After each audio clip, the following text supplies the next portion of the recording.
Welcome, you're watching BR24live, covering this year's Munich Security Conference taking place at the Hotel Bayerischer Hof in the heart of Munich. Once again, the Hotel Bayerischer Hof in Munich is becoming the center stage for diplomacy worldwide and for the most important security policies there are at the moment. You are watching our coverage of everything that's happening on the main stage, so please just stay with us and you won't miss a thing. We'll take care of the rest, and we'll dive right in with the opening and welcome remarks by Wolfgang Ischinger, chairman of the Munich Security Conference, and Markus Söder, Minister President of Bavaria. And the program will start momentarily. It will just take a few seconds, so just bear with us. You're watching BR24 live.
Ladies and gentlemen, please welcome the chairman of the Munich Security Conference, Ambassador Wolfgang Ischinger.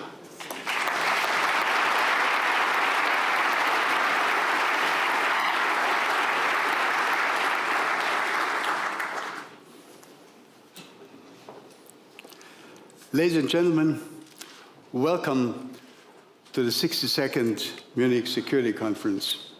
And let me try to start this on a somewhat lighter note. I think what happened in Davos a couple of weeks ago does not necessarily need to stay in Davos, so I'm going to put this on for a moment.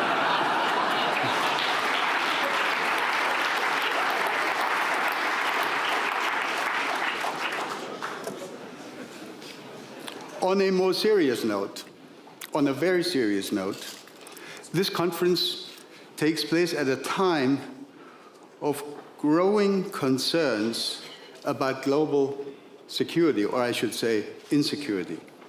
Never before in the more than 60 years of this conference have there been so many simultaneous, rather fundamental challenges and bloody wars in Europe, and around the globe.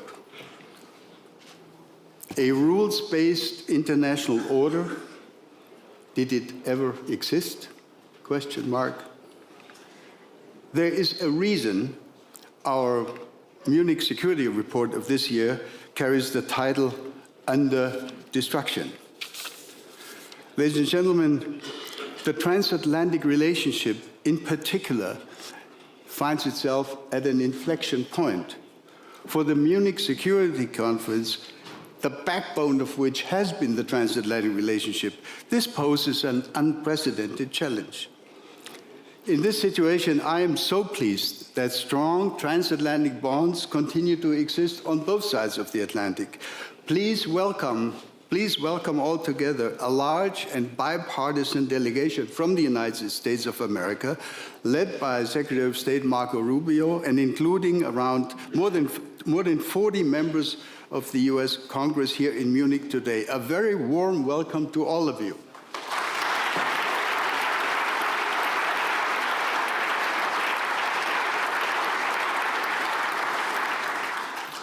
And let me specifically applaud the fact that so many of you were able to catch your flights in spite of a lot of, how shall I say, important domestic business on Capitol Hill over the last several days. So we appreciate your presence here very, very much. Ladies and gentlemen, one thing is clear. The transatlantic partnership needs a stronger Europe. Europe must stand, but Europe will stand only if European nations stand together even more closely than in the past. This is why it is my tremendous personal pleasure on behalf of the Munich Security Conference team to welcome such a large and impressive number of heads of state and government, of foreign ministers, defense ministers, and other senior cabinet ministers from all over Europe to this conference today. A warm welcome to all our European friends and partners.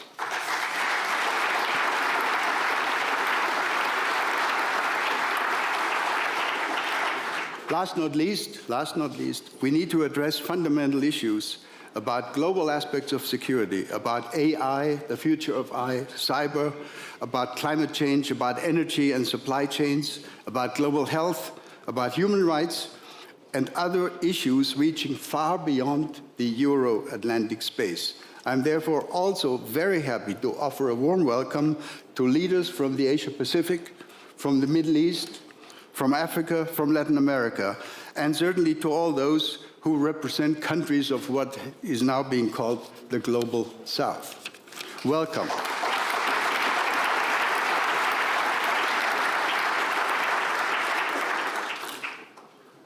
Ladies and gentlemen, dear friends of Munich, this is a time to be serious.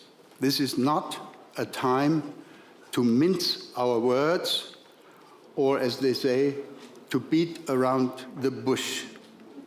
we need to be honest about our differences, but we should seek to help organize a constructive transatlantic reset, if that is possible this weekend. In this spirit, ladies and gentlemen, let me conclude these brief opening remarks by throwing just a few questions to some of you from a long list which I collected over the last couple of weeks. First, a question to the 27 members of the European Union. What concrete steps are you proposing or are you prepared to take beyond delivering speeches to help create a European Union that is going to be a more respected international actor and more capable of defending our freedom, our values, and our borders? Second, a question to the 5 permanent members of the United Nations Security Council. Are you 5 fully aware of your obligations under Article 6 of the Nuclear Non-Proliferation Treaty? And if so, what exactly are your concrete plans to avoid a foreseeable crash landing, a serious confrontation with the non-nuclear world at the forthcoming NPT review conference in April at the United Nations? Question mark. Third, a question to our American friends. Does the United States of America, does the Trump administration truly believe that it needs allies and partners? And if so, this is what we hope, is Washington actually prepared to treat allies as partners? Question mark. And finally, a question to our Chinese guests.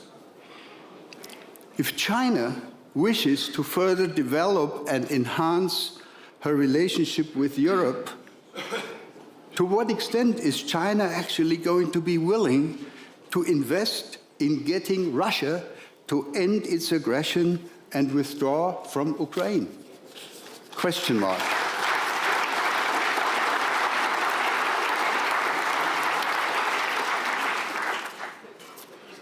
Ladies and gentlemen, this concludes my brief remark. It is now my privilege, my honor, to present to you the Minister President of the Free State of Bavaria, President Söder.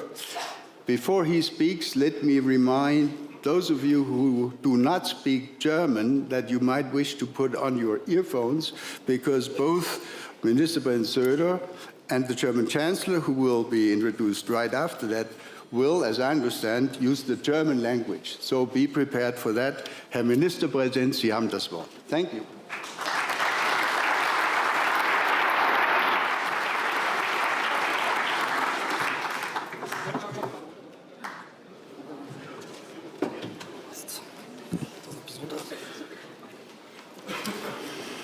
Herr Botschafter, vielen Dank übrigens von dem gesamten Team. Many thanks, and a big thank you to the entire team of the Munich Security Conference for organizing this astounding conference.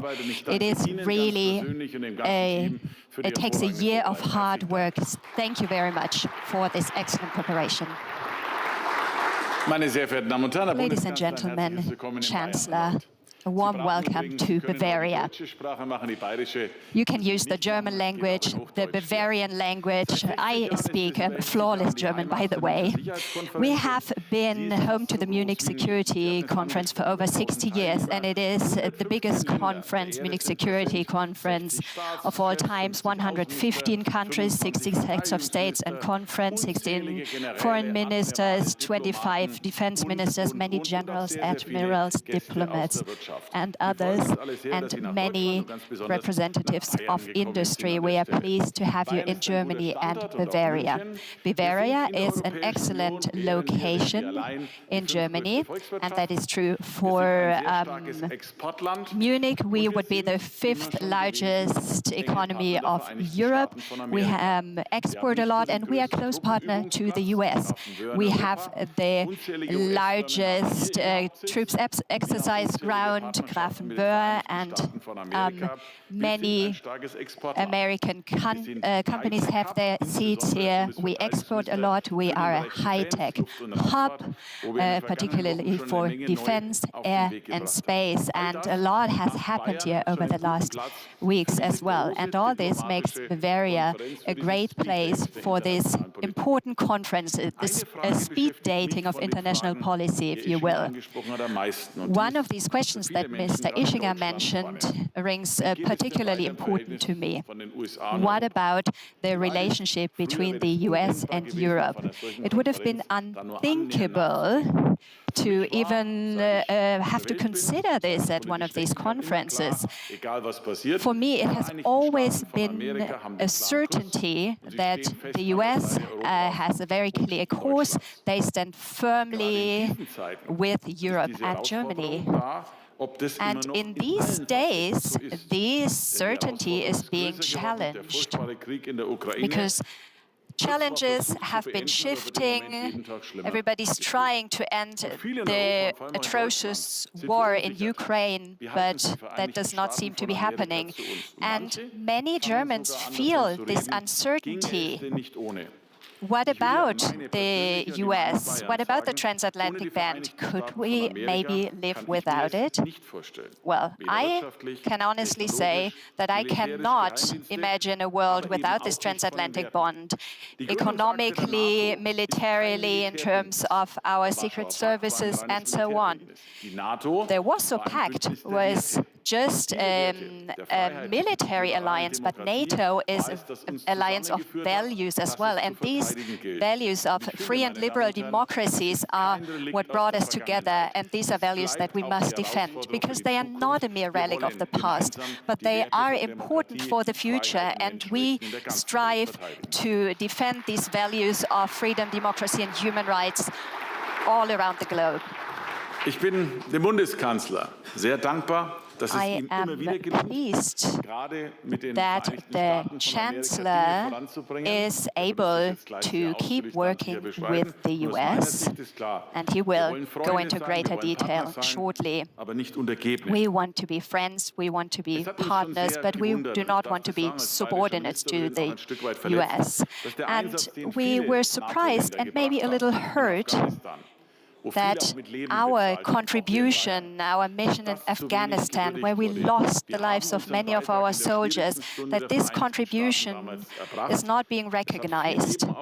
We stood by the United States and we paid the highest price, and I believe it would be appropriate to respect this, to respect the sacrifice that our forces made in Afghanistan. Wackelt die Beziehung? Gibt es eine Beziehungsstelle? So, is this relationship in crisis, or at least going through tough times? Well, sometimes relationships do. Or should we maybe try to press the reset button? I am convinced that we Europeans have a contribution to make, and it is the time to do that now, to make Europe stronger militarily, economically. And we in Germany want to make an important contribution. Maybe we can reduce our red tape and become a bit freer and therefore a bit stronger. That's one part of the puzzle. But what's the other part? I don't think we can go it alone. But I also believe that the Americans will be happy without the Europeans in the long run. You know, sometimes you have a crisis in your relationship and you think, maybe I'll move out and I'll start over. But often, after some time, you come back because you miss what you had. So maybe we can strike a deal. Maybe we can become a little better, you can become a little friendlier. We will accept your leadership, but maybe you pay us some more respect, a little more appreciation, and maybe you can recognize our interest as what they are, which is understandable. I grew up next to a hospital of the US forces, and I've always felt very, very close to the Americans. And of course, I want to keep saying that I love Bavarian beer. That's my favorite, but if in doubt, I prefer whiskey to vodka. A warm welcome to the Munich Security Conference.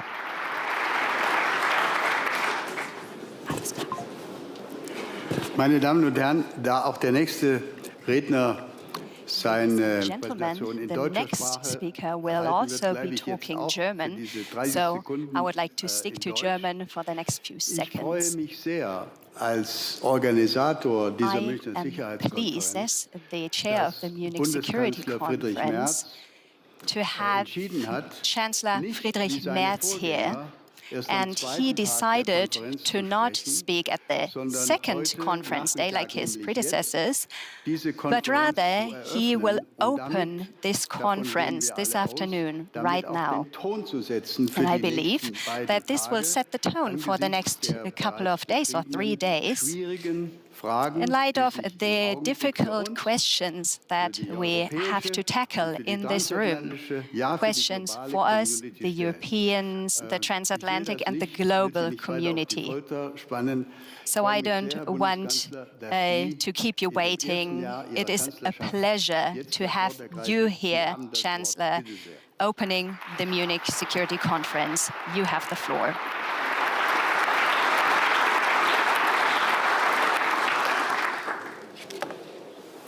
Sehr geehrter lieber Wolfgang Ischinger, lieber Markus Söder, liebe Kolleginnen und Kollegen aus den Regierungen, aus den governments, parliaments, Exzellenzen, sehr verehrte liebe Gäste, meine Damen und Herren. Ladies and gentlemen, ich komme mit einigen Unterbrechungen. With only a few interruptions, I've attended the Munich Security Conference for more than 30 years. Die Münchner Sicherheitskonferenz, the Munich Security Conference has always been a seismograph for the political situation. In the early years, a seismograph for the relations between the United States and Europe. For many years, it's been a seismograph for the political state of the entire world. In the early years, I came here mainly to foster the relations with our American friends, but also to meet new actors in foreign and security policy from many parts of the world. For several years, also here in this room, we've had an atmosphere marked by increasing tensions and conflicts in the world. And at the latest, with the beginning of the Russian war of aggression against Ukraine 4 years ago, we have entered a new phase of open conflicts and wars that make us hold our breath and that change our world more comprehensively than we in this room would have thought possible for many years before. Against this backdrop, Wolfgang Ischinger, it was important to me to open this conference today because we need to talk. This is more urgent than ever. Before we do that, allow me to thank Wolfgang Ischinger on behalf of the federal government for heading this conference once again this year. I may say this that way, Wolfgang. Thank you very much for your great work, especially in this year. Über dieser Konferenz steht ein düsteres Motto. You've chosen a grim motto for this conference, under destruction. And it probably means that the international order based on rights and rules is currently being destroyed. But I'm afraid we have to put it in even harsher terms. This order as flawed as it has been even in its heyday, no longer exists. Und wir, Europa, And we, Europe, so hat es Peter Sloterdijk well, Peter Sloterdijk wrote a few weeks ago that Europe had just returned from a vacation from world history. Wir haben gemeinsam die Schwelle Together, we've entered an era that once again von Macht is marked by power and big power politics very openly. First of all, we see Russia's violent revisionism, its brutal war against Ukraine, gegen unsere politische Ordnung, against our political order, with daily Kriegsverbrechen. cruel war crimes. But this is only the shrillest expression we see on a daily basis. We see other developments in the world as well that are different to what we in this room would have expected or discussed in the years before. China wants to be a leader in shaping the world, and it has paved the ground for that over many years with strategic patience. In the foreseeable future, Beijing could be on an equal footing with the United States in military terms. China systematically uses dependencies of others, and it redefines the international order in its own favor. If there had been a unipolar moment after the fall of the Berlin Wall, a unipolar moment in history, it has long passed. The United States' claim to leadership has been challenged and possibly lost. The return to power politics, however, is not only rooted in the rivalry between great powers. Ladies and gentlemen, it is also a reflection of restless, agitated societies in times of revolutionary changes. It is an expression of a wish, also in many democratic states, a wish for strong leadership in a globalized world in which especially democratic states are coming very close to the limits of their ability to act. Big power politics, it seems, gives strong and easy answers, at least to the big players, and at least at a first glance. With disillusion, big power politics turns away from a world in which increasing connectivity translates into the rule of law and peaceful relations between states. Big power politics has its own rules. It is fast, harsh, and often unpredictable. It fears own dependencies, but uses dependencies of others, and if necessary, even exploits them. At the heart of this stands a battle for spheres of influence, dependencies, and deference. Natural resources, technologies, and supply chains are becoming bargaining tools in the zero-sum game of the major powers. This is a dangerous game. At first, for the small players, but later on, probably also for the big players. And our friends in the United States are adapting to this at a fast pace. They have realized their own need to catch up in some areas with China, and they are drawing radical consequences in their national security strategy. They do that in their own way that does not slow down this trend, but rather accelerates it. And we, the Europeans too, are preparing for this new era. And we reached different conclusions than, for example, the administration in Washington. Our prime task as Europeans, and of course as Germans too, is to accept this new reality today. It does not mean that we accept it as an inevitable fate. We are not at the mercy of this world. We can shape it. And I have no doubt that we will preserve our interests and our values in this world if we step up together with determination, with confidence in our own strengths. This way we will weather the storm and preserve our freedom. We will push open new doors, we will seize new opportunities, and if we get it right, we will emerge even stronger from this testing time. Ladies and gentlemen, in a very sober manner, we should firstly focus on our objectives and our possibilities. The major objectives of German foreign and security policy derive from our basic law, our history, and our geography. Above everything stands our freedom. Our security makes this freedom possible. Our economic power serves this freedom. Our basic law, our history, and our geography mandate us to always think our goals in a European dimension. This focus is in our own vested interest.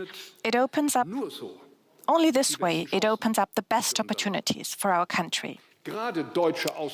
Especially, particularly German foreign and security policy is anchored in a European perspective, and this Europe is more precious than ever. The way we approach our goals is something that we adjust today to the possibilities that we have. And let me be very frank here. Compared to its power instruments, German foreign policy of the last decades had, if I may put it that way, a normative surplus.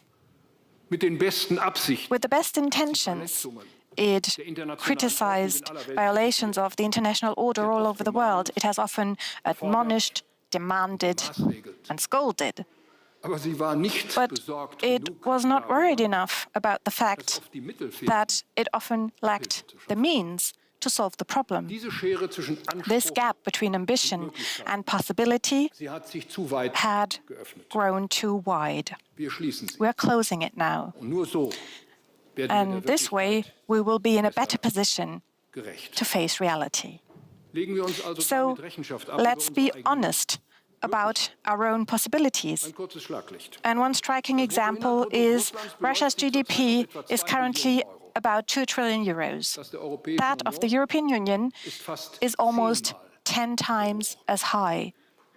But still, Europe is not 10 times as strong as Russia today. Our military, political, economic and technological potential is huge. But we haven't tapped it to the necessary extent for a very long time. So the most important thing is to turn the switch in our minds now. We have understood that in the era of big powers, our freedom is no longer a given. It is at stake. We will need to show firmness and determination to assert this freedom. This will require our willingness to engage in new beginnings, in change, and yes, also make sacrifices. Not just someday, but right now. And it is for very good reasons that we have our difficulties in Germany with state power. Since 1945, it has been deeply enshrined in our thinking that we need to rein in this power. And let me add, it is not just too much state power that destroys the foundation of our freedom.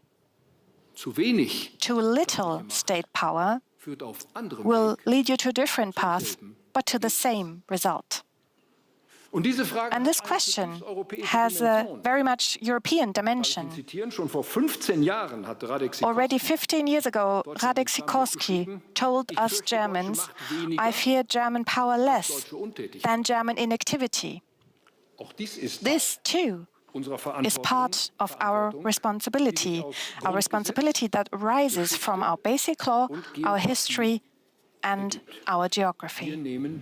We assume this responsibility. And we need a strategy for that, to solve an obvious dilemma. The restructuring of the world by the big powers is happening faster and more comprehensively than we can strengthen ourselves. So I'm not convinced, because sometimes people automatically demand Europe to just write off the US as a partner. Ladies and gentlemen, I understand the uneasiness and the doubts that lead to such claims, and I share some of them. But still, these claims have not been fully thought through. They ignore hard geopolitical realities in Europe. And they underestimate the potential that our partnership with the US continues to have, despite all the difficulties that exist. It will not suffice to simply give smart reactions to the maneuvers and moods of the great powers rhetorically. So, in these challenging times, we are creating our own agenda. We are focusing on ourselves. This agenda is gradually being developed, and how could it be otherwise? But still, we're implementing it at full speed. We use the pressure under which we've come to create something new, something hopefully good. Big power politics in Europe, however, is not an option for Germany. Leadership in partnership, yes. Hegemonial fantasies, no. Never again will we Germans go it alone.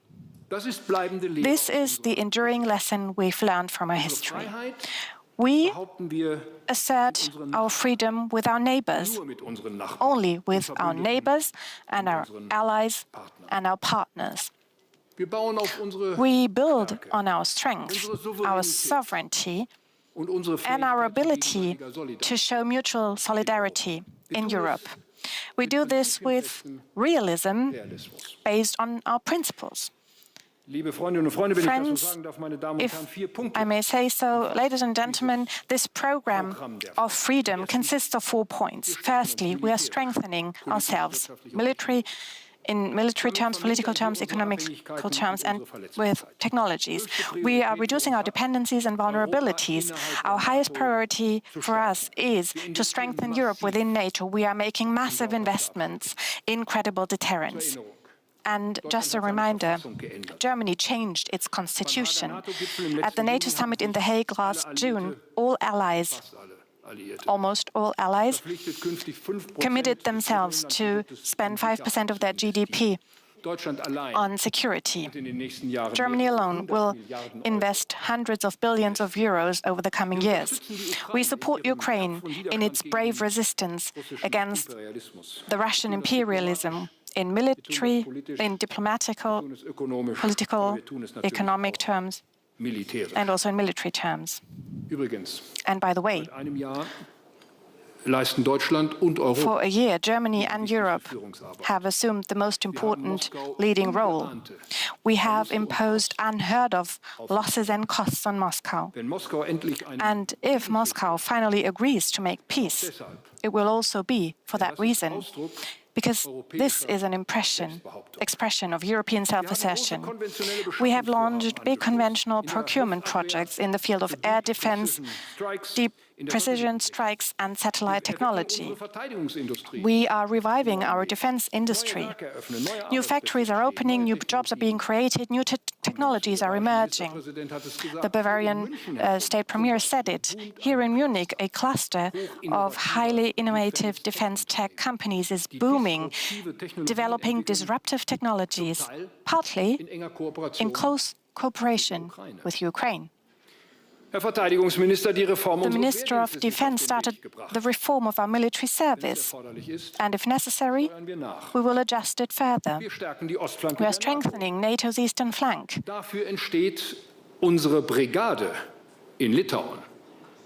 This is symbolized by our brigade in Lithuania, the first time in the history of the Bundeswehr that a brigade is deployed outside our own territory.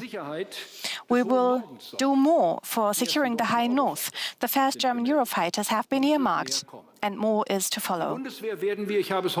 I often said that, and I will repeat it today. We will make the Bundeswehr the strongest conventional army in Europe as soon as we can, an army that stands firm when it has to. At the same time, we are making our society and our economy more resilient. We have initiated new legislation to make our grids and critical infrastructure resilient to hybrid attacks. We are forging resilient supply chains and reducing unilateral dependencies on raw materials, key technologies, and key products. We protect our free democratic order against internal and external enemies, and among other things, we will also strengthen our intelligence services. In this new world, competitiveness policy is security policy, and security policy is competitiveness policy. Both serve our freedom. This is why we want to be drivers of progress in the technologies of the future. AI will play a key role in this. Secondly, we are strengthening Europe. A sovereign Europe is our best answer to this new era. Uniting Europe and strengthening Europe is our prime task today. Our Europe needs to focus on what's essential, that is, preserving and enhancing our freedom, our security, and our competitiveness. We need to cap the explosion of European bureaucracy and regulation. European standards must not put us in chains that rob us of our competitiveness. They need to highlight our strengths. They need to fuel innovation and entrepreneurship, encourage investment, and reward creativity. Europe must not just withdraw to avoiding risks. It needs to open up new opportunities and unleash a new sense of agency. Ursula von der Leyen, we discussed these questions today with the European heads of state and government, and we are developing a new roadmap for a strong, sovereign Europe. Europe needs to become a real player in global politics with its own security policy strategy. And by the way, just to remind you, maybe some people don't know it, Article 42 of the Treaty on European Union, we commit ourselves to provide mutual assistance in case of an armed attack in Europe. So we need to spell out now how we want to organize this at the European level, not to replace NATO, but as a self-sustained, strong pillar within the alliance. I have started first talks with the French President Emmanuel Macron about European nuclear deterrence. And ladies and gentlemen, to be clear, we absolutely stick to our legal obligations. This will be fully embedded in our nuclear sharing within NATO, and we will not have zones of different security levels in Europe. And the European defense industry, it finally needs to show its mettle. Three big S's: standardization, scaling, and simplification of weapon systems will have to be organized in a European framework. We are tapping a huge potential by doing so. And we are translating this power into a joint external positioning that gains us new partners. Part of this is a strong trade policy. The EU-Mercosur agreement will be provisionally applied. Yes, this is the right decision taken by the EU Commission. The free trade agreement with India has been fully negotiated, and we will and have to have additional agreements. Diplomatically, we in Europe are truly squaring the circle these days. It is reflected also in our work for peace in Ukraine. When we need to be agile, we make progress in small groups with the E3, that is Germany, France, and the UK, but also with Italy and Poland as big European players. We know In the long run, we will only be successful if we take the other Europeans on board, and we're doing that. For us Germans, there's no way around it. We are at the heart of Europe. If Europe is torn apart, we are torn apart. Germany is torn apart. But I would also like to appeal to our partners. Please realize the impact of the moment, and please also engage in a path towards a strong, sovereign Europe. And thirdly, we want to forge a new transatlantic partnership. And let me start with the inconvenient truth right from the start.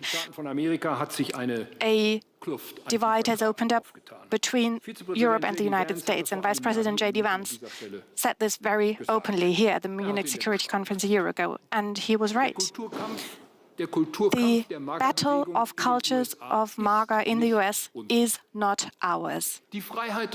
Freedom of speech here ends where the words spoken are directed against human dignity and our basic law. We do not believe in tariffs and protectionism, but in free trade.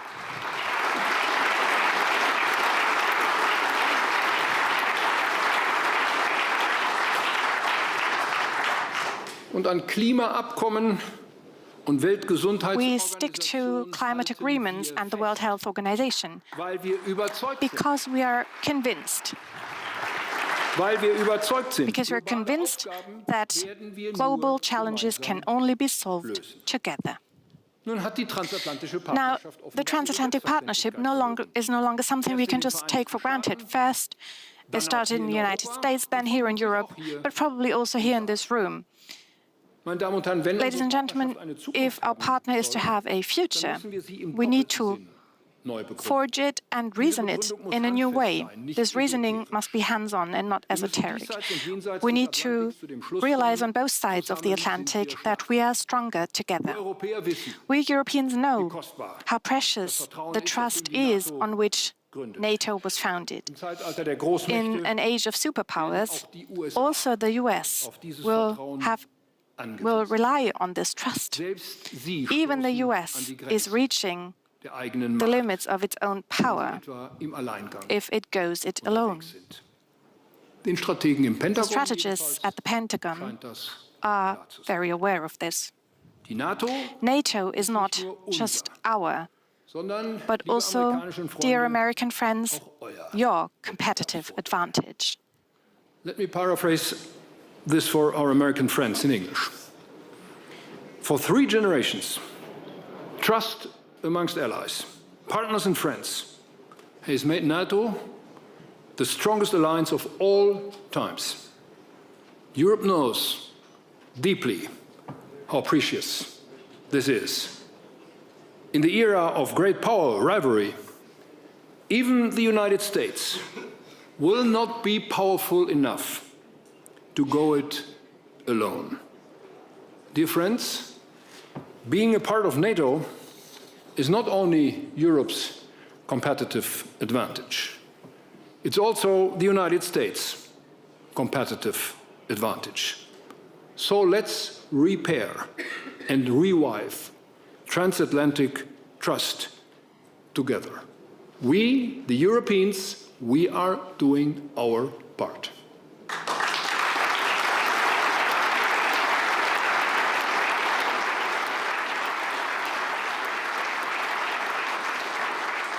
Und ich möchte den Satz aufgreifen, den Wolfgang Ischinger gesprochen hat. Say a few words about what Wolfgang Ischinger said before. Autocracies may have loyal followers, but democracies have partners and allies. And this sentence is also relevant for us Europeans. A true ally takes his obligation seriously. No one forced us into this excessive dependency on the United States, in which we have found ourselves recently.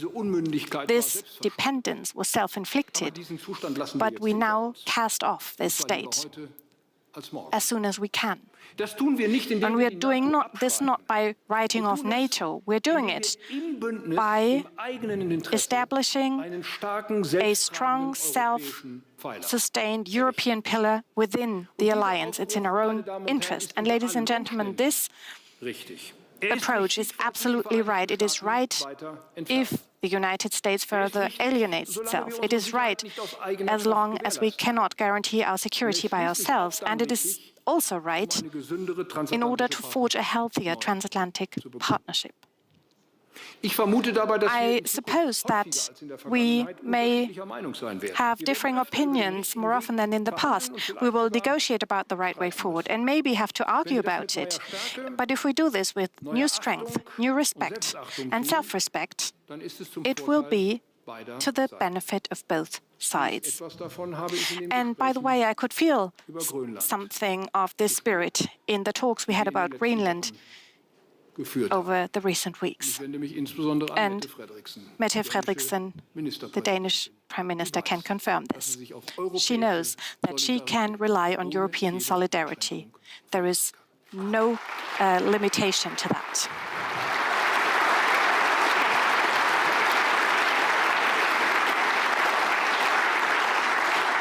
Fourthly, and last but not least, we are forging a strong network of global partnerships. As important as European integration and the transatlantic partnership remain for us, they will no longer be sufficient to preserve our freedom. Partnership is not an absolute term here.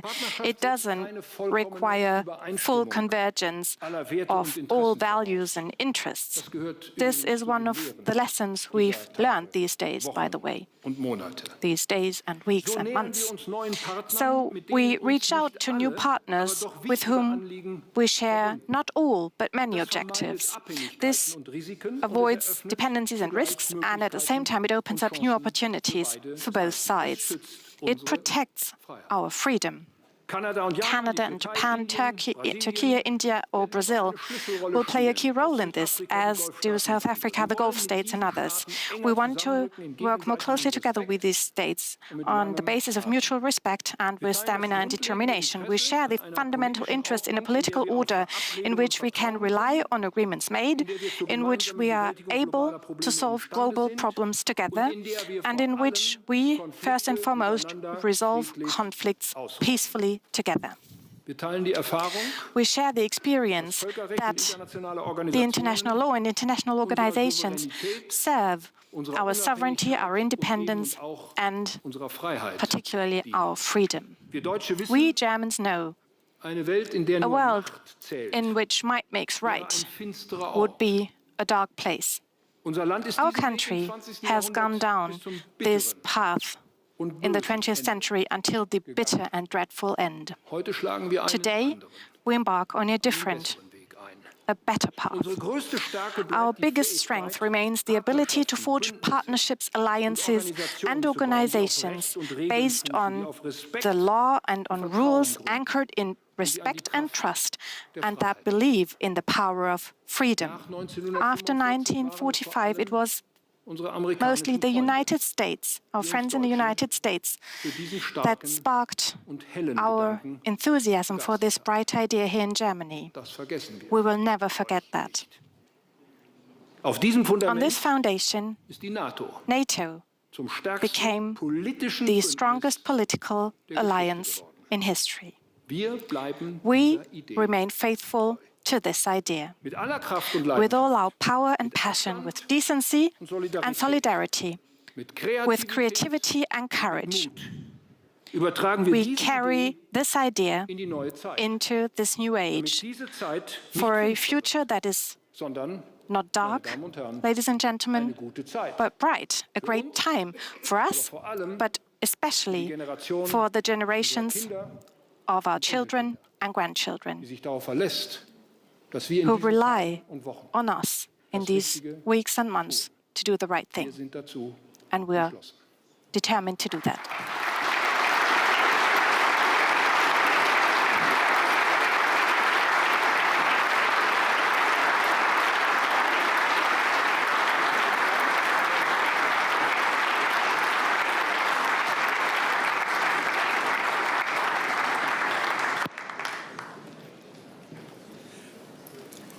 Thank you very much, Chancellor Merz. We have only a few minutes for just a couple of questions, and I will use my role here to throw the first question at you. I'd like to ask a question about our relationship with Russia. The discussions which are currently being conducted with Russia about the future of Ukraine are being conducted essentially exclusively by our American friends. Your colleague Emmanuel Macron has recently expressed himself in favor of a direct European channel of communications with the Kremlin. You have expressed, if I can put it that way, doubts about the usefulness of that. But isn't it, when we think and we talk about European sovereignty, isn't it something that we should somehow try to manage better and not leave this only to our American friends? Give us your views. Wolfgang, many thanks for this important question. And this is a question we ask ourselves almost every week and every month. My first remark is that we are closely linked to those who are talking with the Russian side, be it the United States of America or be it Ukraine itself. We are well coordinated, and there is nothing which is not negotiated, at least talked about with both sides before. My second remark is the following. There was somebody from the European Union, a prime minister, who traveled to Moscow on his own. This is almost 2 years ago. He had no mandate. He went there. He achieved nothing. And the week after, we saw the heaviest attacks on civil infrastructure, on private homes, on hospitals we had ever seen until this time. So if it makes sense to talk, we are willing to talk. But as you can see with the American side, Russia is not yet willing to talk seriously. And my personal guess is, this is my personal view, that this war will only end when Russia is at least economically, potentially militarily exhausted. We are approaching this time, but we are approaching this time. And I said that in my speech, that we did a lot to achieve that, but we are not yet there. Russia has to give up this terrible war against Ukraine. And we have to do everything what is needed to bring them to the point where they see no further advantages for them to continue this terrible war. We are not yet there, but look, this war is now lasting longer than the Second World War. It's terrible. Russia has it in its hand to stop it. But we have it in our hand, and this is America and Europe and Ukraine together, to bring them to this point, to stop it. And we have to do everything what is possible in our hands to do that, militarily, economically, politically, diplomatically, whatever. And if it makes sense to talk, we are ready to talk, but they have to concede that they are really willing to talk about a ceasefire and then about a peace plan. Thank you.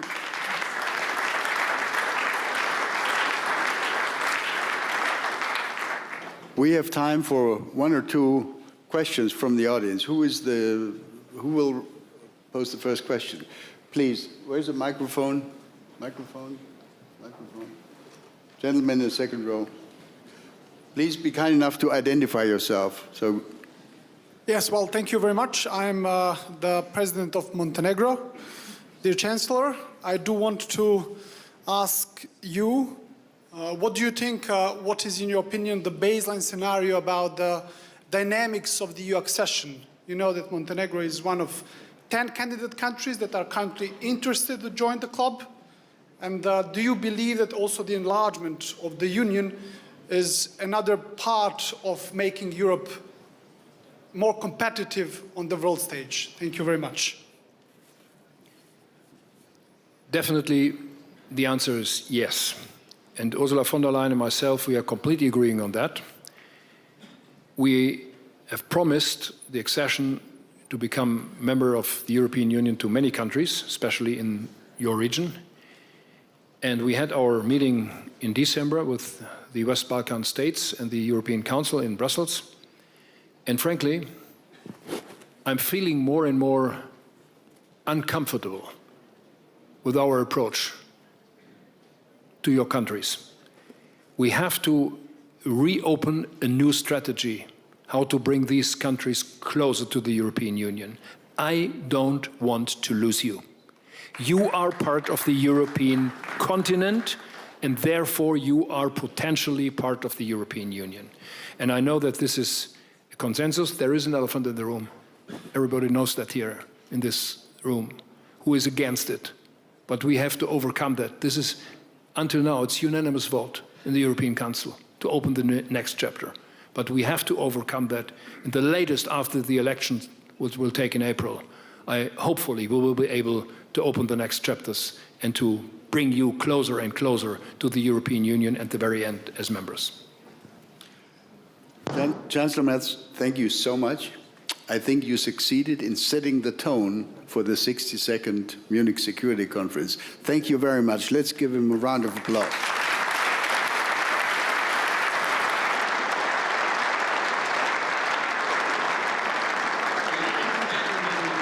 Ladies and gentlemen, please remain seated. The program will continue momentarily.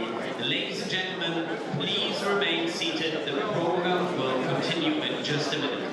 Ladies and gentlemen, we'll continue in just a minute. Please remain seated.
have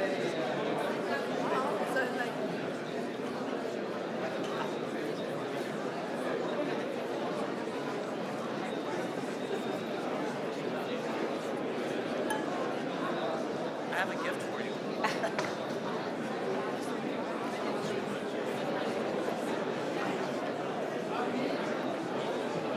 All right. Good afternoon. Is this working? Yeah. Good afternoon, everybody. Shh. Can I ask you to take your seats or at least quieten your voices? Shh. Because we are now going to follow on from that remarkable opening address by Chancellor Merz to discuss whether, well, our essay question is the international order between reform and destruction. But I think we've kind of realized that actually something fundamental has shifted. And those of you who were in the room a year ago, we got an inkling of this with Vice President Vance's speech last year. But I think we now all know that the old order has gone. We've just heard Chancellor Merz say, the order, as flawed as it has been, even in its heyday, no longer exists. We've entered an era that is once again marked by power and big power politics. That is what the German Chancellor just told us. Last month, as you know, many of you will have seen Prime Minister Carney of Canada called it a rupture. And just before he got on his plane to come here to address us tomorrow, Secretary Rubio said, the old world is gone. We live in a new era of geopolitics. So I think we can put to one side the question of whether the old order is over. It is over. And so the question is, what are the characteristics of the new one? Where is it going? How can we shape it? And that is what I hope this extremely distinguished panel of great powers and middle powers, and I won't identify who comes from which, will help us discuss. Kaja Kallas, as you all know, Vice President, High Representative for Foreign Affairs at the European Commission, welcome. Prince Faisal bin Farhan Al Saud, Minister of Foreign Affairs of the Kingdom of Saudi Arabia. Major General Pedro Arnulfo Sanchez Suarez, Minister of National Defense from Colombia. And last but absolutely not least, Ambassador Michael Waltz, Ambassador of the United States to the United Nations, and of course, as you know, former National Security Advisor to President Trump. So we have the great powers, we have the middle powers, we have the future being built by all of you now. So let's start. Kaja, let me start with you, if I may. You obviously heard Chancellor Merz just now. First of all, do you agree with him that the old world is gone? And secondly, how would you describe the characteristics of the new world that we are entering? Yes, I mean, I would take a step back and think why this world order was, put in place first time, and it was because, that there wouldn't be any wars. I mean, if you think about League of Nations, after the First World War, it didn't work because there was a war. Then after the Second World War, we had the United Nations so that there wouldn't be any wars. And now we are here. We have a lot of wars going on. So, what is the opposite of the world order? Or a world that is based on rules is, tyranny and wars. And that is clearly where we are now.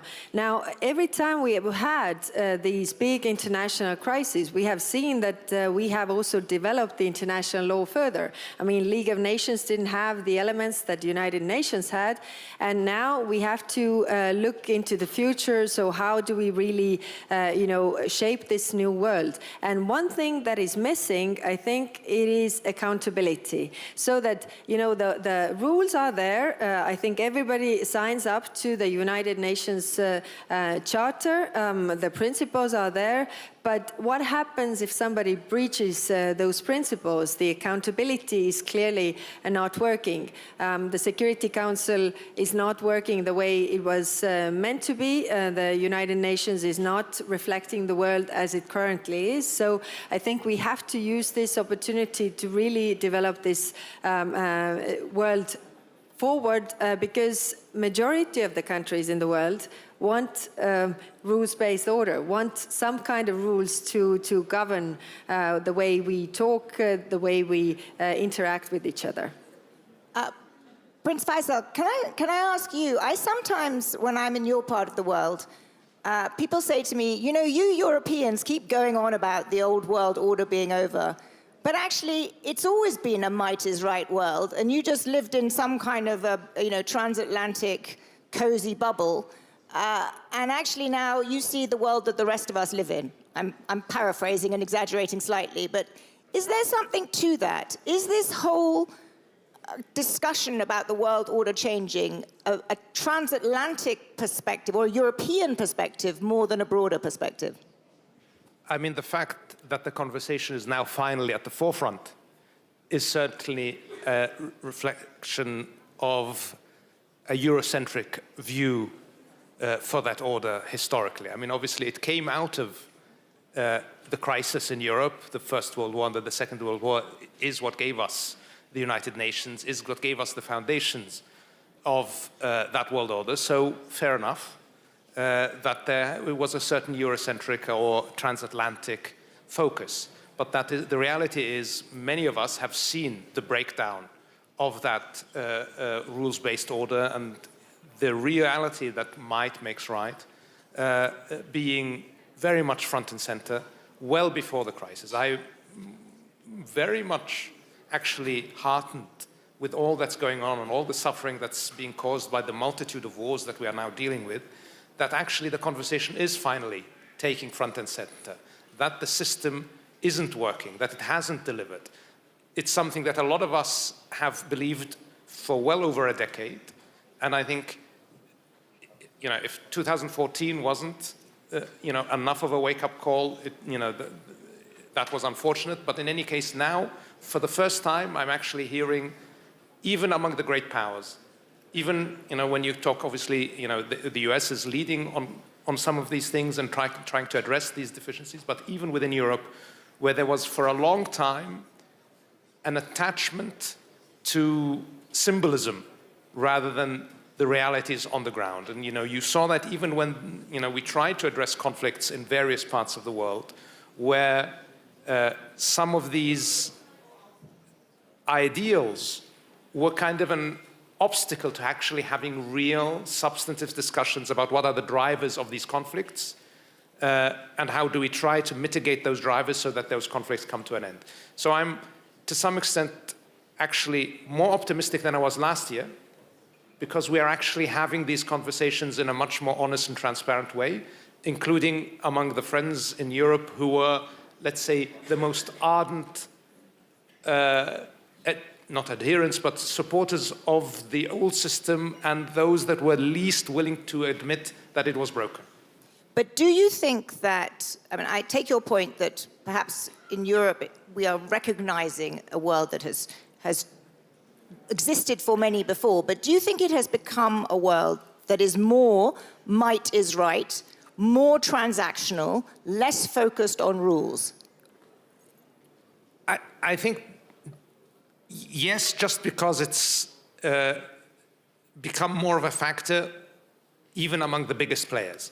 So it's, you know, historically, I would say if you look back at the last 2 decades, you will see that the people that are affected by this principle have been mainly in the third world, have been mainly in the developing world. Europe, especially, certainly the US, had the luxury of being at a remove and being able to kind of say, no, this is, you know, not impactful on us. I think obviously the war in Ukraine has brought that home more than anything, and that's why we're having this conversation. But it's always been the case, and it's all. I mean, I think if you look even in conflicts in our region, sometimes, you know, it was based on UN mandates, often not. Minister Sanchez, you are the defense minister of a country that is in a region which I think has, I don't think any more doubt, has seen a very different approach from the United States, particularly in the last 12 months. The new national security strategy articulates it as the Trump corollary to the Monroe Doctrine, which we now all call the Donroe Doctrine for short. But it is a very clear assertion of power in the United States' backyard. How do you feel about that? And what does it mean for your country and for your region? Thank you. First of all, I would like to switch to Spanish in order to have more fluency in my words.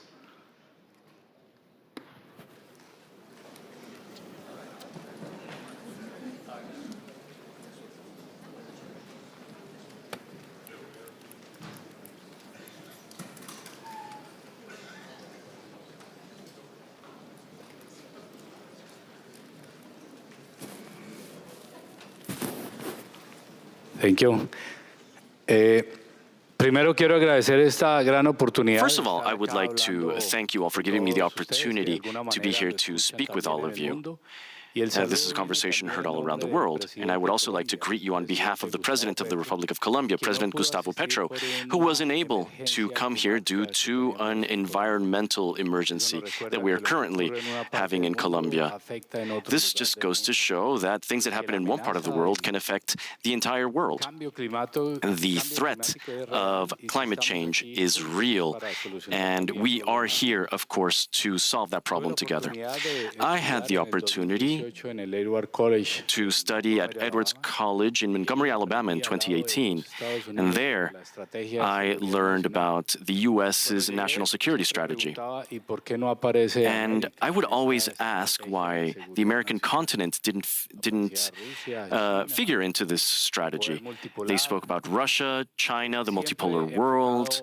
It was always focused elsewhere and not in the American continent. But then, last December, there was a new security strategy that was published, and the main focus was the American continent. And for us, this is a fantastic opportunity, because more people die in the United States due to drug-related problems than due to war. In fact, our country, which is battling this foe more than anyone else, more than 2,000 military and police personnel during the past 3.5 years were injured or lost their lives in the fight against drugs. And these are global matters, because drugs are a global problem, but it's also an economic problem. I've been to France and Spain and Qatar, and I've seen how that silent crime can reach those faraway countries, and there are people dying in those countries as well due to problems related to violence. And when President Trump met with President Petro a week ago, we saw two fundamental elements. First of all, every single country in the world, no matter how powerful they may claim to be, is vulnerable to this worldwide scourge known as disinformation and misinformation. Global Risk says that after interstate conflicts, misinformation and disinformation is the second greatest risk that we are facing. And in a few years, it might become the greatest risk that we will face due to accelerants such as AI, for example. Secondly, misinformation and disinformation reached President Donald Trump, and it made him believe that Colombia was doing nothing to fight against the drug trade. After that meeting, we were able to establish that 316 million people in the world consume drugs. And this makes it very difficult to do away with the drug trade as long as the demand is still there. And Colombia is the country that does the most to fight against the drug trade. And there is no better ally in the Western Hemisphere, and indeed in the world, in the fight against transnational organized crime. So, when we saw that the new strategy mentioned America First, President Petro took the cap that President Trump gave to him and added an S at the end, Americas, because America doesn't just refer to the United States, it refers to the entire continent. And together we can do more than separately. It is certainly true that your president managed to turn around what had been rather a tricky set of interactions when he came to the White House, because just in the weeks before, I believe, President Trump called your president a drug leader and a thug. So you know, hats off, you turned the rhetoric around, and you're right that in the area of drugs, it is important, you're doing something important, it's important that everyone focuses on it. But I wanted to stand back to ask you how you felt about a strategy which asserts US dominance in the Western Hemisphere as explicitly as this national security strategy does? Because that is a very big shift from the old order of the UN and rules. Ambassador, I can see you saying no. I'll come to you in just a second. Let me just ask the minister. Do you think it is a big shift, or are you okay with the fact that the United States thinks that it can do what it likes in its backyard? The President of the United States doesn't meet with drug traffickers. The President of the United States meets with legitimate heads of state, and that's what happened during that meeting. But there was disinformation that said otherwise. So, President Trump was able to understand that what we've done attacks an economic problem. And this problem has to be dealt with not just with weapons, but also with economic tools. That is why we are trying to convince the rest of the world to purchase cacao instead of coca. When we look at what the United States has been doing, we have seen that every nation is autonomous and they can act for themselves. But the President of Colombia has also stated that there is a global order, that multilateralism exists, that there are organizations such as the United Nations or the Organization of American States to try and tackle these issues. And there is an opportunity there. And what we concluded after the meeting with the United States is similar to what we're saying now. In the case of Colombia, we see a problem that affects us directly, and the main issue is international organized crime. And this is why, alongside the United States, we want to strengthen our defense capacities to do away with this scourge, drug trafficking. That is the focus that our president is maintaining. But it's clear that the United Nations was created so that nations could work together to solve these types of issues. We are in a much more civilized world compared to previous centuries, and I believe that we can create a better world because we all live here. We don't have life on other planets. Thank you. Ambassador Waltz, you've been very patient as you've been hearing my questions. Two questions for you. You are now ambassador to the United Nations, which is the institution, I would say, that epitomizes the old order most. And yet, your administration and your president is, as we heard from Chancellor Merz, we are in a new world now, and a world, I think, which is one where might is right, or at least power projection is it playing a much bigger role, and where transactions play a bigger role than rules. How do you square that? Well, happy to tackle that, and I have a gift for you along those lines. But first, I just wanted to point out what and reinforce what the general said. More Americans die from drugs and fentanyl and transnational crime than in any other type of conflict around the world. So this notion that the United States reasserting its leadership in the Western Hemisphere isn't necessarily new. I'd call it overdue. And Colombia and the United States worked quite well with each other under Plan Colombia in the 1990s, in the 2000s, defeated the FARC narco-insurgents. Then we see the transnational gangs that have taken over Haiti, where the United States spent over $1 billion in 2024 to take on. We've now asserted a new UN-mandated gang suppression force with a more offensive mandate, and we've seen Maduro, who was basically a state sponsor and state backer of narco-terrorism. He is now removed, and you know who is not wringing their hands? The 8 million Venezuelan refugees, a larger refugee crisis than Syria, mind you, that was destabilizing the region. And my former constituents in Congress, the Venezuelans who are seeking asylum in Florida, with tears of joy, thanking us. So asserting U.S. leadership has been welcomed. And we're hearing again and again behind the scenes, thank you, from a number of countries, 7 of whom will meet with the president in the coming weeks. To the broader point, look, the president has been clear, and my mandate is clear. We needed to put the UN on a diet. Everyone agrees that reform was needed. We are pushing hard for the UN to go back to basics, to that peacemaking and peacekeeping function that was core to its founding. And the biggest problem we've seen is that it's trying to do too much for everyone and be everything to every nation. So what has been a result of this initial push?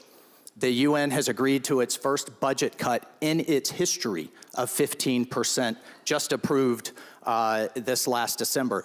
Nearly 3,000 headquarters bureaucrats will be cut.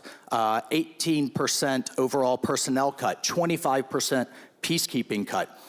We're going to get the UN back to fit to purpose. Again, despite the hand-wringing I hear in the media, what I was just in Geneva with a number of humanitarian agencies, and again, we heard, please keep up the sustained pressure. And I'll just say, you know, we've heard a lot about NATO and the future of multilateralisms and our engagement. Who here would argue that NATO is not in a better place now than it was 10 years ago when less than 7 of its contributors met the bare minimum? And with the president's leadership, we are going to reform the UN to get it fit for purpose and back to basics, much like we've done for NATO. He will do for the UN what he's done for NATO the last 10 years. Is the president's goal, is the administration's goal to strengthen the UN so that it continues to be more effectively at the fulcrum of a global order? Or is it the goal to also create alternative institutions? I note that the president has created a board of peace, which has a very different membership, and it's... I have to wait, because that's a bit of inaccurate information. I won't call it misinformation. The United Nations, the United Nations Security Council created the board of peace unanimously with countries such as Pakistan, countries, our friends in the UK, France, and others. So attached to that was the president's 20-point peace plan, which I saw many leaders who are here today show up at Sharm el-Sheikh in relief to sign because we have the ceasefire in place, because hostages are being released. We now have humanitarian aid going in at levels that the entire world was demanding So is it going to work? I hope so, but I can tell you what wasn't working, either Hamas in charge or endless war. So the president has charted a third way, and to the point of the Board of Peace, it built on having our Gulf Arab friends, Muslim majority nations such as Turkey, Pakistan, Indonesia involved. And so to answer your question, what I'd call it is focused multilateralism. We've seen it through this institution that the United Nations blessed. We just saw it through the Critical Minerals Conference. We just saw the first direct flight between Azerbaijan and Armenia in its history, and the first wheat shipments flowing through those countries from Kazakhstan. So I guess I'll just stop with, I have to push back on the premise, the world on the brink, which I think was the name of this panel. We are returning the world from the brink, where it was 18 months ago between Ukraine, Gaza, Iran racing for a nuke, the Houthis shutting down the Suez Canal, the refugee crisis in South America, and on and on. So if you focus on the facts and the results, and if we have to reform multilateralism that hasn't been reformed, frankly, in 80 years, then I think that should be welcomed by the world. And in that, guise, I do have my... Is that for me? Make the UN Great Again, otherwise known as Munga hat. I brought one for everyone, but they've been so popular, I have one for you, Lanny. We could pass it. There you go. Thank you. I think we'll give that to Kallas. Luckily, I don't have to respond to your accusations of misinformation because I have the absolute best person to answer this. Do you see the Board of Peace as a strengthening of the overall constellation of global organizations? And if so, why isn't Europe, actively pushing it? Let's start there, and then we'll go on. Yes, it is true that the United Nations Security Council resolution foresaw a board of peace, but it also foresaw that it's limited in time until 2027. It's foresaw that Palestinians have a say, and it also was referring to Gaza, whereas the board of peace, as the charter is not referring to any of those. So I think, you know, in the Security Council there is a resolution, but this board of peace does not reflect. And one thing, you know, I'm listening to you and I'm thinking, it is very good that you want to reform the international order. What is, I think, for the rest of us, majority of us, important that in the multilateral system there is equality of states. I mean, what Faisal was saying as well, if we reform, then we should actually take into account the world as it currently is, where all the states are equal, and also that nobody is above the law. That's why I'm talking about accountability, that if we have rules that we have agreed to, then, you know, if somebody breaches, even the most powerful countries breach those laws, there's also, you know, some kind of accountability and for these people, because, you know, what we see in the world is that very often you have like one guy who decides to start a war against another. So he sends a lot of you know, brothers, fathers, sons to kill other brothers, fathers and sons. And there is no accountability for that one decision that actually gets so many people killed. And I think, you know, if we're talking about the reform of the multilateral system, and I agree that it's good that it's under fire, then that's why it's also on the front of these debates, but we should respect that all states are equal. Sure. Here's just one thing I would ask everyone to consider. All states are absolutely equal within the UN Charter. The difference and why the United States is pushing for reform is the US has historically paid more than 180 countries combined in terms of our dues assessments and voluntary giving. So, of course, when I have to look at mechanics, doctors, nurses, firemen that formerly in my district who are struggling to get their kids to school, but yet I have UN officials who are flying business class around the world, I can't believe that there is an argument against reform. But on the Board of Peace, look, I would just say this, for the people of Gaza, for Israel and the region, there's also a cost to status quo. Status quo was not working. The alternatives were Hamas in charge or Israel in endless conflict. And instead, we have charted a different way, backed by the countries of the region. And you have 8,000 troops that have now been contributed, publicly announced by Indonesia. You will see more in the coming weeks. And you have billions of dollars that, frankly, some countries were not comfortable putting completely through the UN system. So we have a funding mechanism that's now set up under this Board of Peace Charter, in addition to the Palestinian Technocratic Committee. I'm conscious that we need to open to questions, but Ambassador, I want you to take the lens up a little bit. And you make a lot of very good points about the need to reform and the need to tighten belts, but at a big picture level. But no one was doing it. We've talked about it endlessly, strongly worded letters, a lot of hand-wringing. No one was doing it, and when we're doing it, you know, it's Ambassador, uncomfortable. I take your point, but if you listen to Chancellor Merz, the questions that we are all asking ourselves is the old system, at a big picture system of multilateral rules, engagement, alliances, is changing, and we are wondering what the United States, where it wants to go and what it wants to do. And is it a world of might is right, great power politics, unconstrained? Because, and this is the question to you, does the president believe in a multilateral system where there are rules that would constrain the United States or not? NATO is stronger because of our leadership and push for the reforms that were badly needed, namely the contributions. The UN will be stronger at the end of this process. The status quo was unsustainable and not working in places like Gaza or Azerbaijan, Armenia. You have to ask yourself, why were we 18 months ago in so many active wars around the world?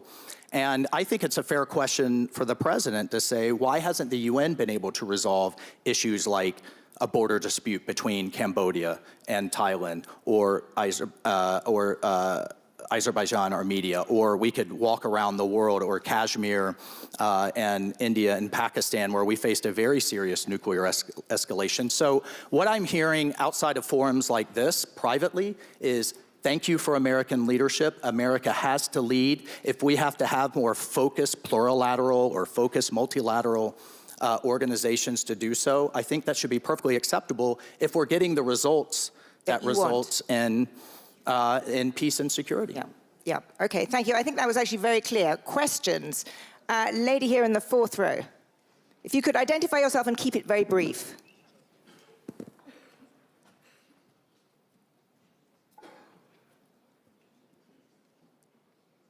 Thank you. My name is Amal Modelleli. I'm a researcher at Princeton University. I have two quick questions.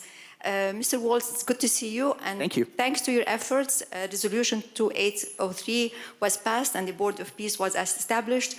But the problem that people are having is that the charter of the Board of Peace that came out from the White House later on, it does not mention Gaza, and it talks about solving global problems. Doesn't this go beyond the mandate that you got from the United Nations?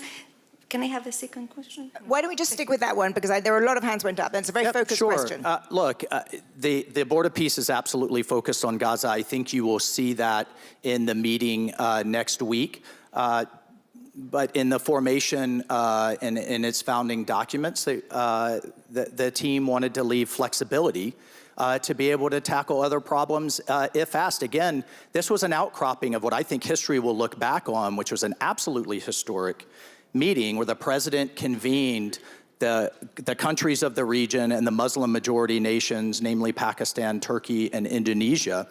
Just a few weeks prior, we had the strike on downtown Doha from the Israelis. There was a lot of concern that would the diplomatic momentum continue.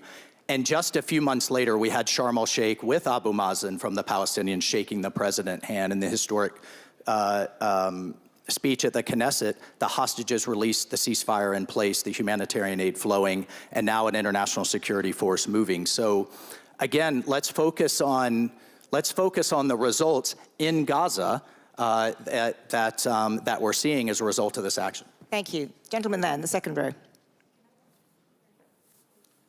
I'm Mustafa Barghouti from Palestine. I have this question. We are held accountable as Palestinians 3 times a day. Israel is violating the ceasefire already 1,500 times. Who's going to hold Israel accountable? And the second question, how can we call this a board of peace if it has the Prime Minister of Israel in it, but not a single Palestinian in it? Thank you. Kaja, would you like to answer that? And then maybe Prince Faisal would like to add something. But this is exactly the point of accountability that I'm saying, that nobody should be above the law. I mean, if we have agreed international rules, then, you know, if you are breaching those rules, then you should also be held accountable, whoever you are. Prince Faisal? Certainly, I completely agree. And obviously, it's not a ceasefire if the guns haven't ceased. I think where I'm most concerned is even if the killing has stopped, the dying hasn't. So aid access is still an issue, and I know that the US team is working on that every day. So one of the reasons we're remaining engaged is just because of that, is we do see, it doesn't always translate, unfortunately, into what's happening on the ground, but we do see a consistent engagement on trying to get these things addressed, whether it's the ceasefire violations, whether it's the issue of opening up aid access. And of course, when the resolution was adopted, it was very clear. It included language that addressed the right of the Palestinians for self-determination. So certainly, I know from the kingdom's perspective, many of those countries that signed on to the resolution, many of those countries that have agreed to join the board, we see this very much as one step on the road to Palestinian self-determination. Obviously, the priority needs to be to stop the dying in Gaza, to stabilize that situation, to start the rebuilding, to build the reassurance that there is no longer a threat from Gaza to its neighbors, and then move that to addressing the issue of Palestinian rights. And with that, we believe very strongly that if we don't address holistically the rights of the Palestinians, including the Palestinians of the West Bank, and here this is very critical, the unity of Gaza and the West Bank needs to be maintained, and that can only happen if we stabilize the situation in Gaza, because there's no linkage with a space that is currently in chaos. So we have a lot more to do. We have a meeting coming up, and I'm sure we'll hear more about what's being done. It's a daily effort to stabilize the situation. All the hostages are out now, so now the focus needs to be getting the lives of the Palestinians in Gaza into a much, much better place, and allowing that then to be the opening towards a pathway towards the Palestinians and the Israelis can live together side by side in peace and in harmony. And I just would add very quickly, we've had over 4,000 trucks per week moving now since the Sharm el-Sheikh. Number one, it's not enough, but it is exponentially more than it was. And as the minister pointed out, there was language in the peace plan that is now in the Security Council resolution, post-reform towards Palestinian self-determination, and no occupation, no annexation of Gaza, which again, I would argue forcefully that only President Trump could bring all sides, including the Israelis, to the table to get this far. A long way to go, but we are far better than where we were in September of last year. Thank you. There are a lot of hands going up. Question here, very briefly. Very briefly. Katarzyna Pisarska, I'm the chair of the Warsaw Security Forum, Poland. My question to you, Ambassador Waltz, just an honest reply, please. Does America... You have it pretty straightforward and honest so far. Does America need a rules-based order? And if so, what are you willing to also sacrifice, because you have been backing this world order for years and years. And thanks to the United States of America, many of us, including Poland, has benefited immensely. And what we're seeing now is a withdrawal. That's an honest, I think, assessment of many of us. And we just ask ourselves, are you willing to fight with us, the Europeans and others, for this world order? And the same question really to Kaja Kallas. Do you feel that the Europeans are willing to really fight for this order? Thank you. And I would follow your question. Are the Europeans willing and able to take the tough financial steps necessary? I'm a recovering politician myself. I know how tough those votes are when you have a social social support system. But look, to answer your question directly, absolutely. The American people have underwritten with their hard-earned dollar the global multilateral rules-based order since World War II. However, with $37 trillion in debt and counting, the massive debt load that the Western world is facing, I think it is fair on their behalf to ask 450 million Europeans with the same size economy as the United States to be more self-sustaining in their own defense. And it astounds me why that is so controversial I mean, it is... Ambassador, I think it's not. It's a fair question. When I go to people in Indiana and Georgia and North Florida that I represented, and it is their money paying more than 180 countries combined into the UN system, it's fair to say, yes, I have to look at them honestly and say it's being well spent, and it's not. Absolutely. And indeed, I think as Chancellor Merz made very clear, the Europeans have belatedly got the message. And there is a recognition that, defense spending has gone up and is going to go up further. Europe needs to get his act together, and I'm going to come to Kaja Kallas again. There's an absolute, that was very clear in Chancellor. But it wasn't clear in 2014. Why not? It was. It took. We're acting as though things were coming unglued now. It's been coming unglued for 10 years, and no one was responding in an effective way. Now we're asking more forcefully. Yes. And I think we're seeing a good result as a result of the 5%.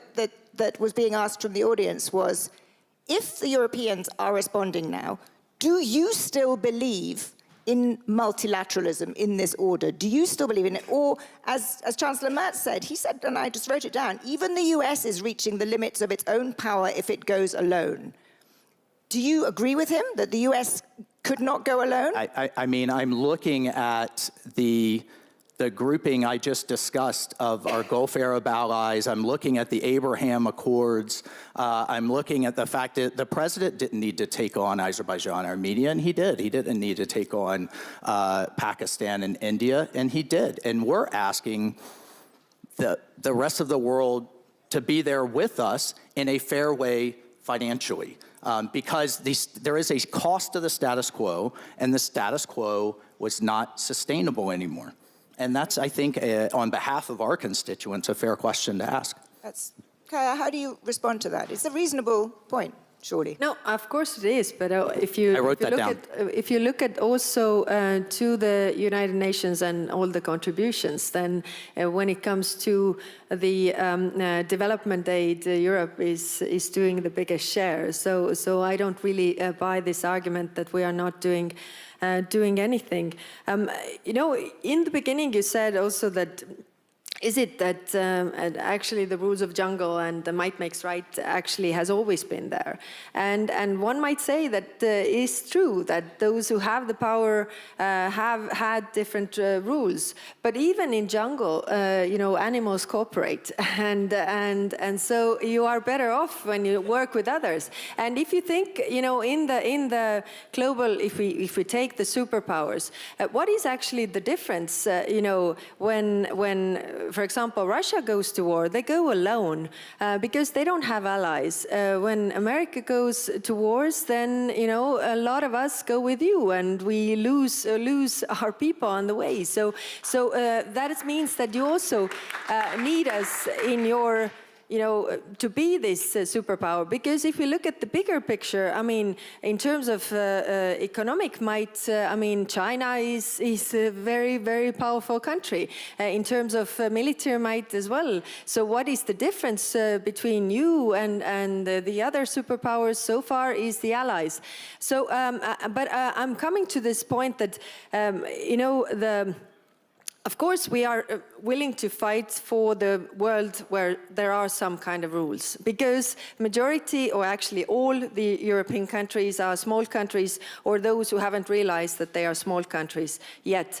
But we are small countries, so we need a rules-based order. And it is clear that the current rules-based order, you know, it has been put in place after the Second World War, considering all what was happening there, what were the powers fighting then, and it doesn't serve the world right now. But what serves the world is, you know, the rules really that are, you know, protecting everybody, so that, you know, nobody is above the law. And I think that is the difference, that we actually want partnerships that are based on dignity, where we actually listen to the other party and we care also what the other countries are thinking about. So it's not like, you know, we make decisions in this, you know, Board of Peace Charter, for example, that, you know, you don't have to actually take into account anybody who is on that organization, because one person can make the decisions. And that is, I think, the difference how we see the world.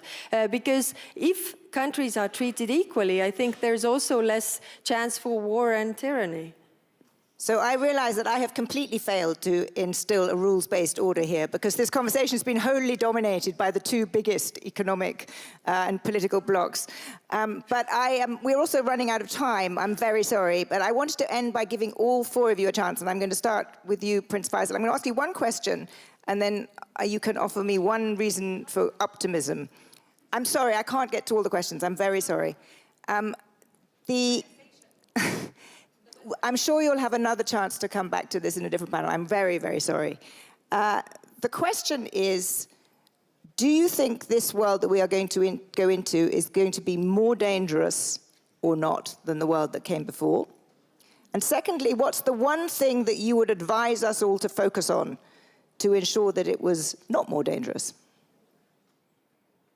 I think in the interim, yes, just because we are in a transition period between the system that was and the system that probably will be. And that has significant risks. I think economic disparity and inequality, especially as will be created by technological advancements, are a significant risk factor that are also going to impact us, but that over time may actually deliver significant benefits after a period of dislocation. So yes, to the first question, I think we are entering a significant risk period. You asked me to kind of end on an optimistic note. The conversation we just had actually is why I'm a bit optimistic, because finally we are being, all of us, honest with each other. We don't agree yet, but we're actually having the conversation. Everybody is saying how they really feel about the system and how it didn't work from their perspective. We heard from the US that the burden sharing wasn't fair. We hear from the Europeans, you've heard from us in the developing world. We are finally actually having these conversations in a way that removes the edifice and talks about what's really the case. It'll take us some time to actually get to a point where we agree on what the future system is going to look like, and how the burden sharing is going to work, and how equality of states, even though there is a disparity in interests and in capacity, is going to be addressed. But I think over time, with some pain, as I mentioned, there will be some pain in the process of getting there. I think we will be in a better world. So I am going to end us there on that optimistic note. A spirited conversation. Thank you all. Thank you, Mr. Sanchez. Thank you, the rest of you. And now on to the next panel. Thank you. Thank you. You're watching BR24 live, covering this year's Munich Security Conference. The program on the main stage will take a short break, and we will be right back after this, so just stay with us.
Welcome back. You're watching BR24 live, covering this year's Munich Security Conference.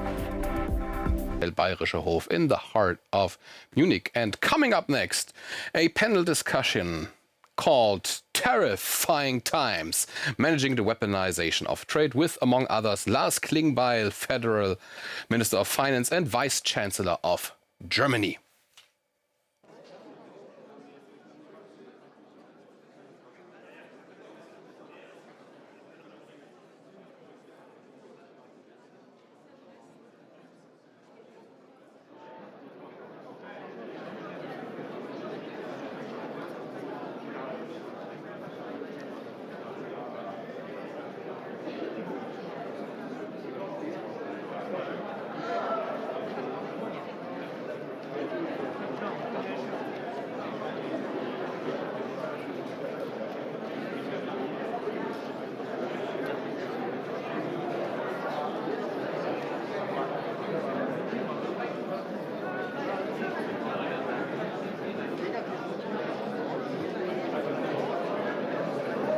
Ladies and gentlemen, please welcome to the stage the Editor-in-Chief of Foreign Policy, Ravi Agrawal.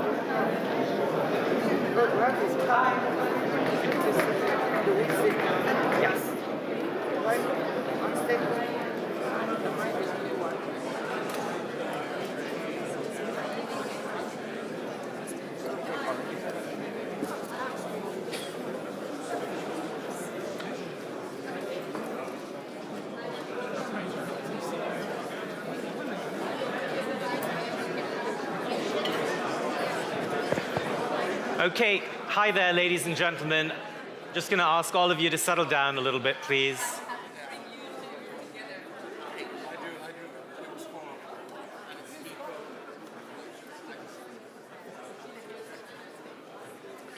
Okay, ladies and gentlemen, we're going to get started here. Hi, welcome to our next session here at the Munich Security Conference. My name is Ravi Agrawal. I'm the Editor-in-Chief of Foreign Policy magazine and the host of FP Live, on which we are also live streaming this session. The name of this session is titled Terrifying Times, and I feel like that name itself gives you a very good sense of the mood when it comes to America's tariffs on much of the world and what that has done to weaponized trade. So let me just introduce our four excellent panelists on stage. I ask you to hold your applause, and once they're all on stage, let's hear it for them. They are Ngozi Okonjo-Iweala, the Director General of the World Trade Organization, Alexander Stubb, the President of Finland, Lars Klingbeil, the Vice Chancellor of Germany and also the Minister of Finance, and Tom Thillis, Republican Senator from North Carolina. Ladies and gentlemen, let's hear it for our guests.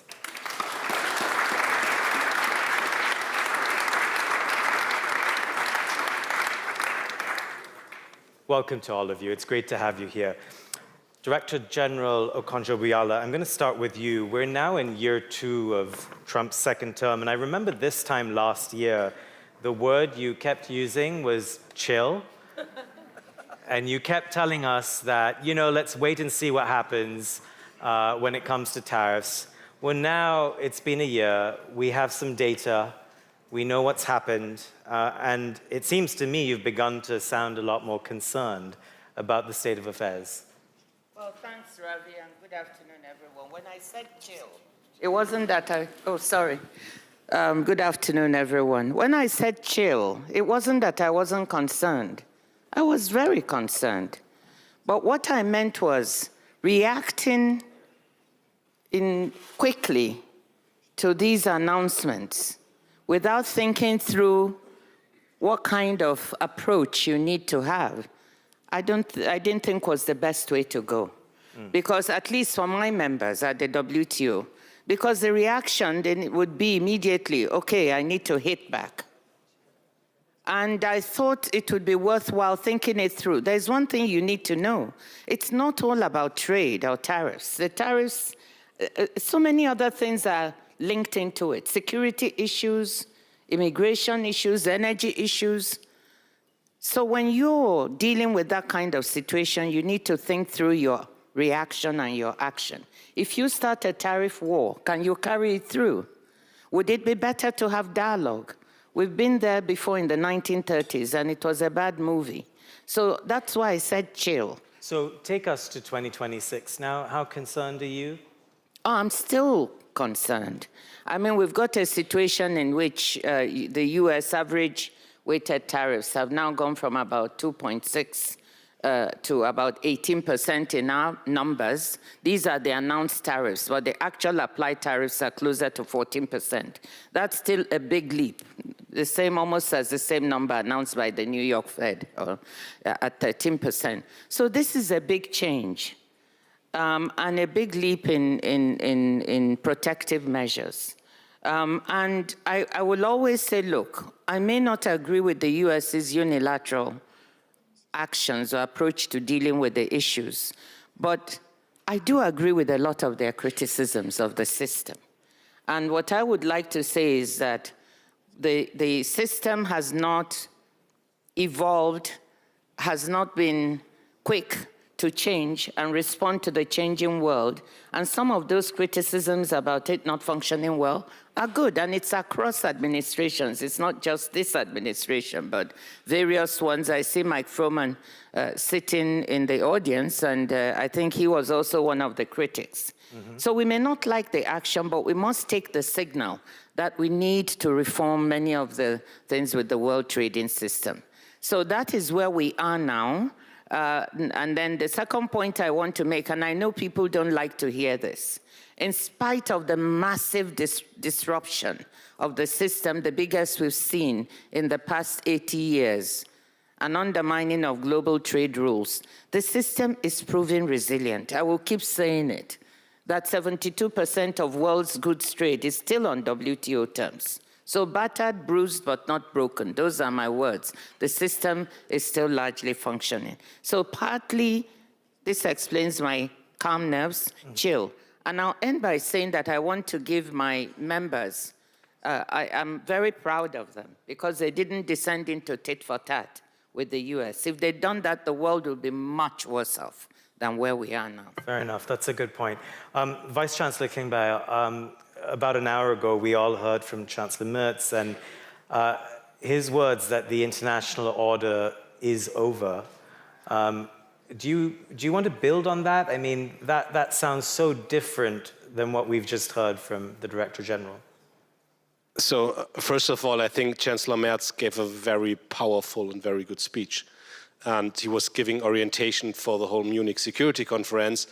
And he was analyzing that the world order as we know, it's over. But I think he gave a good overview, and I totally support that if we do the right things now, we have a possibility to form something like a new order. I'm totally convinced that this world order we all know, formed by blocks, this is over.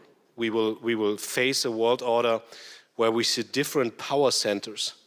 And all these power centers will find relationships, dependencies, maybe conflicts, and he was very clear, and I support that Europe has to work very hard, that we are an attractive and also very powerful center in this world.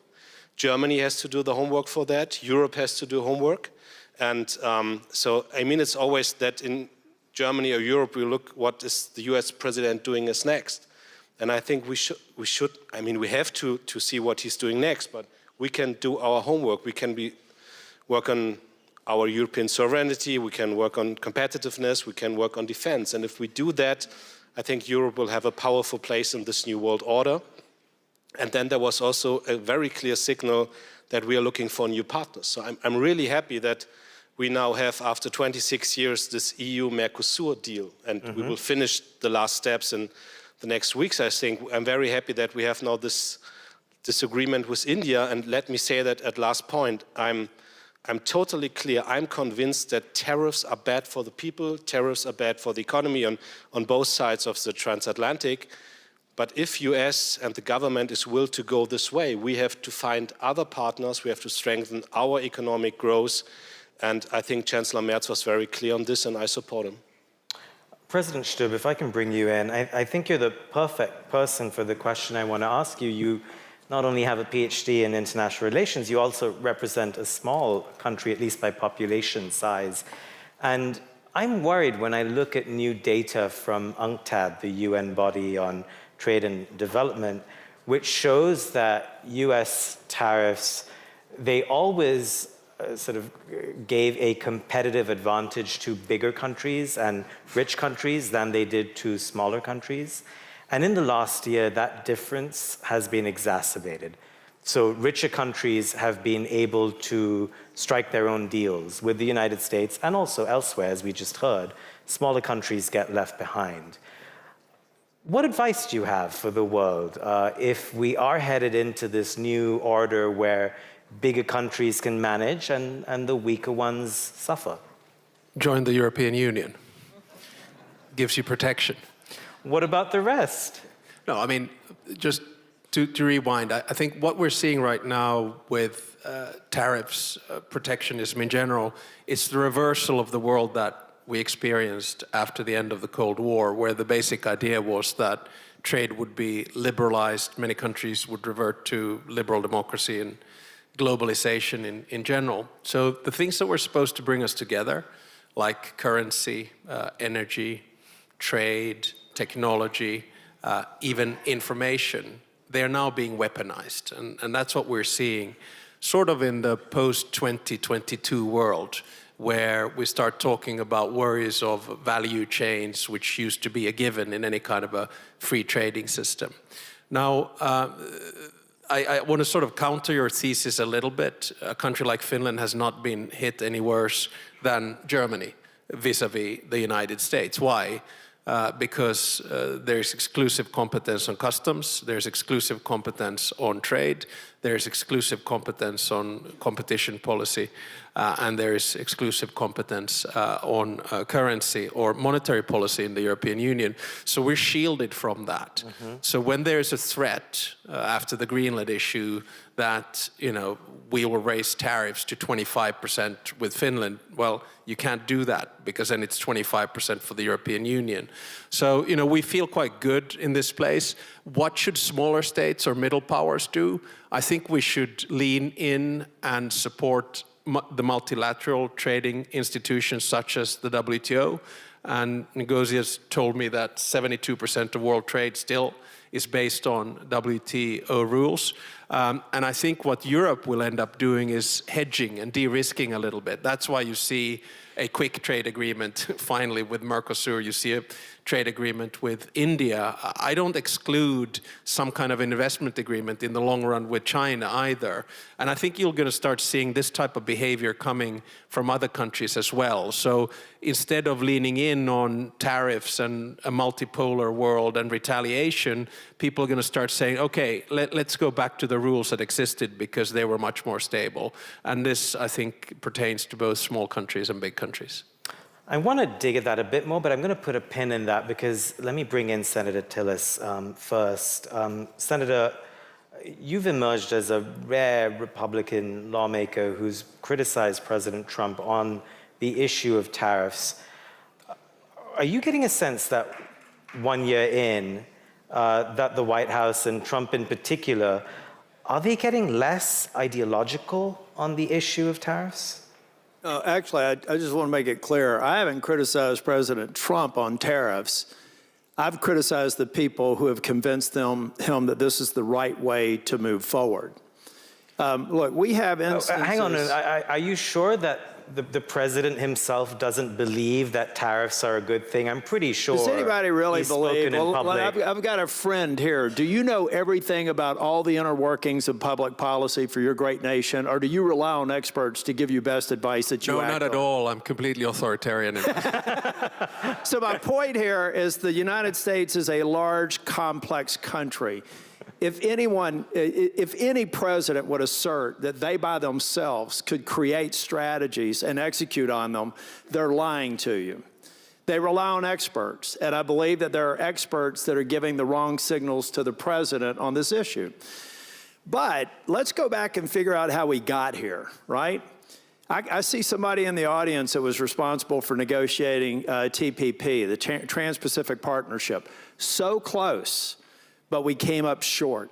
Can you imagine if we'd gotten through the very few issues that prevented that agreement, that trade agreement, ratified by Congress, through Congress, how different we would be in Indo-PACOM right now, with a partnership of 11 nations trading together. But it fell to the wayside for various reasons, because what we were trying to do is then have an on-ramp for TTIP. Can you imagine if we got through with TTIP, what our relationships would be like with Europe right now? And then instead of putting a priority on resolving our differences, we let an inherent problem fester, and then we find ourselves with so-called Liberation Day. So at the end of the day, I am a free trader, but I do believe that we have to have fair trade. And I do believe that there are some countries where we need to have a balance of trade. I also believe that there are struggling countries, if we exit and create an untenable environment to trade, that China will step in, that Russia will step in, and malign influences will. We have to understand there's a balance here, and trade policy goes hand in hand with national security policy. And at this point, I think we're at a bit of an imbalance. Just another note, and I'll let you go to another question. I didn't pay attention to the socks that I was putting on this morning, but it occurs to me that it's President Abraham Lincoln who presided over our Civil War, right? Well, we're not in a civil war with our partners and allies in Europe. We're in a frank discussion that needs to be had. But if anyone believes that the Congress of the United States think that our future is anywhere else but building stronger relationships with our partners and allies first, and then tried to work with our would-be adversaries second, then I think they're getting caught up in the rhetoric of American politics and not the reality of what people like me and the majority of my colleagues in Congress intend to get done. So, Senator, I just have to circle back to where you began that answer, because I'll confess I'm slightly gobsmacked, because it was my understanding that the president himself was very ideological about tariffs. And so I'm a little bit surprised by your answer. But given what you say, the basic question still remains the same. If it is these advisors who are pushing him in this direction that you clearly disagree with, I mean, you don't like what happened on Liberation Day. So the question remains, is any pressure on them coming to bear? Well, I think, unless the world of economics has flipped since my time as a partner at Price Waterhouse, how can you possibly expect prolonged imposition of tariffs in excess of 10%, not ultimately affecting consumers? That's just the way the world works. And so we have to understand that this sustained imposition, most firms can absorb 10% tariffs, and they do so competitively until they figure out where the market settles down. But when you impose a 50% tariff on Brazil because you didn't like a judicial outcome, that's not a strategic use of tariffs. You're saying what every single economist says. I guess the question is, how is this not breaking through to the White House? Well, because I think, again, if you think about the president, this is something I'll probably get a groan or two on. The president has to process a lot of signals through a lot of different channels, right?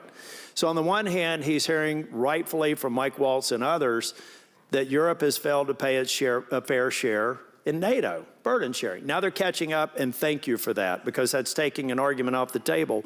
But if you're dealing with a country that on the one hand is falling short on their burden sharing, and also enjoying a trade, we have a trade deficit with them, then those are two data points that the president's responding to as an executive, not as somebody who's crafting the strategy. I see people in the audience who have served in other presidential administrations. We know how this works. You bring your best experts to the table. He's hearing these signals and going, okay, on the one hand, we're paying more for our mutual defense, and on the other hand, we're leaving money on the table in terms of trade imbalances. So I think you have to be strategic. And I was in Davos, I said, look, you have to de-risk at some level. But to make the statement that the free world and the family of NATO nations is no more, I think is hyperbolic and will not withstand the test of time. Because you have a Congress and an American people that understand that our future, our past, and our present is rooted in Western rules of law democracies. Got it. Well, I mean, in Davos, certainly that was an unpopular feeling given the threats against Greenland. I'm going to move on, but I'll come back to you. Director General, the question we were lingering on earlier about smaller countries. So, again, the data suggests that smaller countries are particularly disadvantaged by US tariffs. And if we sort of broaden out from just that particular case, what should the WTO do to allow smaller countries to have a more equitable rules-based system? Well, we have to look carefully at the data. As the President said, not all small countries. It depends on what your trade is. You know, African countries, I say this is one time, maybe it's good not to matter so much. Trade with 6% of our imports, exports to the US and 4% of our imports. When we do the analysis, there is some impact, but it's not as bad as one might expect. Less than 1% of GDP growth hit. But that's also not a good thing because it means the continent is not so connected or integrated into world markets. I'm just using that as an example. But the truth of it is this. If it is a power game, small countries are disadvantaged. So it's not only about trade, it's also about power and what you can be made to do or not made to do outside of the multilateral system. Now, let me say this. Of my 166 members, about 140 have trade to GDP ratios north of 50%. So trade, so that's the point you're making. Trade for them is an existential issue, whether it's trade with the US or elsewhere. For the EU, for instance, the trade to GDP ratio is about 93%. For the US, 25%, China, 38%. So there are some big, large countries that can maybe somehow make it on their own, but a whole host of others who may not. And so the question is, what should be done? And I think that what needs to be done is for those members and countries to have what I call agency. I would like to say that, yes, the US has upended the rules-based order. Global trade rules are being undermined.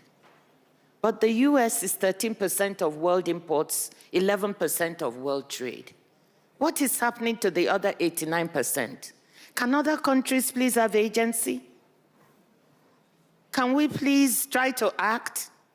Do we have to spend all the time lamenting? I know it's the biggest economy and China is the second largest, but sometimes when I hear people speak, that's not the way I approach this. Okay, so the US has done all these things. Can the middle powers come together and say we find the system valuable, as President Stubb is saying, and we are going to support it? And therefore, we will support the rules-based system. And since the world trade is still largely, goods trade is still largely on those terms, could we get together and say what works within the system that we can keep? And what is it that doesn't work? Because a lot is also broken that we need to fix. The system is resilient, but it's not robust. So we need to make it robust by doing the necessary reforms, and that is what we're working on at the WTO. But I want us to have more agency.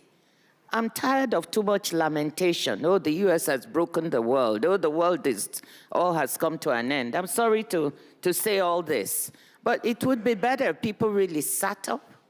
Europe has the chance to lead the middle powers and support the system. And let's us just do a little bit down with the lamentations and get going on trying to do the right thing.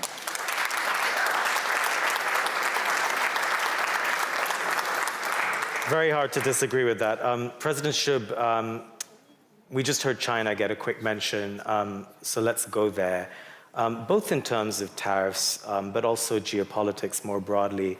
I'm curious how you're thinking about the value proposition that Europe has and America has as well, vis-a-vis China. When you look at the next 30, 40 years as a contest for power, as a contest that involves much of the global south looking for partnerships, looking for allies in a messy new order, what is the value proposition you're trying to put forward?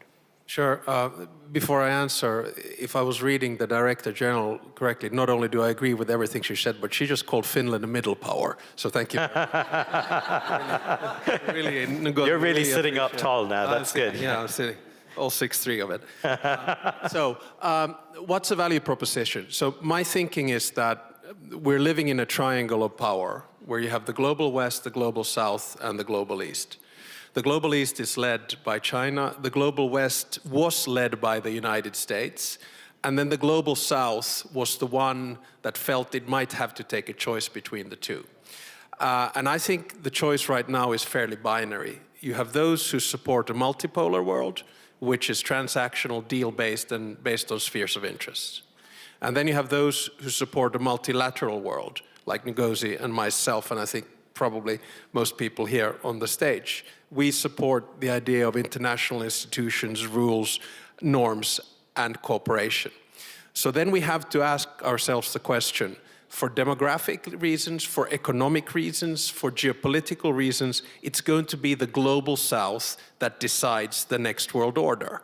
And how do we make a value proposition? What I've tried to do is to say that we should base our foreign policy on values-based realism, so to be true to your values, human rights, fundamental rights, democracy, freedom, rule of law, but be realistic. You cannot solve issues of trade, conflict, climate, or technology just with like-minded countries. So reach out. And I think that there is this battle for hearts and minds right now. To a certain extent, China is doing it, the US is doing it. So then, for me as a European, my idea is that we need to drive a dignified foreign policy, which means that reach out to the middle powers, do the trade deals with India, do the trade deals with Mercosur, open up your markets. And in that sense, take a different type of approach, because in my experience in diplomacy, you get more out of a system if you act in a dignified manner. My final point, I think what we need to do is we need to reform the international institutions. The UN, the WTO, the IMF, and the World Bank. Why?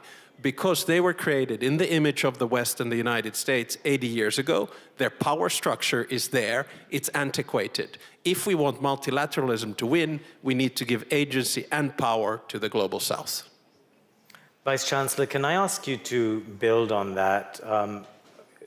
Is the German perspective here the same as what President Stubb was describing, or are there any variations that you want to add to that? No, I would agree. I mean, I have to say again, for us in Germany, the most important part is now to make Europe stronger and work on the European sovereignty. When it comes to the question of competitiveness, we are 450 million people. So if we have a single market, if we have a capital market, if we have a common defense market, this will bring Europe in a really powerful role. And it's just us deciding if we want to go this way or not. If it comes to simplification, it's not United States, it's not China, it's just us deciding if we go this way. But we can really be a power in the international system. And the second point is, and I really want to underline, when it comes to Global South, I think Mercosur is very important. India, the trade deals are very important, but there are so many countries in the world that wants to work together with us in Europe. And I know that from a lot of trips I made as a party leader or now as the Vice Chancellor and Minister of Finance, if you come to several states in Africa, in Latin America, also in Asia, everyone is telling us, okay, Russia was here, China's here, they're doing deals, where are the Europeans? And I think this is what we have to recognize, that we have to become stronger when it comes to make trade deals, fair trade deals with the Global South. And so we can bring these countries in a stronger relationship with Europe. And then I also want to underline that we have to reform the institutions. I mean, everything is about international institutions, it's about rules-based institutions, it's about common policy, but we have to talk about the representation of the Global South in these institutions. And I think if this debate is starting from Europe, we can also build trust with our partners in the Global South and all of this. And again, I want to thank you for your clear statement for the transatlantic partnership. But we have to face the situation as it is. We have a president in the White House that is having threats with tariffs, and we have a competitor with China who's doing an unfair unfair trade relationship with us when it comes to subsidies from the state, when it comes to overcapacities, when we see how China is flooding the European market. So we have to be stronger also on trade policy, but I think for Europe there are a lot of opportunities and I think we should use them. Director General, did you want to jump in on that? It seems like they're following your message immediately about agency. Sounds great. No, just a couple of numbers on this. Although many people, this definition of global south and global north is also, we need to just also be careful about it because there are a lot of differences. But taking it as it is, in 1995, the global north or developed countries contributed 60% of world GDP and the global south 40%. Today, those numbers are reversed. It is now the global south contributes 60% of global GDP and the North 40%. In 1995, 10%, South-South trade was 10% of world trade. Today it's 25%. So there are shifts and movements that dictate that, yes, we need to look at those, we need to pay attention. And the third point I wanted to make on that is that, look, the arrangements with whether it's global south, south-south trade or north-south trade or arrangements with the global south, this is all part of trying to diversify trade. And that is why at the WTO we do support these trade arrangements, whether it's the EU-Mercosur that took 24 years and other trade arrangements. We support them because they help diversification of trade away from US, which would, you know, so many countries were overly dependent on the US for demand. And overly dependent on China for critical supplies. So I think diversifying away from both of these and giving yourself the flexibility is a good thing. And if it's with the global south, why not? And of course, the White House's policies have accelerated that process. I want to go to the audience now to take a few questions. If you can raise your hand and we'll have a microphone weave its way over to you. I see in row 3 we have a lady. If you can identify yourself, ma'am, and then a question, not a comment, please.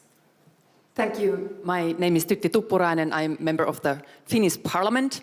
I really like what the Director General said about the rest should unite. I think that's really the right way to go. But that brings us to the question of how to engage with China. And I think it needs regulation.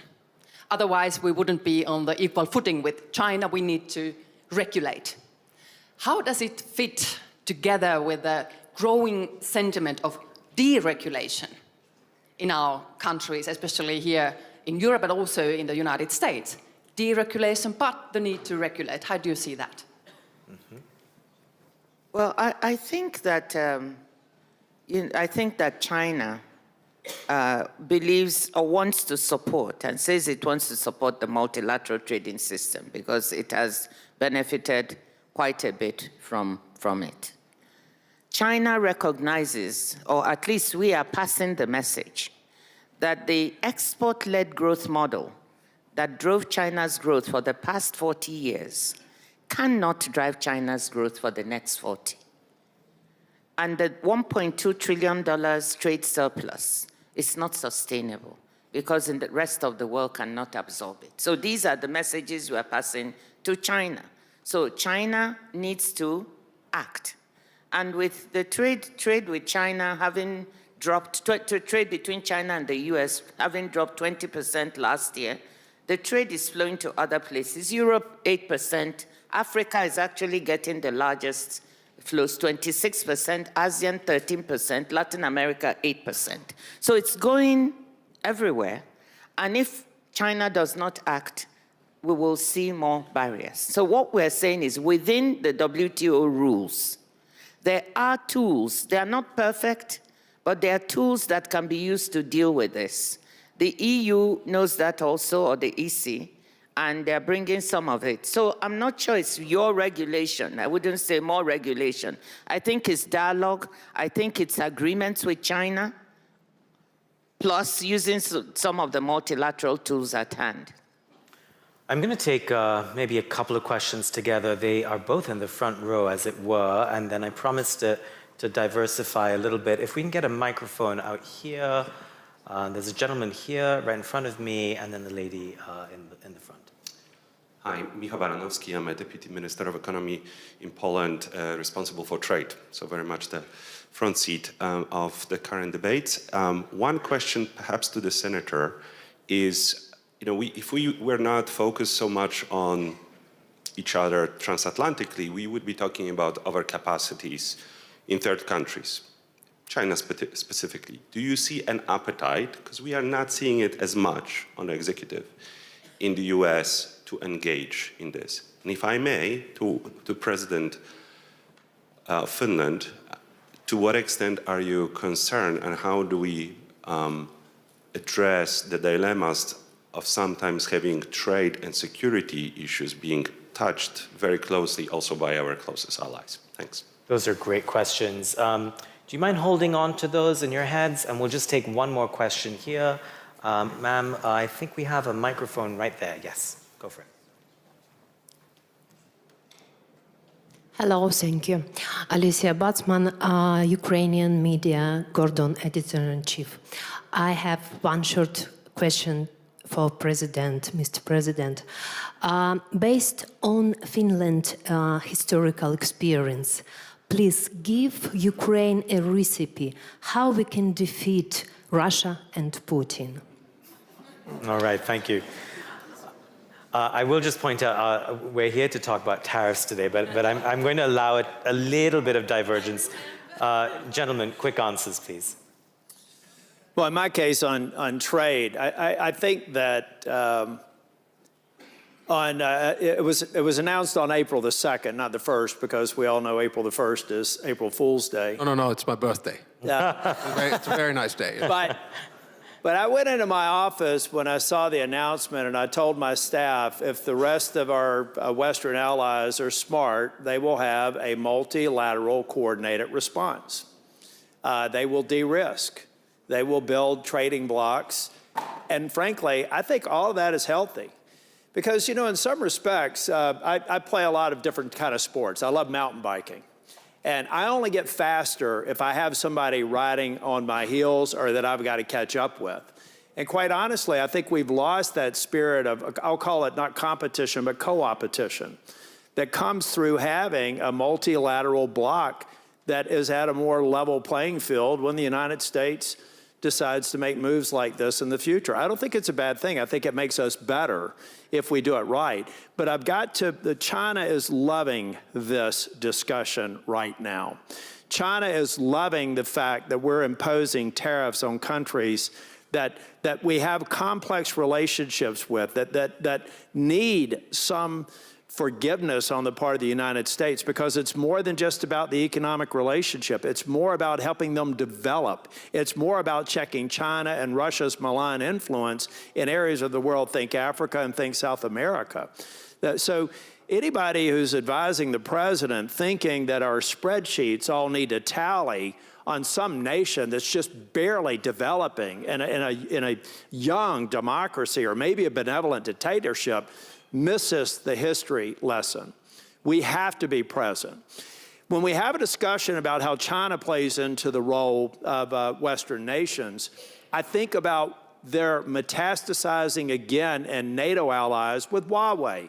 We all remember the argument about how we had to de-Huawei from our NATO allies so our communications infrastructure is solid. Let's not repeat that mistake. But at the same time, we've got to recognize that co-opetition is good. I'm not the least bit frightened by a well-defined multilateral response to the U.S. so that we understand our limits and we build on that.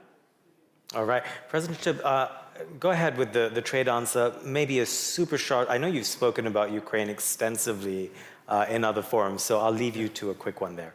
I can't hesitate because Tom talked about Huawei and we're in Germany. You can always switch from Huawei to Nokia. It's a really safe network, and it works really well. Never miss an opportunity. I never do. On the trade issue, a very short answer, because I think it's linked to the fundamentals of our transatlantic partnership. You will know that I'm pro-European, pro-American, and therefore, like Peter sitting next to you, by definition, pro-transatlanticist. I think there's a lot of noise in the transatlantic relationship right now. I think an element that Tom was bringing forward is correct. We need to take more responsibility when it comes to security. But let's not throw the baby out with the bathwater. And there are issues with where we can work with the Americans, NATO, defense, technology, minerals. In our case, actually, icebreakers. You know, there's a dependency in the other way. So there are a lot of things that we can do. And then let's cordially disagree on things that are linked to the EU or international institutions, the liberal world order, and climate change. Then on Ukraine, I promised to bring in the tariffs on this. Very briefly, I'm not going to give you advice, but I think you're winning this war. And the reason I say this is that Putin has failed strategically. He wanted to make Ukraine Russian, it became European. He wanted to prevent the enlargement of NATO, he got Finland and Sweden. And he wanted to keep our defense expenditure down, and it's now going up to 5%. Secondly, he's losing on the military front. Remember that when the war began, Russia acquired 12% of Ukrainian territory. That's 12 years ago. Since then, 8%. In the past 2 years, 1%. In December, Ukraine was able to kill 34,000 Russian soldiers. They were not able to recruit back. So my answer is just keep on what you're doing, and at the end of the day, you will prevail and win this war. All right. We have just a little bit of time left, so I'm going to take a couple more questions on tariffs, please. Row 3, I see Natalie Tocci. If we can get a microphone over to her. And then there's one hand at the back. You know who you are. Yes. Question to President Stubb. So earlier you juxtaposed a multilateral and a multipolar system. And that resonates, of course. Although I'm wondering whether the two models that we have before us, and of course I'm slightly simplifying here, is on the one hand a rules-based multipolarity, which I guess kind of fits into your principled realism, and on the other hand, a model of imperial collusion, where obviously there are wannabe empires from Russia to China to the United States. And of course, you know, those empires eventually could end up being rivals and compete and maybe even conflict. But for the time being, they seem to be more interested in establishing their spheres of influences, be it through security, be it through economic coercion. So if that's the alternative model, how is it that both we as Europeans, but in general, the multilateral system, can act to prevent that scenario? Okay, President Stubb, just hold on to that one. And there was one last question there. I think that's Dan Dresner. It is. Thank you very much. Dan Dresner from the Fletcher School. My question is about the intersection of security and trade, which all of you seem to acknowledge is certainly an important issue. I guess on the transatlantic relationship then, to what extent does this mean, President Stubb, that Europe, in terms of building out, using the 5% of its GDP to spend on defense, should actually de-link from buying US weapons and start developing its own military industrial complex? And to Senator Thillis, what are the implications of that for the United States?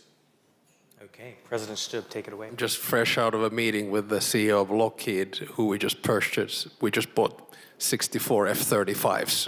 So am I the right person to answer the question? But I'll go to Natalie first. I think you're onto something on this.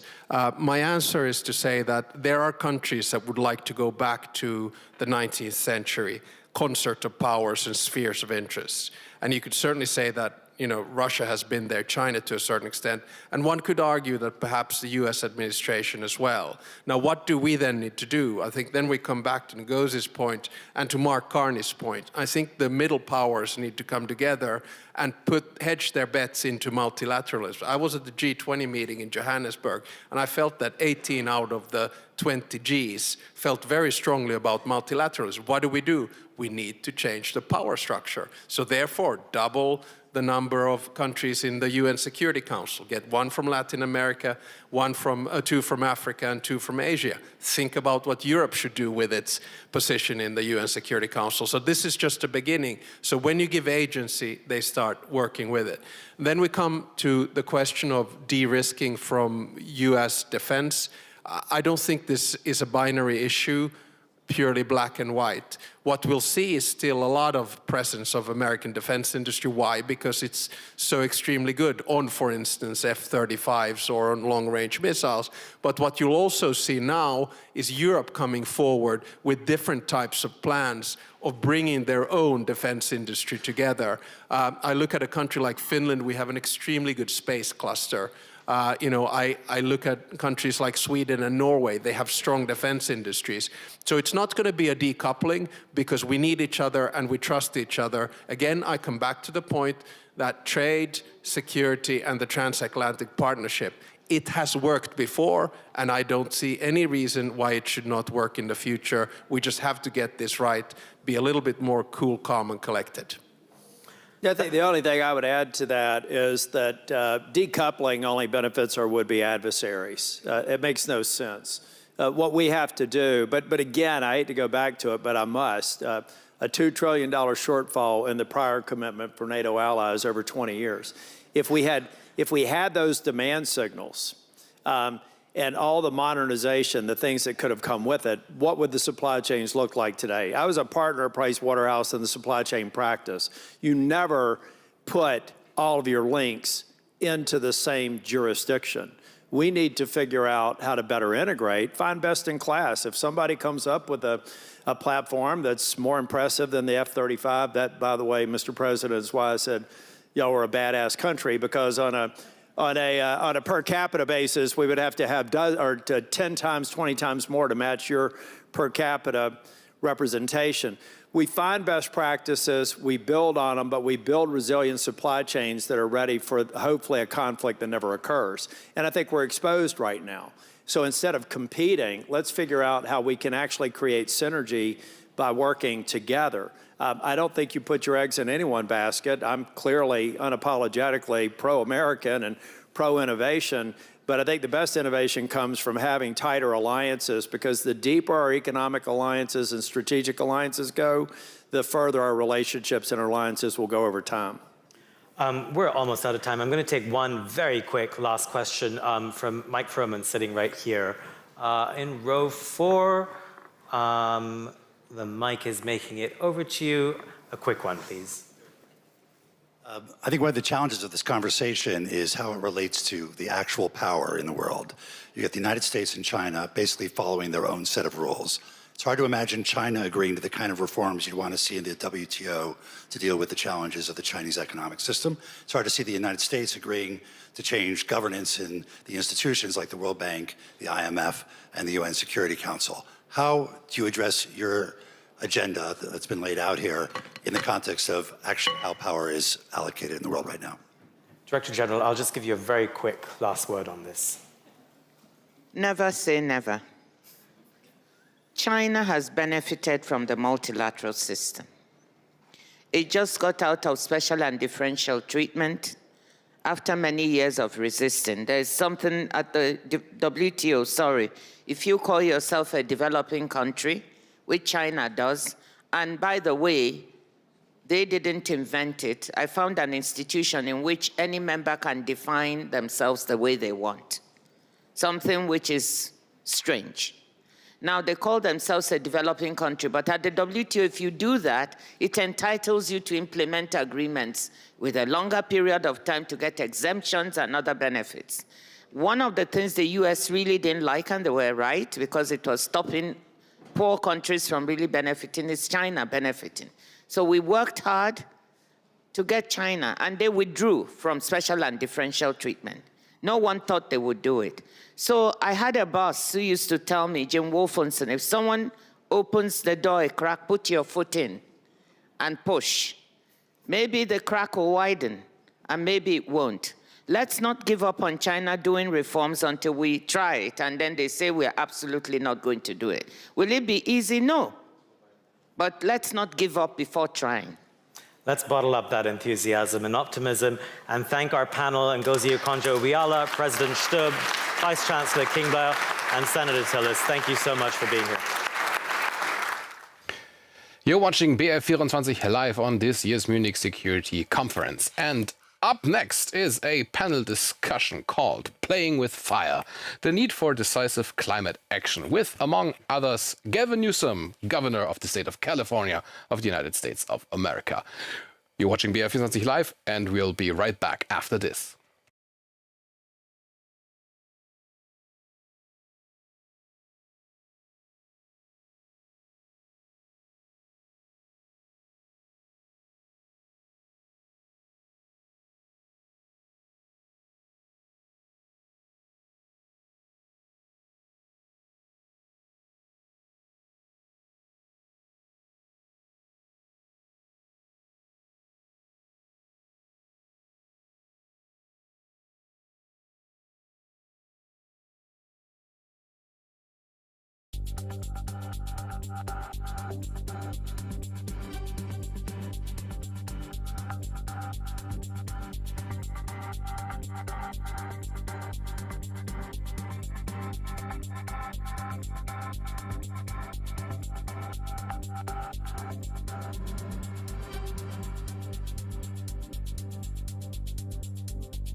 Welcome back. You're watching BR24 live on this year's Munich Security Conference. And up next, the panel discussion, Playing with Fire, the need for decisive climate action.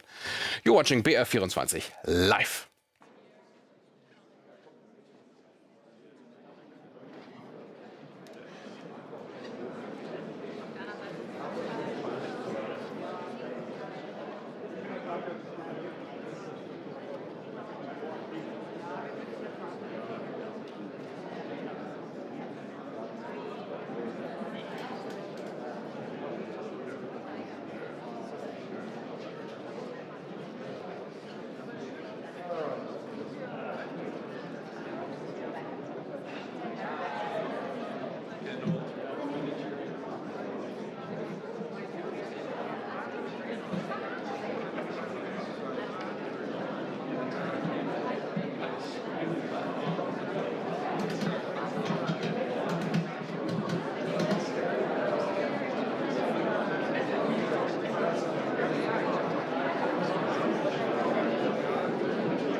Ladies and gentlemen, this is my final call. Please make your way back into the main conference hall now. Ladies and gentlemen, we'll close the door to the main conference hall now. Please make your way back to us right now.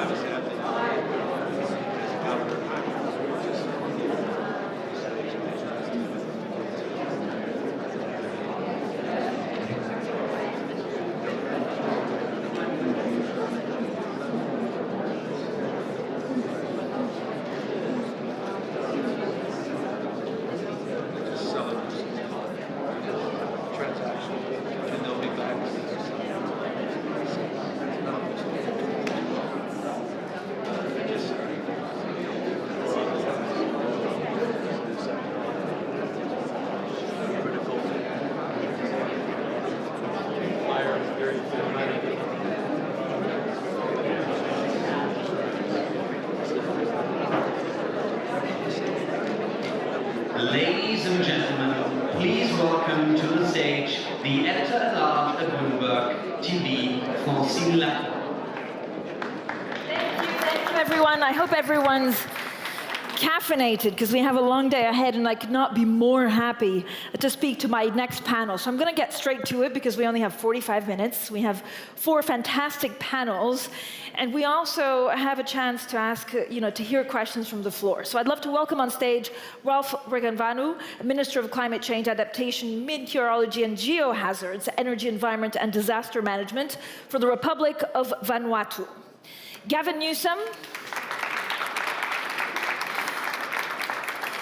Gavin Newsom, Governor of the State of California of the US of A. Lidia Pereira,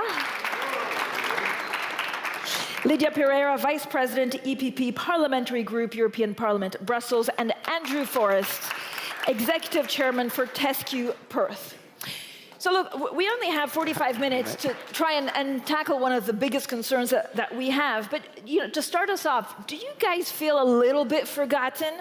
Peak climate concerns around the COPs in Glasgow and Dubai. We're in Munich, defense is rising. Is climate change falling off the agenda? Governor?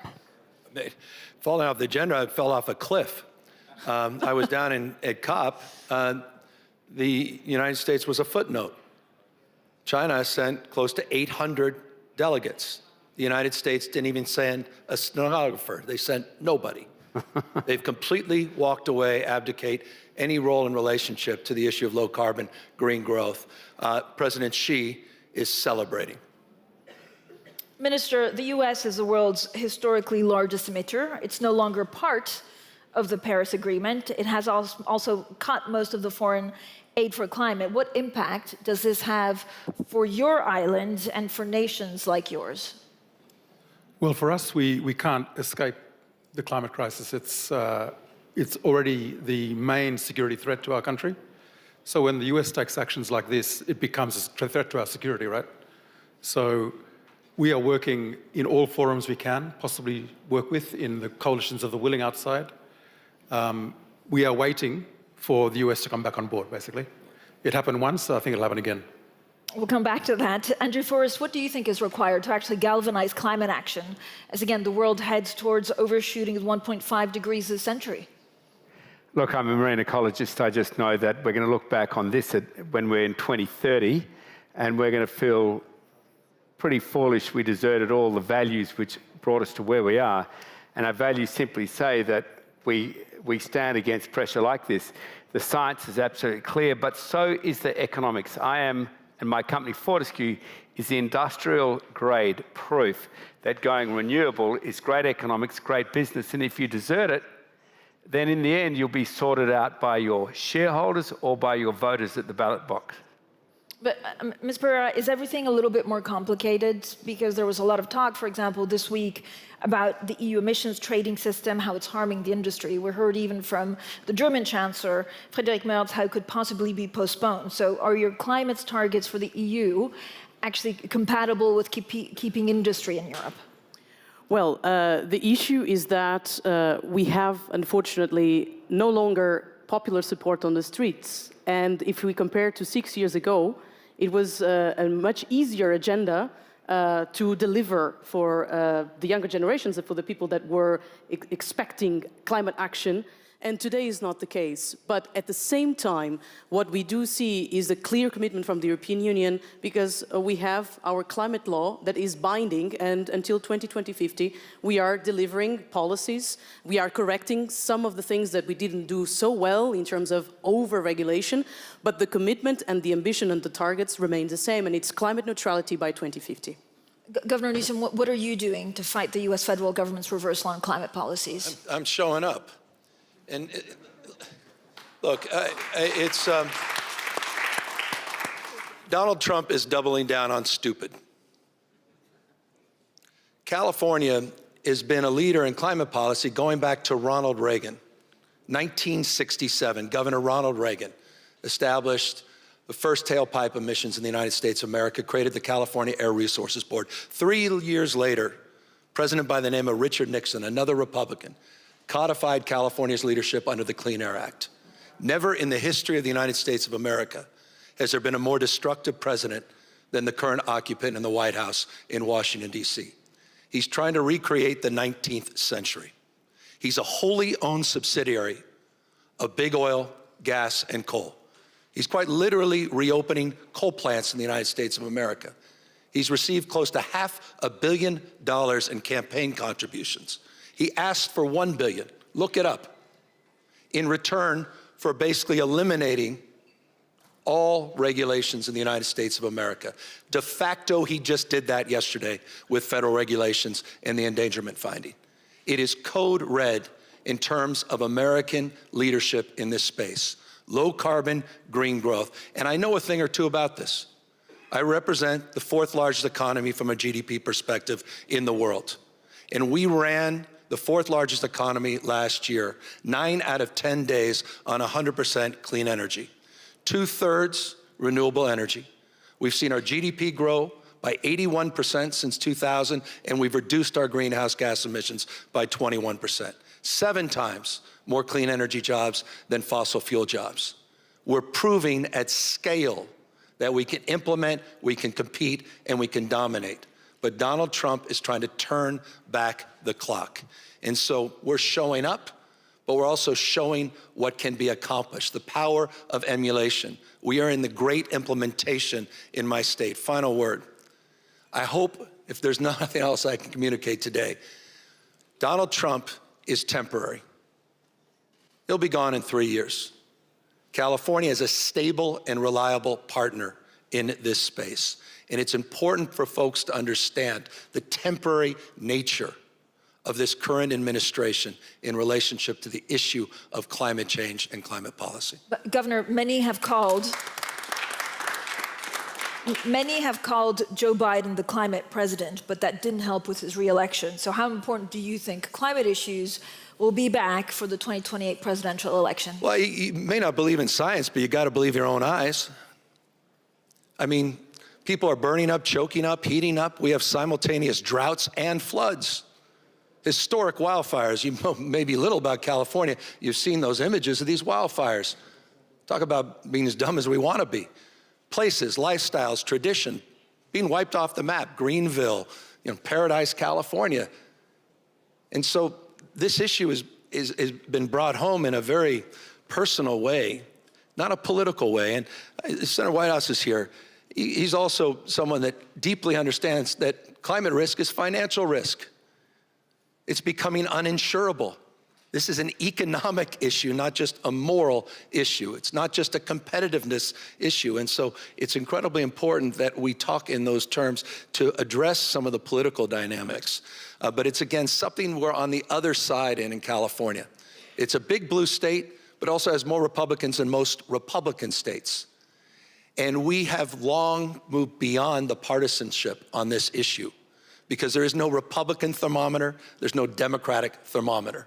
There's just reality. And people in my state have been mugged by reality. Those that have been in denial understand that we're on the other side of the debate. Ms. Pereira? Okay. Oh, Andrew, you want to go first? Who is it? Go ahead.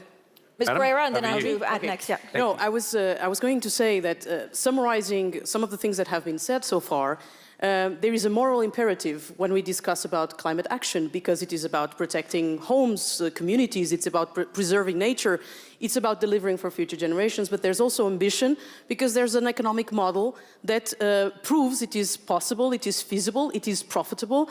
If we look back at history and we see the evolution of humankind, we had in the recent past, we have agricultural revolution, we have industrial revolution, and now we are in a transition phase from a linear model to a more circular model because knowledge, because scientific progress, because innovation provided such. And there's also a necessity. I come from a country that is at the moment under a huge difficulty managing a huge storm coming in on the 28th of January. My hometown this morning was on the verge of being completely flooded because of climate change. So we have to be better prepared. We are talking about a country, a EU member state, where people have to be displaced on the 21st century, where salaries were not paid in its fullest because of the disruption. So we really have to choose between two scenarios when we discuss about climate action, energy security. It is either chaos and war or investment and a true investment for younger generations and for our planet. Because unfortunately, what we have been witnessing so far, and what I said at the beginning, there's not the same popular support, but we do see the issues with our own experience. Part of my rooftop disappeared on the 28th of January in Portugal. So we really have to take action, and obviously we have to convoke everyone in our planet to make part of the difference that we have to deliver for younger generations. Andrew? Look, I just want to thank you for convening us, Francine, and these are excellent speakers. They have their own knowledge. I can only share with you, ladies and gentlemen, I've seen the browning off of millions of hectares of Australia. I've seen the reefs you all love, the Great Barrier Reef, get completely desecrated. On the other side of the continent, you've got the Ningaloo Reef. But let's just say we don't believe in climate change because we don't believe in what's in front of our eyes. Let's just assume that you don't believe in the physics of climate science, but oh my God, do you ever believe in the physics of computer science? You've got to choose. If you don't believe in science, which one do you want? I mean, if you're all in on AI and you're not all in on climate, then you're a total hypocrite because you're backing the science you want to hear and you don't want to hear from the science you don't. But I come from the science and the economics that you may not want to hear if you're a hardcore vassal state of fossil fuel. Fortescue is the cutting edge. We burn 1 billion litres of diesel a year. We procure our diesel from across the world. That stops this decade. That stops this decade. Next year, we're switching on the world's first green grid. We burn as much energy as medium-sized cities, bigger than many small countries, and we're going to create even more. And with AI optimization, we swing that onto the entire company. We save circa $1 billion a year. So I really don't care if you do not believe in climate science. What I care about, I'm not a Republican or a Democrat, but I love my planet. I love organic life. And we're the hardcore proof that what we're seeing with climate denialism, with rolling back the clock to oil and gas only, is very bad economics. And that's my only argument. My children want me to say, Dad, you're a scientist, just stick with science, will you? Dad, you're a philanthropist, just stick with what you're doing for the world. That part of the world isn't listening. The part of the world I want to appeal to is business. Every cabinet room in every part of the world, every responsible boardroom in every part of the world, please listen. We start saving $1 billion a year next year by going fully green, period. Minister, Vanuatu, we can applaud. Vanuatu was amongst the island nations that argued for and actually successfully secured the 1.5 degrees Celsius target. Scientists are now certain that that won't be achieved. So what recourse do island nations have now? So we've been talking about the science being very clear. You know, the IPCC, the best available assessed science. The economics is clear. But what we are doing now, because we haven't been able to get through at the multilateral level with states to take action, we got an advisory opinion from the International Court of Justice last year, and that crystallized international law. So now the international law is clear as well. States have obligations to address climate change. They have to take actions that reduce emissions. Licensing new fossil fuel companies is now a wrongful act under international law. And so what we need to do is what the EU's done, put laws in place. It's no longer political will, it becomes, we put laws in place at a multilateral level. So for countries like Vanuatu, very small countries, we rely on the international rules-based order. We depend on it. And we're seeing now, I think, with what's happening with Trump and so on, there is a growing unity among countries that want to reinforce the international rules-based order. That's our unity. And so if we can progress that, we need that back. Yeah, that multilateralism, that's the only way small states are going to make it. Minister, what does this mean concretely? Because as you say, the ICJ noted, that all countries have an obligation to fight climate change, but it was only advisory. So have you actually been able to use this ruling to advance climate action concretely? Not at the international level, but this case has been used in numerous cases of domestic litigation and succeeded. So it's added to the growing body of law that can be used against governments to force changes in policy and laws by countries. And we saw that almost immediately after the advisory opinion was handed down.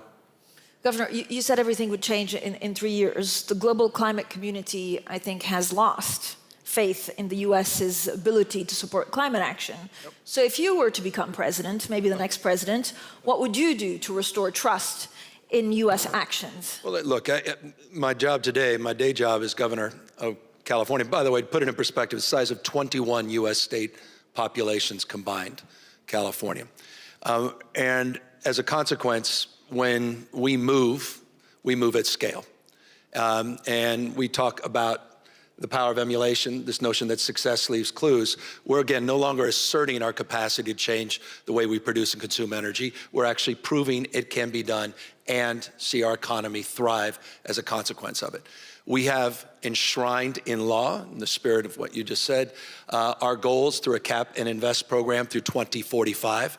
So we have doubled down in terms of a consistent regulatory framework, by the way, that has invited in tens of billions of dollars of investment in this space, 60 ZEV manufacturers, supply chains, moving in the state of California. All the R&D in electric vehicles dominantly is in my home state. We set the first goals for 100% zero-emission vehicles by 2035. Of course, Trump administration has vandalized that, but we jump-started. That investment was 29% in the last quarter of all new car purchases. So we're continuing to move, continuing to thrive. And so the point is subnational in the context of your prior point, because folks haven't walked away globally, and I don't think this, I know this. I happen to co-chair the MOU Under 2 coalition, where we have folks from all across the world at the state level that don't care about the prevailing winds at the federal level, that are in the how business, that are working and applying these ideals, working with business, not just working with governments to move forward. So that gives me confidence. I know 3 years is a long time, but it gives me confidence that we continue to weather the storm. Final point, it's what Andrew said. The ultimate confidence is the ultimate gauge, and that is the ROI. He's making the business case at scale. This is one of the largest miners on planet Earth that's about to save $1 billion a year in energy costs because he gets it and he gets things done. Yeah. Andrew? Look, and I'd just like to, thank you, Governor. I'd just like to turn our attention to Europe. Europe, you're focusing here hard on your military security, on your geostrategic security, and it's going to take a while if you want to get to full autonomy, maybe at least $1 trillion. But everything stands on your energy security. You're not an independent, autonomous group of nations unless you have full energy security. Switching between President Putin to President Trump, well, choose your own poison, Europe. I'm just saying that if you wind up with 80% of all your gas coming from one country, it doesn't matter if it's the United States or Russia, I don't think you're that autonomous. So my simple message to you is you have a bank of energy called North Africa, which is multiple times of anything which Saudi Arabia will ever produce, and it's right on your doorstep. The Kingdom of Morocco, it's a 14th century monarchy. It's a little stable, it's a little boring. That's perfect to develop very large energy systems in. So I'm putting a proposal to Europe now that we develop a fully green state in Morocco. We drive down energy prices, making Morocco one of the most investable nations on earth. That helps a huge amount with all your immigration issues across Europe. But it also helps Europe massively because it can drive the greening of Western Europe. Now, we can do this. We've proven it in our own company, Fortescue. Trust what someone does just as much, even more than what they say.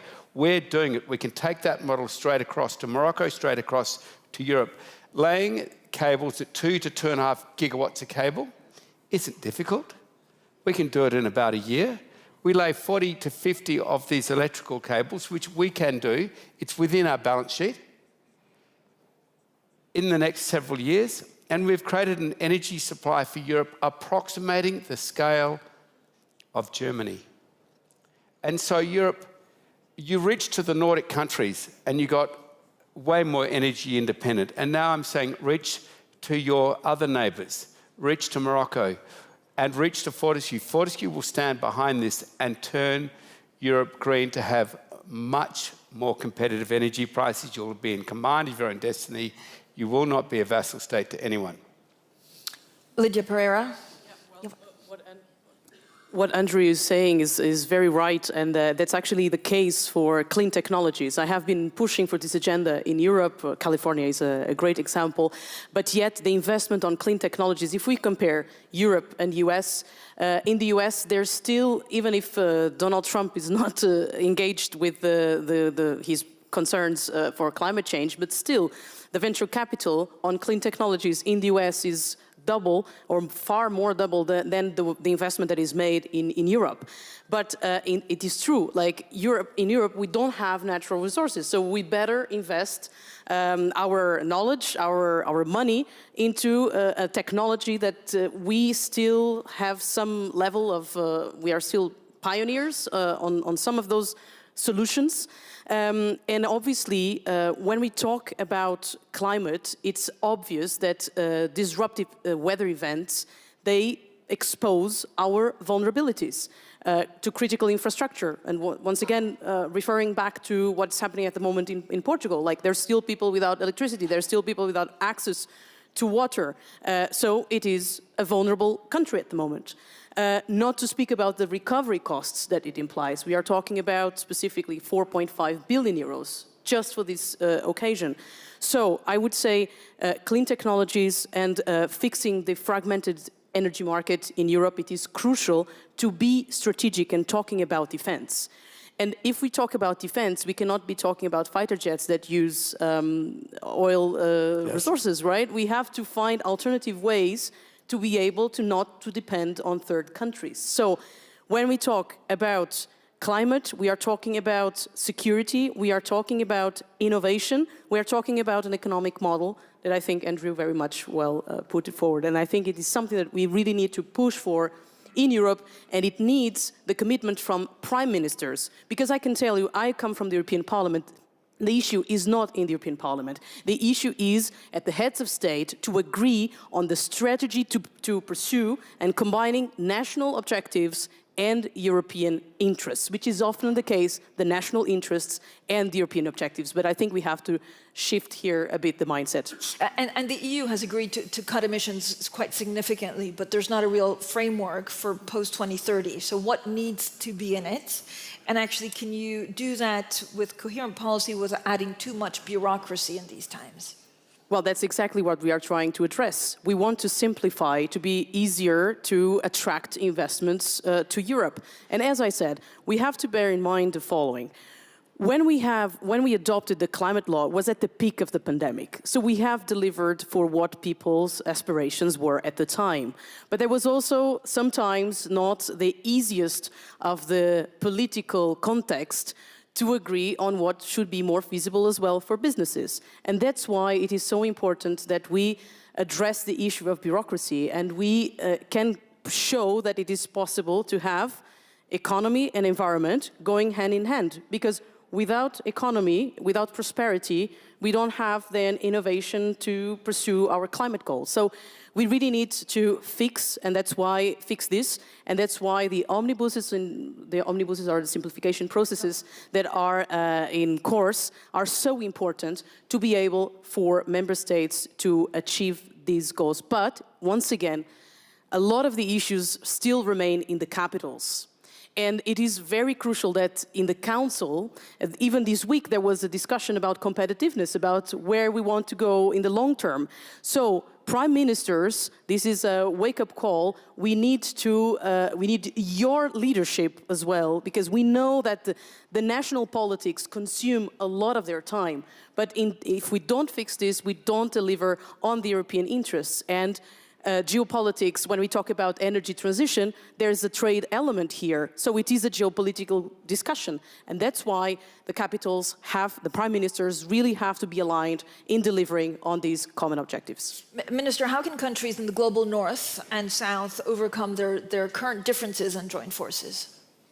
Well, a good example is what happened at COP30, where a group of about 80 of us decided to have this meeting in Colombia in April.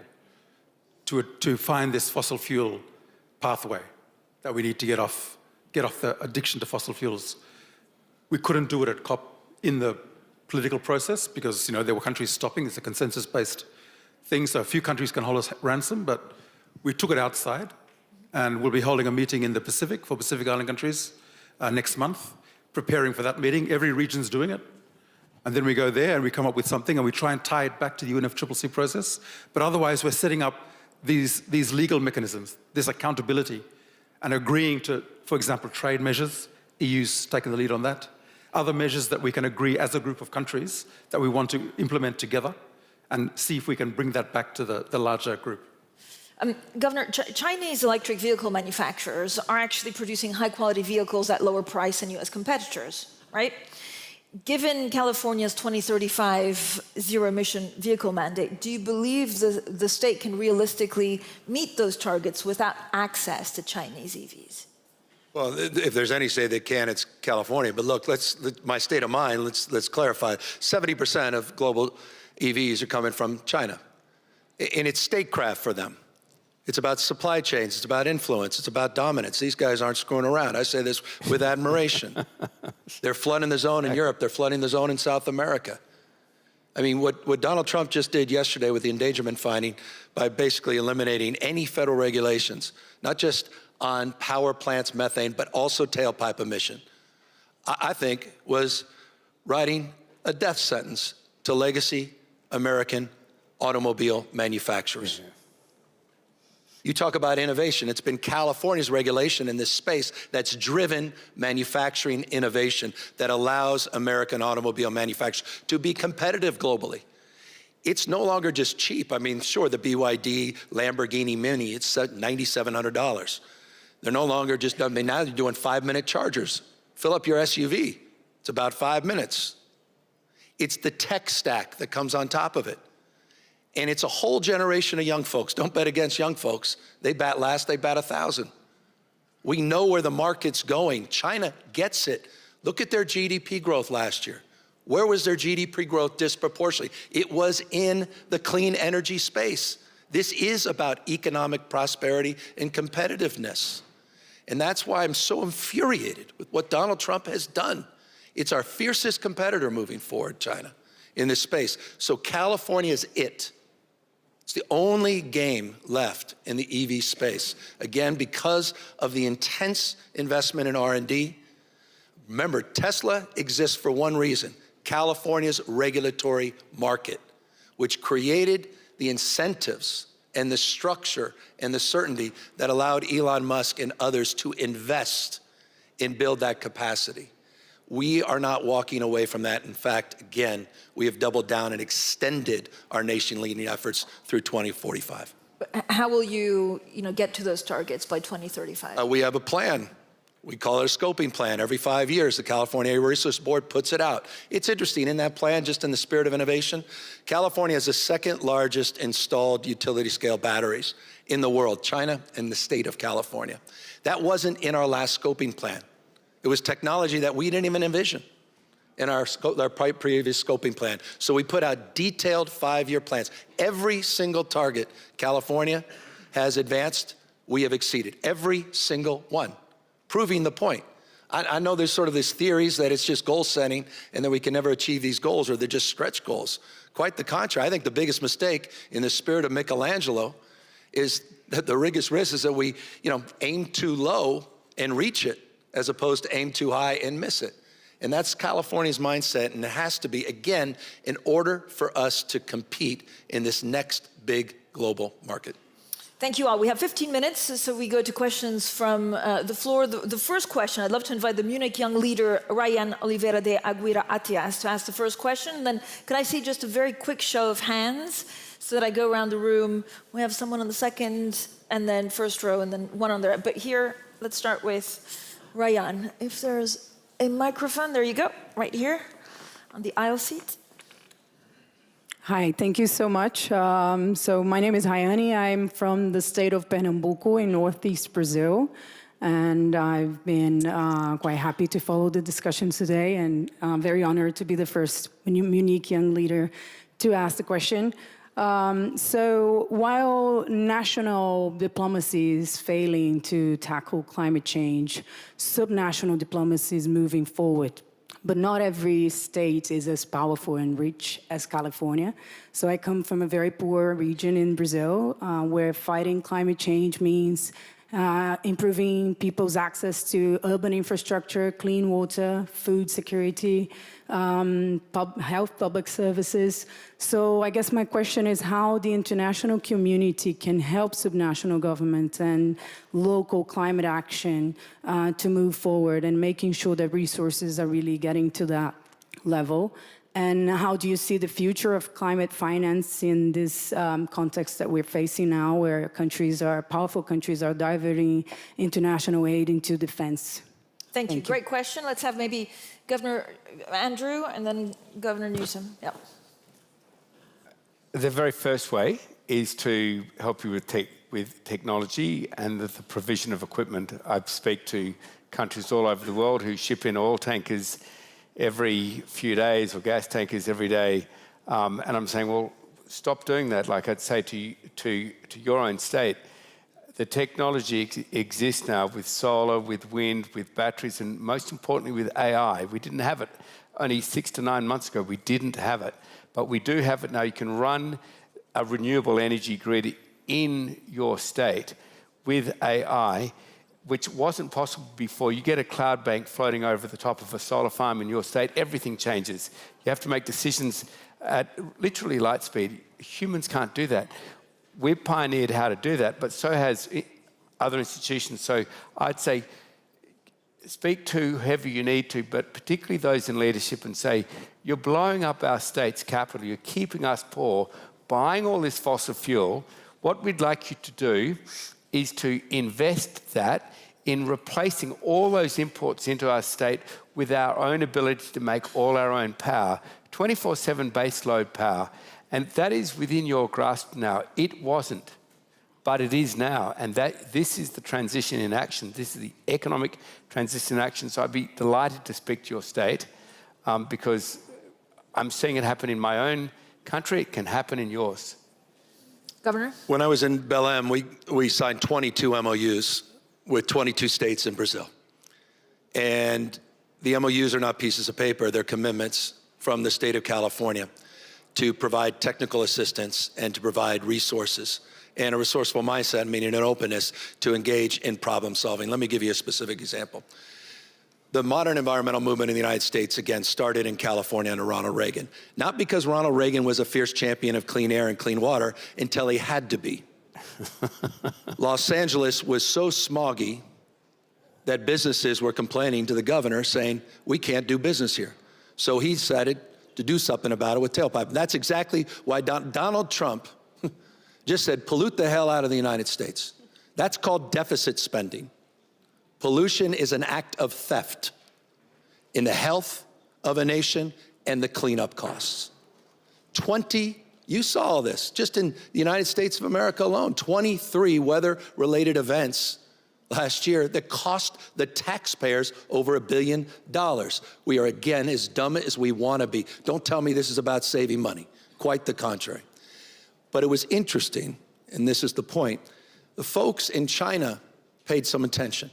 We established relationships with China. They send technical teams, and literally some of their low-carbon green growth specific to their cap and trade programs came from the example of California and the work we did. And Beijing is proof positive of a lot of that technical assistance and support. So that's at scale the kind of work we do in terms of this relationship, nationally, subnationally, people to people, to actually solve problems despite, again, who's in office in a particular jurisdiction.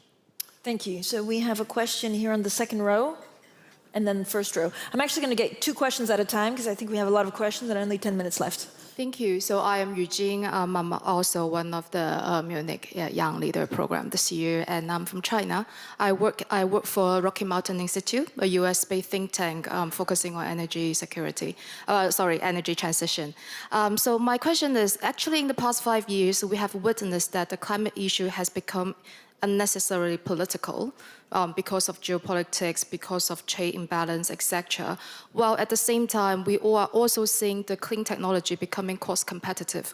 For example, in Southeast Asia, also South Asia, we are seeing renewables and also like the electric two-wheelers or vehicles being adopted by the consumer themselves, where the policy are not really in place yet. So it's very like bottom-up development. So my question is, what can we do? What the additional things we can do to make climate more market-based and science-based instead of political-based?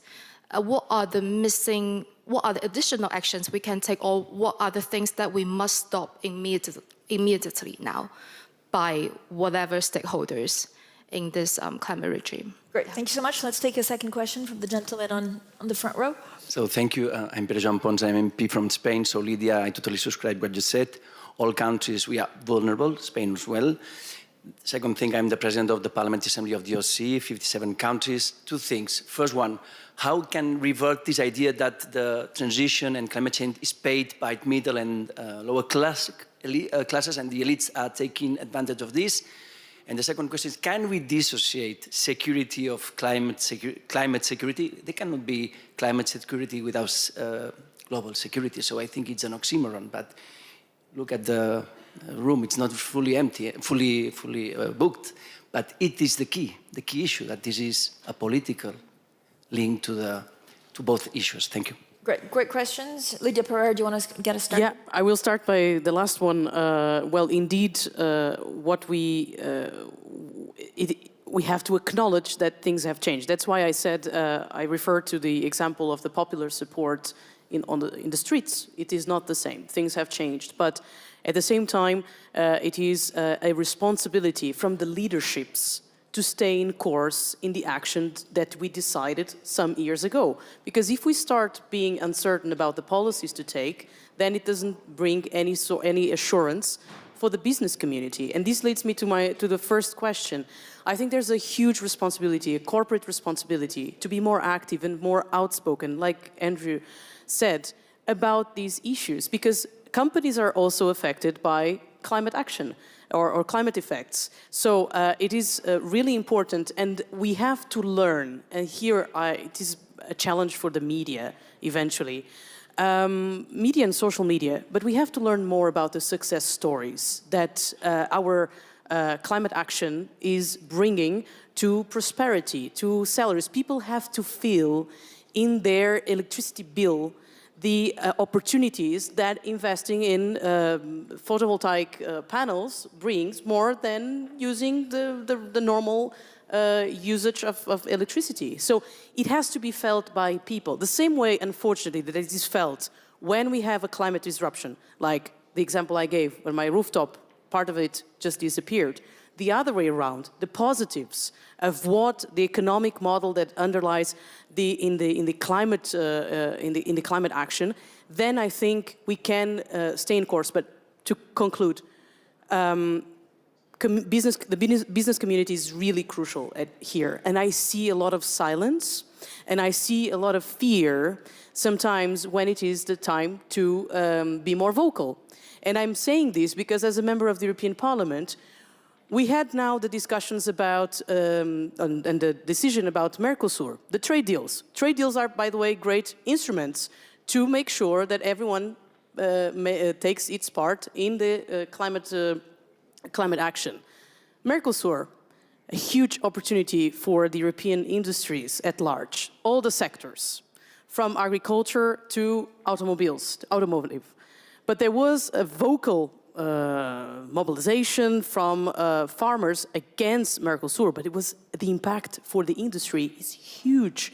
So it is time for businesses to speak up about the good things, about the positives that this transformation is bringing to the world. And we don't see that. We only see the worst part of only when there's climate disasters or whatever, but we don't see what the clean technologies are bringing for families and for companies. So it has to be visible for people so they feel mobilized in the efforts that we are making and in the salary that they are taking. Andrew, I mean, we've talked about this in the past, that a lot of people may, a lot of chief executives maybe continue on this path, but they don't want to be vocal because they're worried about politics. Yeah, look, if I can just answer your question very concisely. I think, of course, the way you frame the question, you're already doing very much the right thing, but I'd ask your leaders now, when are you going to stop burning fossil fuel? Name the date.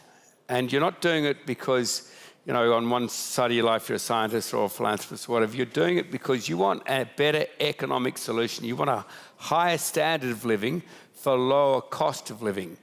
And if they say, well, oh my goodness, I don't think I can name a date, then say, well, the technology's there, the examples are there, the talent with you isn't. What about you get off the stage, give the microphone back and hand it to someone who will name a date to get off fossil fuel? You'll all be better off. Okay, we have 5 minutes. I'm going to try and get 2 more questions. So here on the third row, and then I don't know if there's a microphone coming.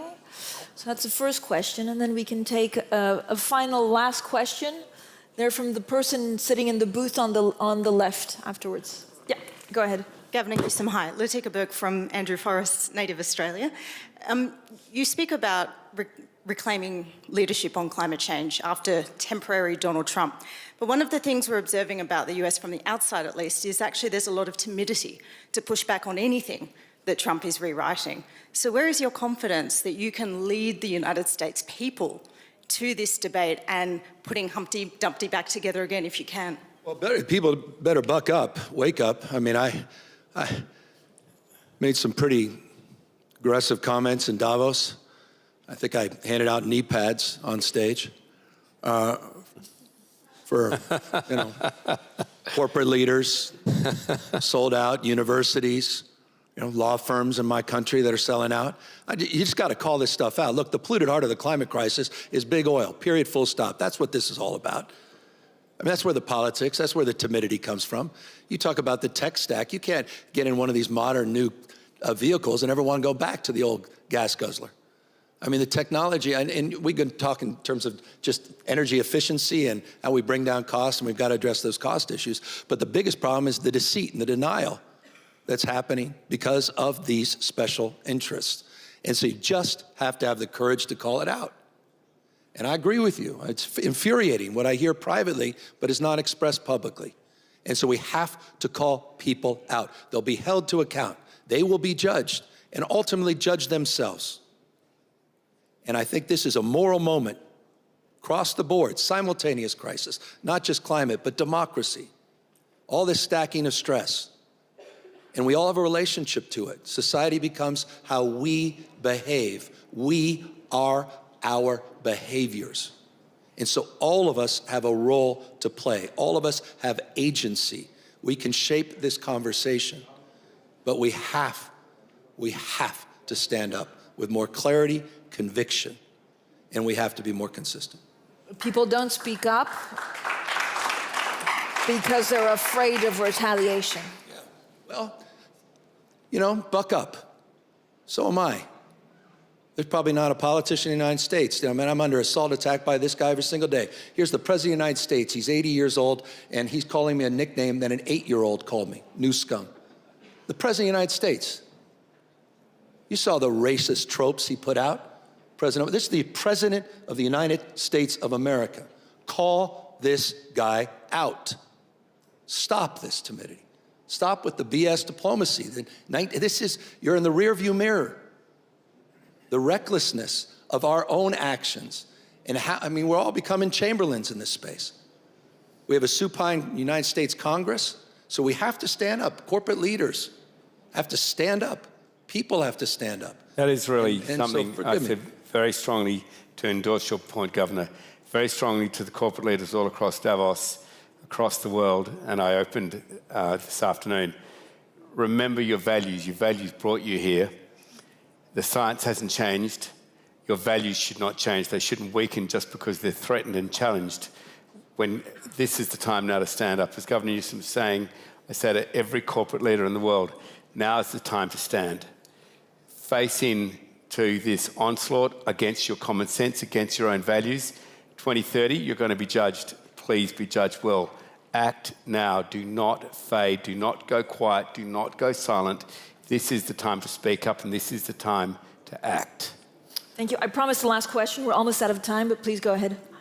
Elisa Miebach, climate reporter for the German public television. After the brilliant conclusions we just had, I would just like to ask Minister Regenvanu of Tuvalu, can you give us one conclusion? We're talking about the nexus of climate and security here. What does it mean for you coming from the front lines of climate change?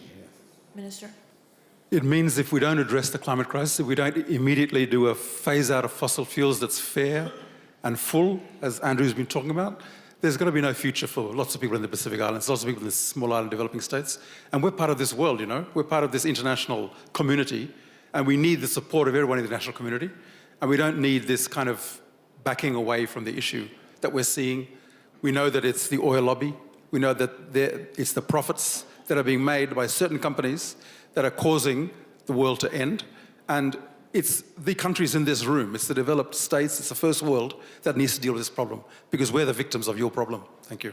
Yeah. Thank you so much for a wonderful panel. Thank you. Thank you. Hey, well done. I think they're amazing. Thank you, sir. Ladies and gentlemen, the main program in the conference hall will continue at 5:30 p.m. with the session Destructive Ambiguity, Deterring and Countering Hybrid Warfare. Ladies and gentlemen, we'll continue. You're watching BR24 live on this year's Munich Security Conference. And coming up next, a panel discussion. Destructive Ambiguity, Deterring and Countering Hybrid Warfare. Just stay with us and we'll be right back after this.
Welcome back. You're watching BR24 live on this year's Munich Security Conference 2026. Coming up next, a panel discussion called Destructive Ambiguity, Deterring and Countering Hybrid Warfare. Just stay with us and you won't miss a thing. You're watching BR24 live.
Ladies and gentlemen, please welcome to the stage the President and Chief Executive Officer of the Center for European Policy Analysis, Alina Polyakova.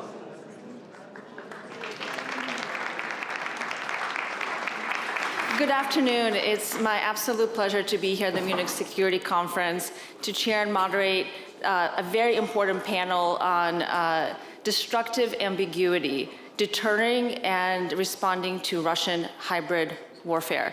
But before we get there, it's my pleasure and honor to please welcome to the stage the President of the German Federal Intelligence Service, President Martin Jaeger, to set the scene for us. Please welcome President Jaeger.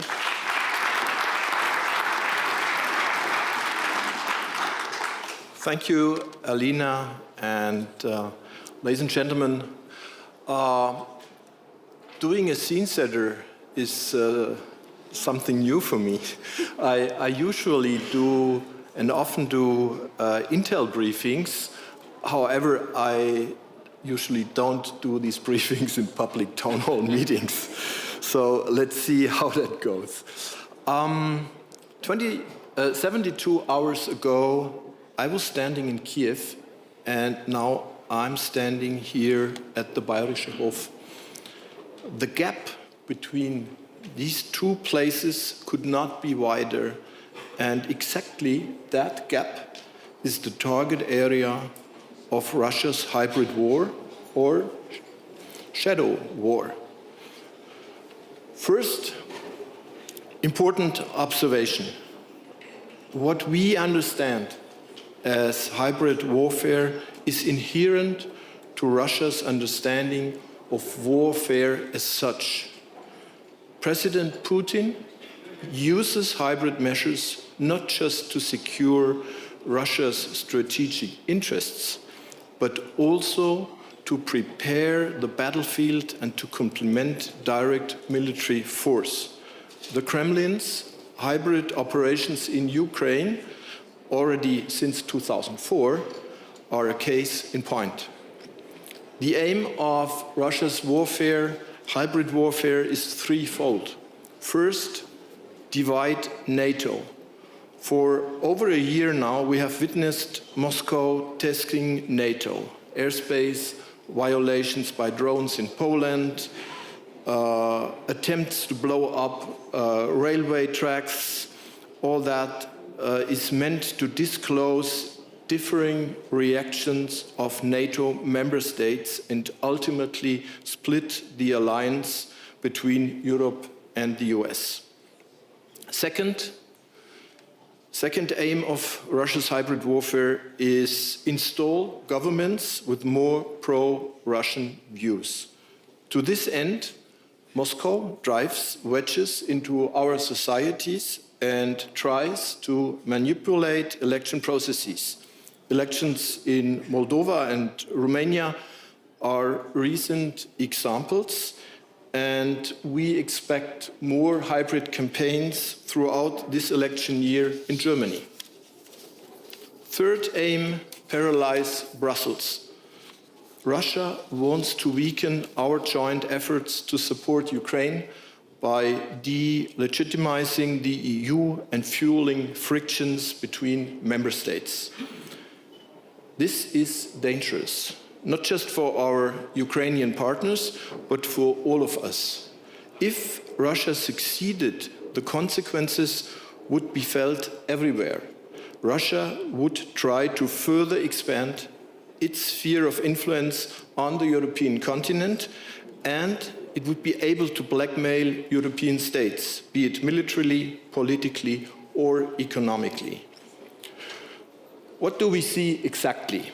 Our intelligence shows it is Russia's leadership that orchestrates destabilizing campaigns in our society and fuels political crises. The malign tools Moscow uses are well known: disinformation, intimidation, espionage, sabotage, airspace violations, contract killings, persecution of opposition figures living abroad. Let me give you a few concrete examples. Espionage. Russia gains information superiority and fosters mistrust with up to 60,000 intelligence officers worldwide. And this does not include an even larger number of co-opted individuals, former military personnel, procurement helpers, and other proxies. Just this January, a woman was arrested in Berlin, allegedly having spied for the Russian GRU for years. Sabotage. Our Federal Criminal Police Office registered 321 suspected cases of sabotage and more than 2,000 drone sites in 2025. It is likely that Russian actors and their Telegram agents are behind numerous of these incidents. In planning and executing operations, Moscow not only tolerates but also consciously accepts the involvement of innocent victims. To name just one case, only due to a flight delay on July 2024, did the air freight of a DHL plane not explode in the air, but on the apron in Leipzig. Disinformation. Just 2 months ago, the German federal government, attributed a massive hybrid influence operation to Russia. The German intelligence services were able to prove the involvement of Russian actors and Moscow's direct responsibility. With the Storm 1516 campaign, the Kremlin, with the support of the GRU, attempted to influence the last federal election and to interfere in the internal affairs of the Federal Republic of Germany. Our analysis has shown that the campaign spread artificially generated pseudo-investigative research, deepfakes, and fabricated witness statements on various platforms. What can you do about it? The threat emanating from hybrid warfare has been recognized. There are numerous initiatives, declarations, and strategies within EU and NATO. But we likely agree we have not been successful enough. Deterrence is not working yet. This raises the question, do we simply want to continue to observe and record these developments, or have we reached a point where we must take active countermeasures? This question also applies to my service, the BND. In my opinion, the service must and will become more operational.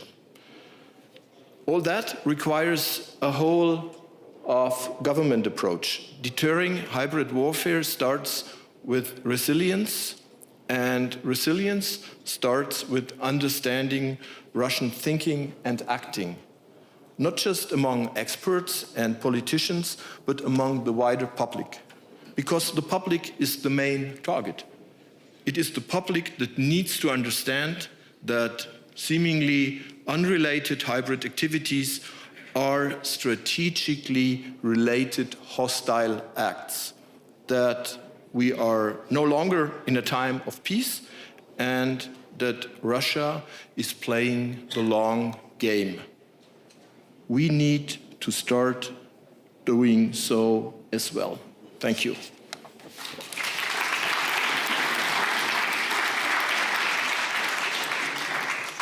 Thank you so much, President Jäger. And if I could ask my distinguished panelists to please come join me on the stage. President of Moldova, Maja Sandu, Prime Minister of Sweden, Ulf Kristersson, and the head of the NATO Military Committee, Admiral Dragone. Please welcome everyone to the stage.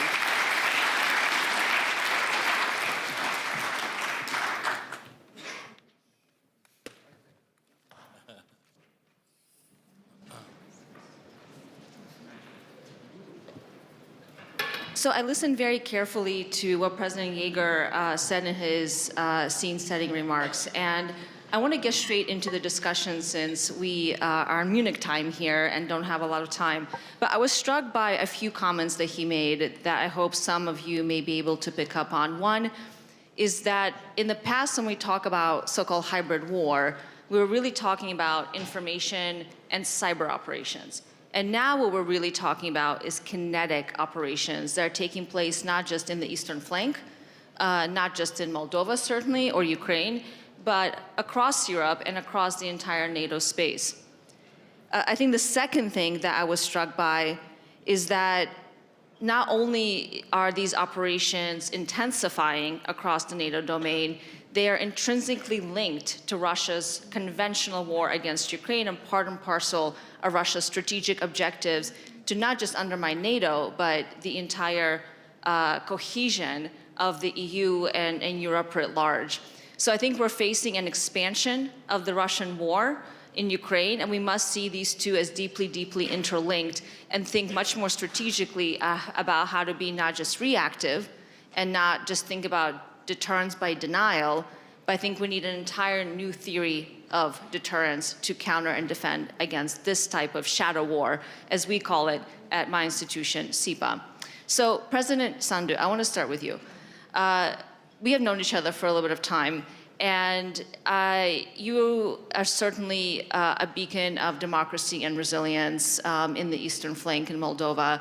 I wanted to start with you because Moldova has been the front line, and you have had a front row seat to Russia's hybrid attacks and Russian kinetic attacks against your country. When you think about withstanding this constant barrage of shadow war, what would you like your fellows, your counterparts in the rest of Europe who are maybe encountering this for the first time to really learn from your experience? Thank you very much. In the case of Moldova, we have experienced probably all the elements of the hybrid war, and not all of them are going to be, used in your countries, but the most important one is the cognitive war, because this is difficult to see, and this can have significant impact. In the case of Moldova, Russia's narrative has been, you are a small country, you have a weak state, your institutions are not able to protect you, to deliver. They try to portray us as corrupt leadership, saying that EU choice is a bad choice, EU is not for you because EU has different values or it does not respect your traditional values, and that in the end, if you do not vote for people who support Russia, then what is happening to Ukraine is going to happen to Moldova. So the narrative has been like that, and of course the economic situation being affected by the war in Ukraine was not great, and this was also used by Russia. When the living standards are not growing, it's easier for Russia to use that. So we have seen all of it. Cyber, just to give you one example, the day of the elections, the Central Electoral Committee site received almost 1 billion malicious requests. The idea was to take it down. And why was that important? Because they wanted to discredit the elections. In Moldova, for many years, you can see immediately after the elections the counting of the results. So like in 2 hours, 3 hours after the elections end, you know who won the elections. Imagine if last year when we had the parliamentary elections, at some point the site would go down and then people will believe, like Russia kept saying, that these are false results. So 1 billion of such attacks. The information manipulation, this was the most important one, and this is the most dangerous for everybody. Just one troll farm, which had 100 or 90 TikTok accounts, they produced thousands of videos, and they reached 35 million views in a country with 2.4 million people. And there were many examples like that. The illegal financing. In Moldova, this was about financing pro-Russian political parties, and since 2023, Russia established 10 new political parties, in addition to those which have been there before. And then they also tried to bribe voters. This has been difficult to trace the money because they're using more and more cryptocurrency. They're using all kinds of channels, and it's not easy to trace this. And we have estimated that Russia spent last year on Moldova's elections about 2% of Moldova's GDP, just to give you an example of what it means. And then, of course, destabilization activities, because this goes well with fear, paid protests, sabotage, and many other things. These were the main elements, but I guess for many countries, the manipulation of information is the most dangerous part to democracy. Thank you so much, Madam President. I'm going to come back to you on some of the quite shocking statistics you mentioned that I'm guessing not everyone in this room was aware of. 1 billion attacks on your central election system, 2% of Moldovan GDP spent by the Russian side to try to manipulate your elections. You know, it's interesting how much Russia is investing, even though some of these new tools like AI that you alluded to are obviously making cognitive warfare cheaper. So we can just imagine the combination of financing plus new tools of warfare being deployed, what effect that has. So Prime Minister, I want to come to you. The President mentioned the importance of cognitive warfare as a tool of hybrid war. As Sweden has recognized the idea of psychological defense as being a whole of society issue, as I think President Yeager also mentioned. And I was reading some of your recent remarks, and you said that Russia has been reckless in its use of these kinetic below threshold threats. Given how vulnerable so many European countries are that are not used to these kinds of attacks, do you think it's fair to say that deterrence is not just being tested, but that it has in fact already failed? I don't think it has failed, at least not yet. I think, first, it's very humbling and learning to talk to Maya on these things, because you realize what the Russians really can do when they find the opportunities. And it also gives you reason to figure out what are our vulnerabilities. We have not exactly the same, we have other ones. And just to state the obvious, I think for a country like Sweden, we have been suspicious against the Russians since the 17th century. So we have some kind of experience on that. We have very little of a Russian-speaking minority, and honestly, those who do speak Russian in Swedish, quite a few of them are soldiers trained by Sweden. So they have other reasons for being. They are not that attracted to these messages. And we have full unity on the support for Ukraine in politics, which doesn't really create this vulnerability. So I think, and to add to that, we by tradition have extremely good intel on what Russia is doing. So there we have limited vulnerabilities. The Baltic Sea is a bigger one. The Baltic Sea is a big vulnerability, and I think it's fair to say, given our experiences for the last years, that the Baltic Sea has never been tested so much as it is right now. It's equally fair to say that we have built up capacities to defend the Baltic Sea in a much, much more detailed way. So I think it's more protected also compared to before. We do not attribute if we don't have extremely good evidence for that, but that does not mean that we are naive. So we don't think things just occur, you know. Suddenly things just happen, very hard to explain.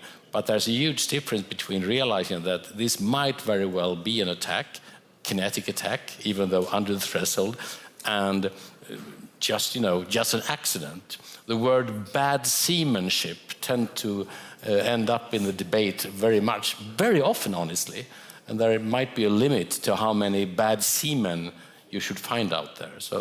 But we have vulnerabilities, and we have increased our efforts enormously. So I'm going to come back to you on this issue of the shadow fleet, which is a slightly different problem set, but an incredibly significant one, certainly for Sweden and for all Baltic states. But I want to come back to President Jaeger with the same question about deterrence. Because you mentioned in your opening remarks that we need to start thinking differently and more proactively. But based on what you described, the number of sabotage operations that you're tracking in Germany alone, not the entire European and NATO space, it does seem like deterrence has failed, and it seems like the Russians have an open playing field. What do you say to that? This is a two-stage process. First, you are confronted with specific, smaller, sometimes bigger events, and you connect the dots, and you find there is a pattern. So this is the first step.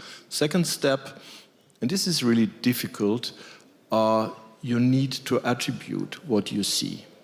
And this is always a very complicated and a time-consuming process. I just mentioned that we made a public attribution to a Russian cyber group, Storm 1516. We could trace that back to the GRU, but that took quite a while. So that's not easy.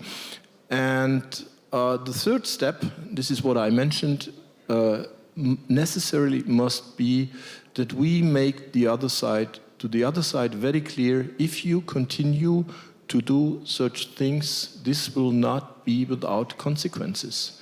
And this is the last link. So I'm deeply convinced we should much more often prove that we would be able to do very similar things to make the other side also feel the pain. So keeping with that issue and comment you just made about consequences. Admiral, I want to come to you. You obviously chair one of NATO's most important decision-making bodies. And I wanted to ask about something you recently also said in an interview where you said that NATO is considering getting more aggressive in pushing back against these types of hybrid threats. But is NATO now actually doing, not just considering? And what are the consequences that you think would be credible and legitimate consequences to impose on the Russian side? Okay. I know it. I know the answer. But, let me go very, very quickly through what happened. That happened back in last year, September. Then the Financial Times, then the interview went up 40 days after. Why? I don't know, but that was something unusual. But again, then a lot of stuff come up on a newspaper. Well, NATO is aggressive and on and on. I got something to read on that day. Just let you know that that was 2nd of December. Up to the 30th of November, my name, NATO and Cavo, Dragone, whatever name on the media was just pretty much zero. In the 1st and the 2nd of December, my name was on the media for 34,500 times. Except for my ego, who skyrocketed, I was so happy. But other than that, we find out in NATO that on that huge number, the 85% of the time, that name was, that article was kept by Russia or Belarusia sites or trolls or bot or hobbit or whatever, call it the way you want it, and was remanaged, highlighted the words preemptive attack and aggressive, just to demonstrate that NATO was aggressive. That got that kind of result on the media, and just consider that Russia are spending $2 billion per year just for cognitive warfare, and they succeed. So NATO on this side, NATO is discussing all the options, and again, it's to be not to be just reacting, but acting or be proactive. It could be one of them. But again, in the hybrid warfare, this means, I give you an example. We had aircraft, civilian aircraft, jammed in their global positioning system, and so on. Finally, they need to do something, let's call it an emergency landing or close to that, because they were jammed by a site. Okay, next time, if we know it, and if we know from where this kind of jamming is happening, we should, or we could, is one option. Just interfere with that, just jam early, and save lives. And they're also doing hybrid stuff on power plants, which are, serving hospitals, emergency room, and on and on. So, if I know in advance that something is going to happen in this hybrid field without taking into consideration escalation, so doing something proportional, that could be an option. NATO is not doing this, but this is one of the options that NATO could adopt, and I confirm. Can I ask, why are we so afraid of talking about getting on the offense when it comes to hybrid threats? The Russians are intensifying their attacking critical infrastructure, they're attacking civilian infrastructure, they're assassinating people on European NATO land and territory. The list is very long, and I think President Yeager did a very good job outlining it. Why do we seem to be afraid of saying we will get on the offensive? Why is that a problem? Yeah, well, let's state that we are a political military defensive alliance. Political military is not in alphabetical order, as you can imagine. It's just because the political side will take decision, the military side will give the best advices that we can to the political decision maker. It is something that one of the limits that we pose to ourselves, that I don't agree personally. But in all our confrontation with our counterpart, we have a lot of limits given to us by our morale, by our ethic that our counterparts doesn't have. Again, we decide this because we are democracies, so we have to cope with that. But I think that we could think of start talking that some preemptive action could save lives. It could be the way just to face this kind of attack and to be able to solve this kind of problem. I think the other word that we should be thinking about is asymmetric response, right? It doesn't have to be symmetric. We don't have to do what the Russians are doing to us to induce costs and to switch to, I think, a different idea of deterrence, not by denial, but deterrence by punishment. I want to bring in more from the rest of the panel. And Prime Minister, I want to come back to you because we were talking about a connected part of hybrid war, but a separate issue, which is something that's very top of mind for you, and I know for Sweden and the Nordic states, the shadow fleet. That is a huge problem for all of Europe. Do you think we have exhausted the legal capacity and capabilities to deter the so-called shadow fleet, these unflagged or strangely flagged vessels that keep crossing the Baltic Sea? It's still happening. So have we exhausted our solutions? And if so, what should we be thinking about? No, first of all, we have not exhausted those possibilities, even though we tend, as democracies, we tend to be pretty cautious. We prefer, the freedom of navigation. We don't breach, conventions because there are risks in that as well. But I think we are pretty successful, and that connects to your other question of being asymmetric. Hurting the Russian economy is another way of doing that, basically. And I think that is perhaps more successful than, we don't have the tradition of running around the world and assassinating people. And I don't think we should take it up either. So we have better methods. I think the Russian economy is extremely vulnerable. We have a lot of data telling us that they are being very much hurt, and the shadow fleet is one way of doing that, the sanctions. But if we really were serious, massive sanctions from the US and Europe all jointly would have massive effect on Russia. So we are slightly hypocrisy in this. We could do far more than we are doing.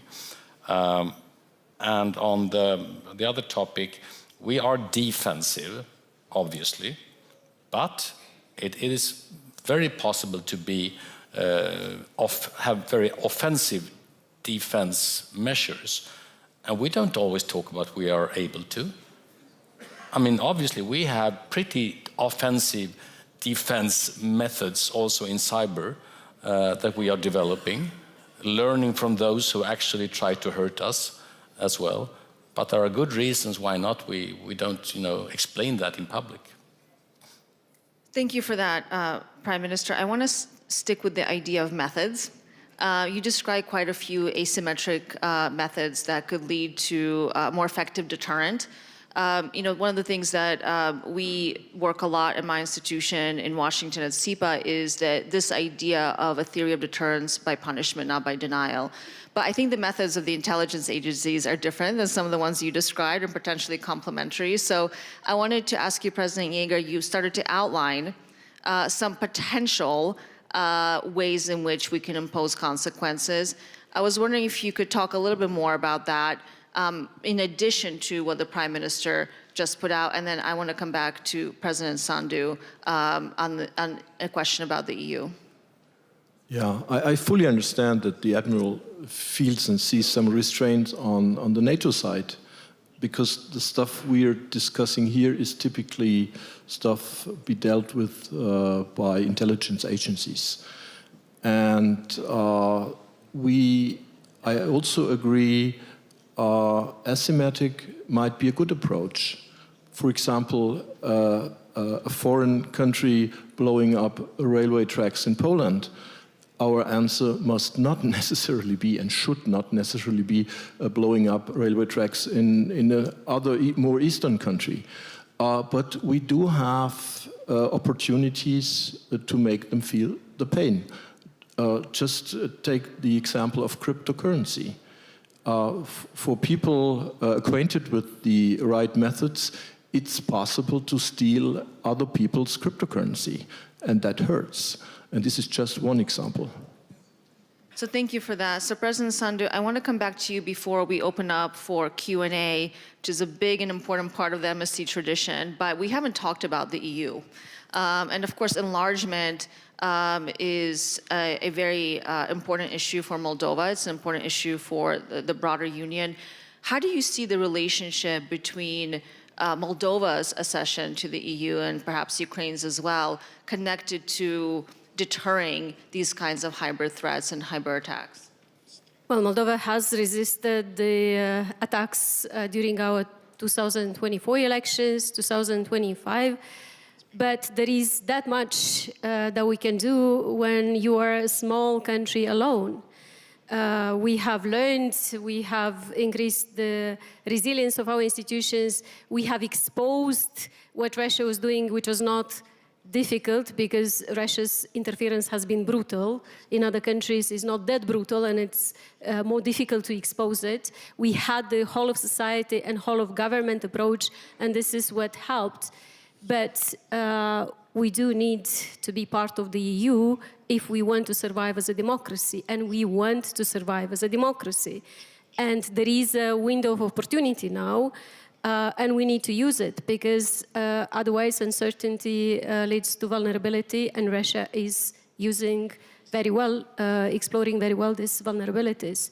So we are committed to a merit-based process. We're doing our best, but we also hope that the member states, the EU institutions are going to find the solutions so that the EU integration will happen, the enlargement will happen. Thank you so much. And I want to come to a Munich young leader for our first question, and please catch my eye if you want to come into the conversation. Gideon, where are you in the audience? There you are. Thank you. My name is Gideon Adunya. I'm the political advisor to the German Navy chief. So my question goes to the Admiral. Admiral, so what can NATO do, or how should NATO react when we see our interests not targeted in our home countries, but in regions abroad? For example, Russian campaigns in West Africa targeting our interests there. How can we enhance resilience with these countries? I think that considering that our area of responsibility is kind of, well defined in geographically speaking, but all this kind of area are of course under tight attention for us, and we are having an aggressive partnership program to try to be close to whoever nation are asking us to be helped. So that's basically what we usually do on a request basis. I want to be clear that we are not proposing ourselves out of the blue, but if this nation think that our 77 years experience, the way that we have practiced, procedure, doctrine, probably we made mistake and we've refined all of them. So, the 77 years of experience, we are just giving them all they need in this, and just following them side by side.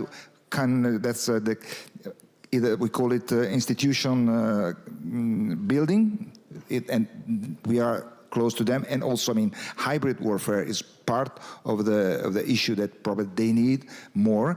And of course, we are kind of ready 120% to stay side by side with them, and they can be elected as partner with some condition to be partner, and we can interact with them if they need this kind of help and support. We have been doing this, and we are eager to do that. Thank you so much, Admiral. I'm going to take the next two questions together, so we have time for our panel to respond. The gentleman here and then the lady here, together, please. So thank you very much. I'm Saif. I am chairman of the Security Sector Reform Support Committee in Iraq National Security Council. So my question will be to President Yeager. Good to see you. As you served in Iraq, I would like to ask you this question. In an environment where hybrid threats increasingly exploit institutional fragility, how can partners balance deterrence with capacity building in states like Iraq without reinforcing dependency or undermining sovereign security sector reform? Thank you. Would you mind holding for 1 second? I want to bring one more into the conversation, please. I also started to, listening to the answer. My name is Hanna Libakova. I'm a journalist from Belarus, in exile, obviously, and yet another Munich young leader this year. My question is to Madam President and Prime Minister. There is a major enabler of Russia's aggression, military, and obviously hybrid threats. This is the Lukashenko regime, the Belarusian regime. And my question is specifically about that. So what should the response be towards the Lukashenko regime from the EU and potentially from NATO, of course, if you are willing to talk about that? Admiral, I'm asking because Lukashenko is the weakest link in the invasion, and essentially the weaker Lukashenko is, that would also make Putin weaker. Thank you. And of course, Belarus is a staging ground for Russian kinetic and non-kinetic attacks against NATO and the EU. So I think the first question was to you, President, so please. Yeah, thank you for your question. Very important question. Of course, that is possible. We can and we do support countries like Iraq and others, as you described it. We share knowledge, we cooperate, and we help where that is the wish of our partner to be educate. But the precondition for all these measures is we do it by invitation. So if a specific country asks us to help, we examine, we think about it, and if that makes sense for both of us, we are happy to do it. Thank you, President. And then the question on Belarus, I think that was for everyone on the panel. Perhaps we can go in reverse order, and I welcome distinguished panel to make any final comments as we're very tight on time. So, Admiral, I'm going to start with you, Prime Minister, and Madam President. Well, NATO is studying, is having, producing plans and contingencies and on and on. Belarus, of course, let's consider, NATO stated that Russia is the threat and global terrorism are the threat. That was back in 2022. Belarus, we can consider that a proxy, consider that, a very close ally to Russia. So I assume that we are just involving this area in our preemptive planning, in our regional plannings, in our family of plan, and of course we are handling that precisely like this, a threat. It is a threat. Thank you, Admiral. Prime Minister. Yeah, well, I'm not an expert on Belarus, but I know we have measures against them as well, but I do think we count them as proxies. But if I were to just, a segue would be, another enabler is China, obviously. And we should put much more energy on trying to limit the Chinese abilities to be so enabling of Russia's war, which in itself names another country, namely Iran. We see risks in Sweden. Iran, with the Swedish security agency has revealed the fact that Iran is weaponizing criminals in Sweden, not for views, but for news, to do bad things, which in itself creates a lot of uncertainty in our country. Madam President. I believe that the sovereignty of most of the countries which used to be part of the Soviet Union depends on how the war in Ukraine is going to end. And it should be in the interest of all these countries for Ukraine to win this war, because if not, then the sovereignty of these countries is going to be in danger. Unfortunately, some of these countries are actually helping Russia avoid sanctions. And I do believe that sanctions should be enforced, and those countries which are helping Russia to avoid sanctions should also pay the price. So this has been an absolutely fascinating discussion. I have top 3 takeaways from it very briefly. One, my takeaway is that we need to do more and be more proactive, maybe consider a little less since we're in a state of war. My second takeaway is work through partnerships. Those are absolutely critical. And then lastly, think asymmetrically. when it comes to deterring and defending against hybrid war, and maybe consider getting on the offense. So thank you so much to my distinguished panel. Please join me in thanking our panel for this conversation.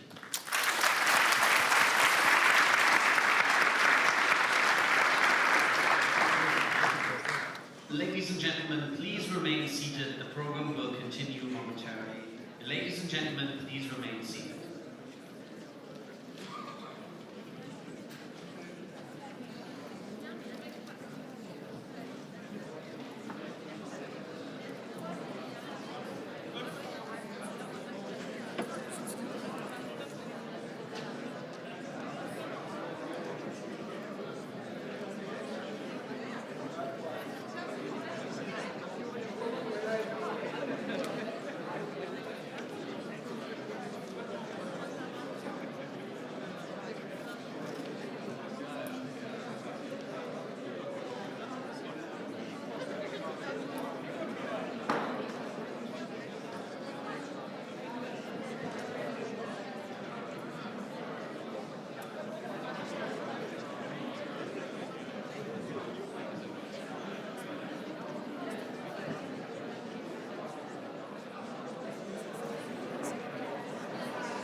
Ladies and gentlemen, please make your way back into the main conference hall. We'll continue shortly with the program. Ladies and gentlemen, please make your way back into the main conference hall.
Ladies and gentlemen, please welcome to the stage the Interim Executive Director of the Center for Security and Emerging Technology, Adel.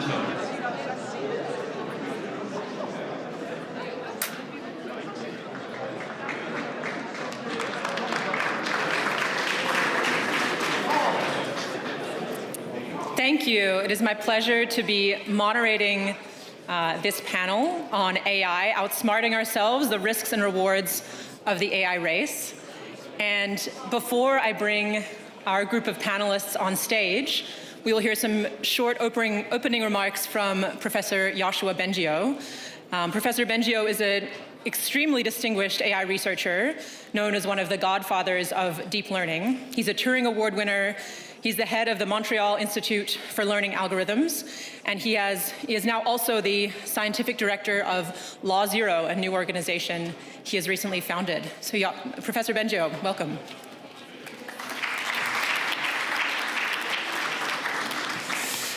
Thank you. Thanks for having me today. I want to start by bringing you up to the facts, the scientific facts about the advances that AI is showing in scientific benchmarks over the last few years. But in particular, some people may have said that, oh, there's a slowdown, but we don't see that in those benchmarks. And if this continues, this will be so transformative for our societies, and in particular in ways that matter for security that I want to tell you about today. So yes, this technology can bring tremendous benefits, but only if we steer it wisely. And that means also something we can't do individually, in one company or one country.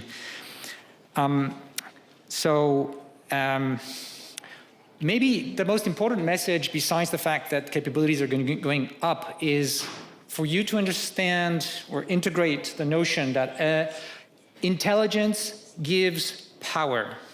Okay, and we're building machines that are smarter and smarter, and it seems to continue.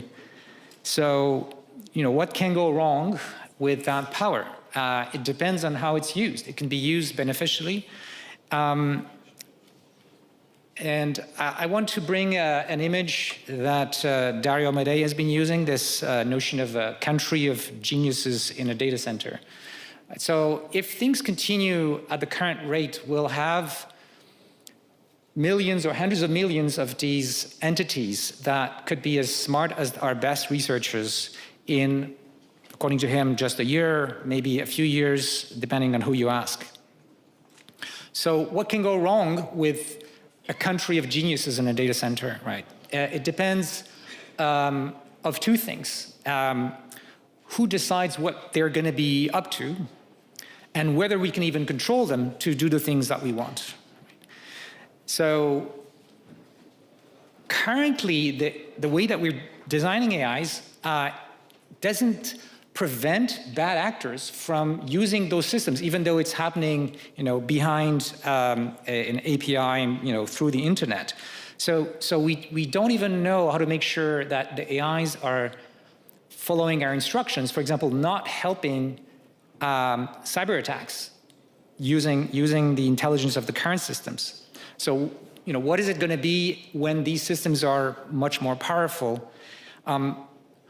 One way to think about this is a little bit like this country of geniuses from a national security perspective, is like another country, on the international scene.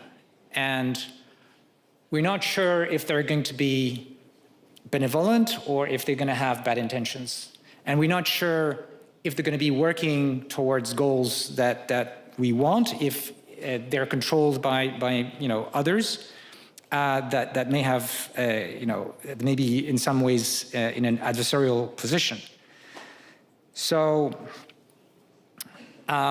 this question of how do we design AI that will follow our instructions, it's still something we don't know how to do.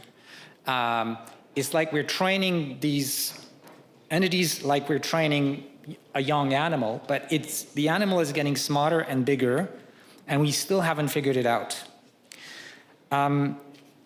So if humanity was of one mind, it would be easy to fix this problem. But there's competition. There's competition between companies and there's competition between countries. In addition, the harms that could happen if this power is used in nefarious ways isn't something that's limited to one country, right? An AI could be designed in one country and then it could be used by people in a second country in a way that harms people in a third country. So we're going to need international coordination to deal with this. And it's difficult to do this coordination when we are all competing with each other, because in the short term, it looks like we have to cut corners on safety, on making sure that those AIs will respect our instructions. Because currently, all of the pressure on the companies, for example, is how do we make these AIs smarter, but not necessarily better behaving in a moral sense or just of following our instructions. So it's a kind of prisoner's dilemma where if we don't step out of the game and if we don't coordinate, there's a possibility that we all lose. We all lose because the technology we develop can be used by, say, rogue actors in a way that's going to harm us and a lot of people. Or we could all lose if we create even rogue AIs that we don't know how to control and are smarter than us. So it's not just a race towards progress. It's a race towards potentially shared instability. And there's no winning when speed outpaces safety, only a collective increase in risk. Without appropriate guardrails, it's important to understand that this technology could destabilize the geopolitical stability that we've known for many decades. There could be a concentration of power in the hands of a few companies or a few countries that completely changes the face of the stability that exists right now, whether it's economic or military. So there's a lot of uncertainty about everything that I'm saying. Nobody has a crystal ball, but if we look at the trends, this is where it looks like we're going. And there could be very positive outcomes or very negative outcomes. It's going to depend on our choices. It's going to depend on our ability to step back from that race. So to conclude, just want to mention that we will be presenting in India the International AI Safety Report, which is an international panel with 30 countries, and where we have tried to bring together all the scientific evidence to inform policymakers about these issues. And I'll be pleased to offer my scientific perspective in this panel. Thank you.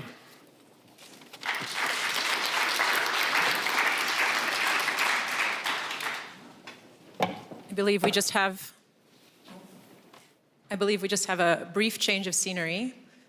Professor Benjo, please have a seat, and I can introduce our remaining panelists. We have truly a powerhouse panel to discuss today. First, I'll introduce Henna Virkkunen, who is Executive Vice President of the European Commission for Technology, Sovereignty, Security, and Democracy. Welcome. Senator Chris Murphy is U.S. Senator for Connecticut, and I believe also has the distinction of being the first senator to have a tweet about AI go viral. So excellent participant for us today. Madam Fu Ying is the former Vice Minister for Foreign Affairs of the People's Republic of China and is now the founding chair at the Center for International Security and Strategy of Tsinghua University, obviously a very familiar face at Munich. And Kent Walker is President for Global Affairs at Google. Welcome, Mr. Walker.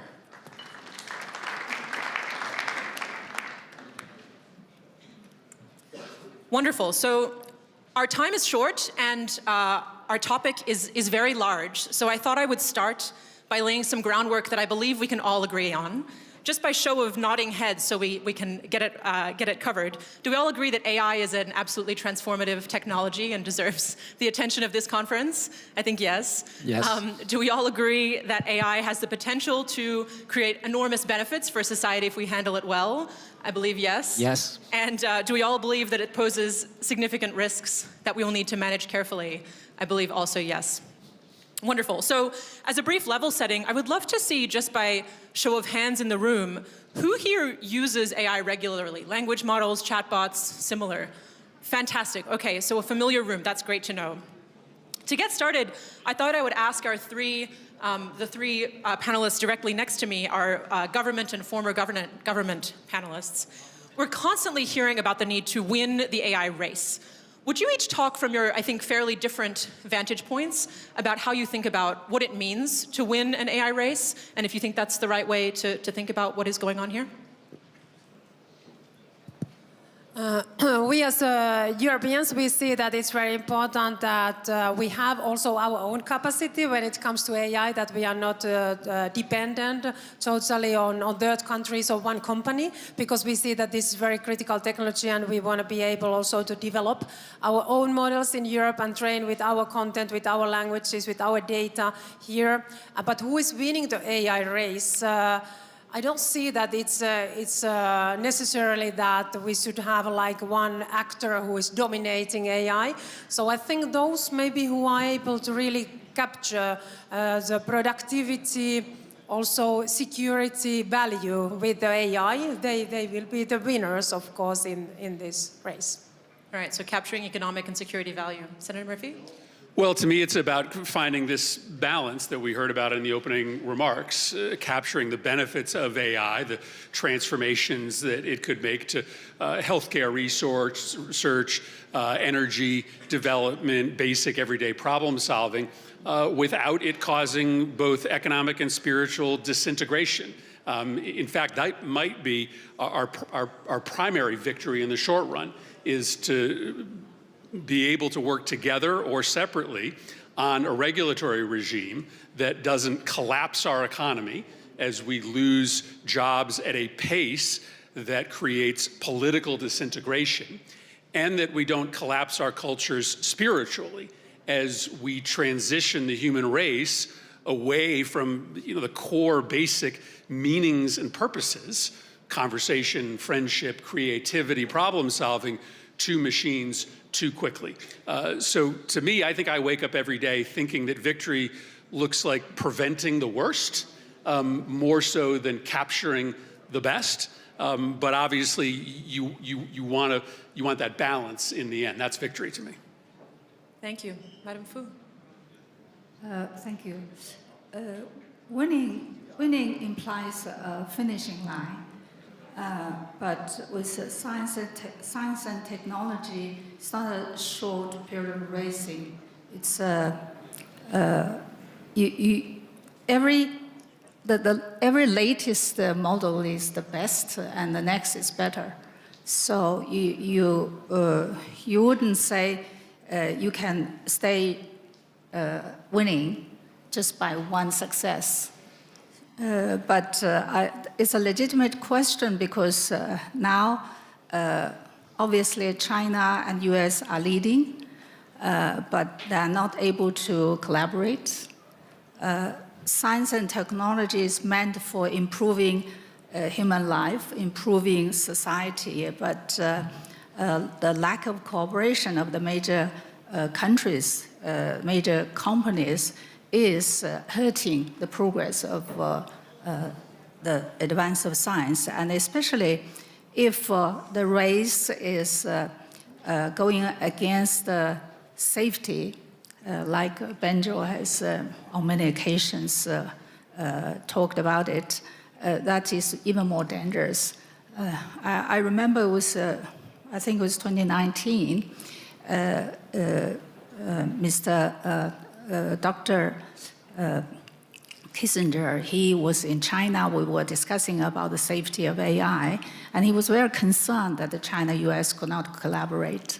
And our agreement was that if China-US could work together, we might find a way to address this existential threat for mankind by the advance of fast advance of AI technology. But if each country tries to fight the other with the AI technology, then AI might win. So there is a higher risk for mankind.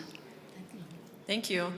Mr. Walker, I would love to talk about, as the AI race has taken shape and has accelerated, it's interesting, the panelists, I think we heard so far, maybe questioning the goal of winning the race above everything else. But one side effect we've seen so far is it's spilling out of the digital and into the physical with the massive infrastructure build out that we have been seeing over the past year or more. And along with that infrastructure build out, we've seen a lot of public concern about things like environmental impacts of the need for computing power, the possibility that we might be in a financial bubble and what might happen if that pops. I know Google has thought a lot about these issues. I'd be curious how you think about the way that they fit into the kind of overall risk and reward calculus with AI. Yes, thank you. We've always talked about developing AI boldly and responsibly, and we take that very seriously. Releasing our models only after they've been reviewed carefully, fine-tuned, gone through extensive red teaming. That commitment extends to the construction of data centers, where we are trying very hard to use sustainable resources to do it, to reduce the amount of energy, reduce the amount of water that's consumed for every query that's made. We want to make sure that we're responsible stewards in the way we do this. Even as it's right, we do invest more and more. We are at the same time also seeing real-world benefits from these technologies, and it's important to note that. The panel's acknowledged it, but they range from Waymo cars, which will, I think, save hundreds of thousands of lives every year. Weather forecasting, flood forecasting, which is now covering billions of people around the planet, giving them advance notice of severe weather events. And also playing defense when it comes to cybersecurity.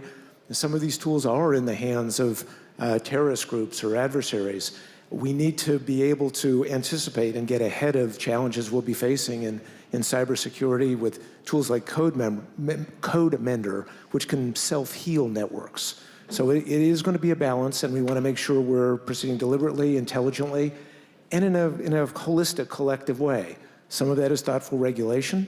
We've long said that AI is too important not to regulate, and too important not to regulate well.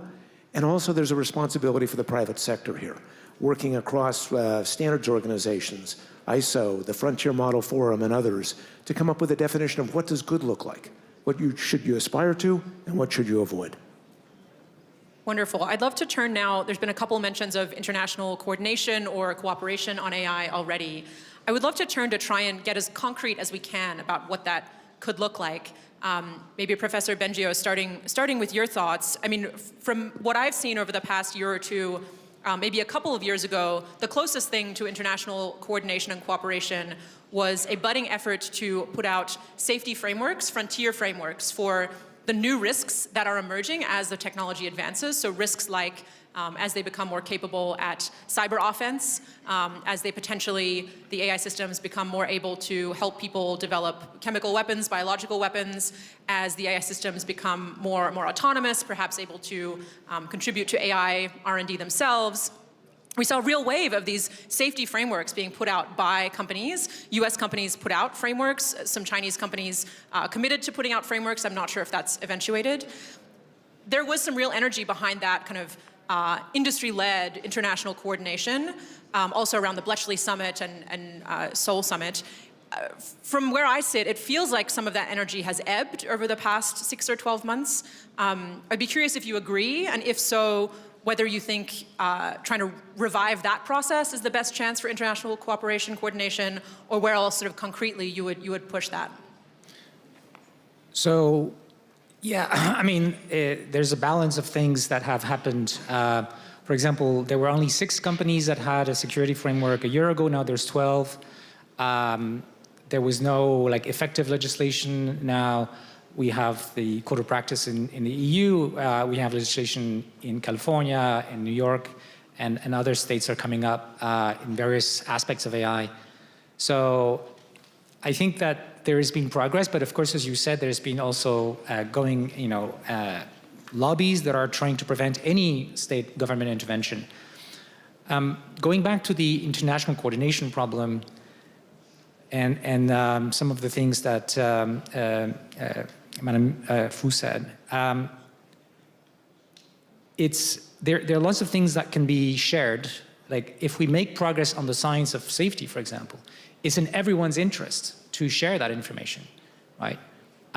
So that's one example. Another thing that's good to start working on right now, even though we don't see a vision for the short term for international coordination, say involving the US and China, is technology that would make it feasible and easy to verify any kind of future treaty. And it can be useful even for verifying that companies are doing what they said that they would, right?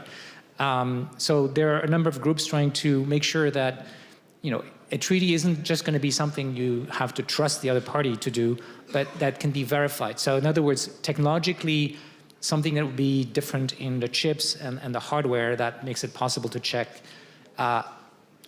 things like how big of a model you're training and other quantities that matter.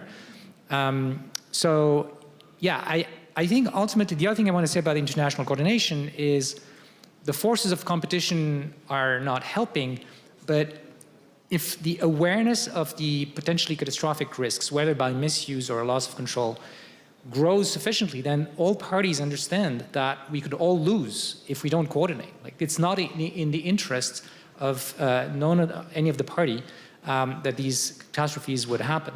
And then it's just like we've seen for nuclear weapons, except that it took like 15 years after the Second World War for getting these things going, and we may not have 15 years. We have to do it faster. Would other panelists like to add on international coordination? Madam Fu, I know that you've spoken about the importance of international cooperation on AI. How do you see the concrete next steps forward at this moment? There have been a lot of efforts actually at the UN level. For example, China is very supportive of UN playing a role in gathering a consensus on AI safety, broaden awareness. And the Bletchley process was also very important. It really tried to organize at the government level of what is called AI safety institutions collaboration. But unfortunately, this process is not moving forward. But the people who have been on the track are still talking with each other. I think it's very important for people like Joshua and Jeff Hinton and in China, Andrew Yao. There is a group of very important scientists who gather together annually, and they go a few steps ahead and set the warnings It was 2024 when Benjo came to Beijing, and that's how I started. He educated me about the AI safety issue, and the meeting launched this red line statement, which really has become a kind of going ahead of everybody and setting the standard, trying to set the standard. Unfortunately, the development has gone almost crossing the technology is almost crossing the red line, and there's still not yet a globally agreed regulative framework. That's very unfortunate, and that's why I think we should be aware that the geopolitics interference in the science progress is very dangerous.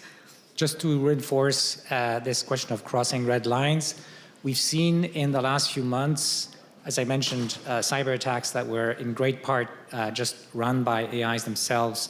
But we've seen also in many evaluations that the AIs, the most advanced ones, they now know when they are being tested and they are behaving so as to pass the tests. So it could be testing their capability to see if they have dangerous capabilities, if it's get used in the wrong hands.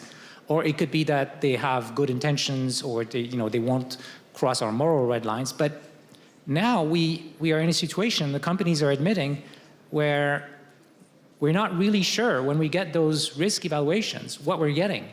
And this is just, I think, a wake-up call to see that something we mentioned in the international report, that currently the science of mitigating the risks is progressing, but not nearly as fast as the capabilities of these AI systems. I would just add, there obviously is an effective moratorium on the United States right now when it comes to interest in either domestic regulation or in international regulation.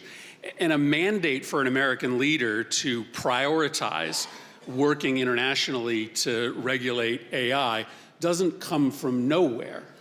The industry right now is spending millions of dollars trying to suppress conversation in the United States at the state level and at the federal level around a regulatory framework. And so it becomes very difficult for there to be any president who's going to prioritize bringing this conversation to China or to our allies if there are hundreds of millions of dollars being spent on our politics in the United States by the AI companies and by the technology companies trying to destroy any enthusiasm or conversation about regulation. That's the political reality. I think it's also a remarkable industry. I don't know that I've ever before seen an industry where the industry players themselves are spending an enormous amount to push against regulation, and then some of the leading employees inside those companies are spending their own money to lobby for regulation because they're so concerned about the technology that they're building. And that's or leaving the company. Or leaving the company and blowing the whistle, that's right. I'll turn to audience questions in just a moment, so please have a think about what you would like to ask our panelists. But one more question before then, perhaps Vice President Rikkunen, for you as a leader in the European Union, and then Mr. Walker, for you as a leader in a multinational company. I would love to hear, we're here in Germany, I'm based in Washington, D.C. We like to think purely about the US and China often. But I would love to hear about the middle powers and how you think about that. The EU, are you acting primarily as a bloc trying to compete as a superpower bloc? Do you think there's a role for coordination with other middle powers? I'm originally Australian. And yeah, Mr. Walker, would love to hear how you think about that, operating across borders as an American-based company. Yeah, maybe coming back to that question that should there be international cooperation when it comes to rules in AI. I think certainly that we should have more international cooperation now and activities in this field.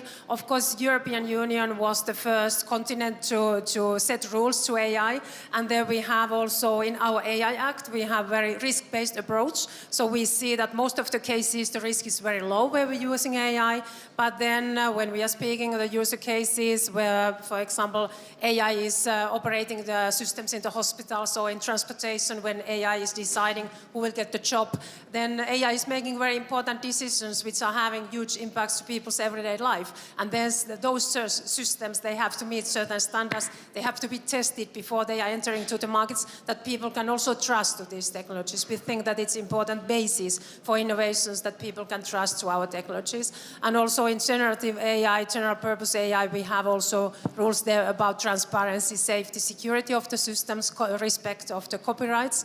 And there we have also a code of practice where more than 20, I think 26 companies, they were signing that they are committed, voluntary, take also these actions to make sure that they are complying with our AI Act. But I see that those countries who haven't set any rules to AI, they have to come back to that because, of course, AI, in the same time, with, when it's creating great opportunities, there's also risks coming, and we have to be also prepared for that.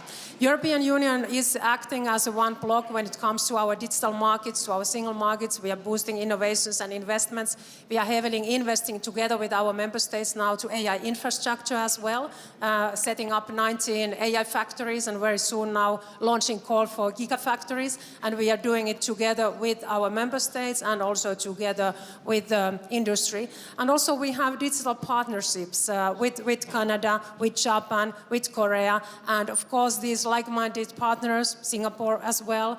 We're working also with Australia, Brazil. So really, I think with these partners, it's also important to look how we can also work in field of AI and also shape globally, of course, the rules on AI. Because I see that the safety should be interest of everybody globally when it comes to AI. And we share the interest in a global framework and alignment and cohesion. We work with the Vice President's services and with Professor Bengio on the code of practice to which we subscribed. Thank you. Yes, we worked in California with Governor Newsom's office on a version of that in California with regard to transparency. And we remain engaged in a number of U.S. states, and we would support a federal framework for transparency, for some of these other issues. Many countries around the world are facing this challenge, from Japan to Singapore to India. Obviously, the UK is working through a variety of other issues as well. At the same time, we also have to recognize existing laws should apply to AI, and we need to think through the implications there because there's so many different applications of AI, from healthcare to online content to banking and the like. Existing regulators need to think through how does AI change the work they've been doing. There's a lot of expertise there.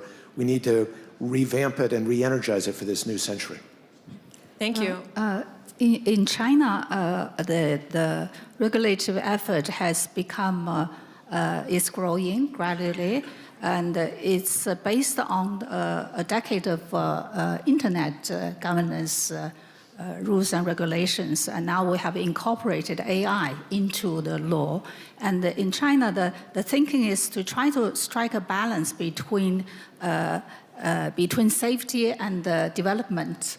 We call it small steps, fast pace.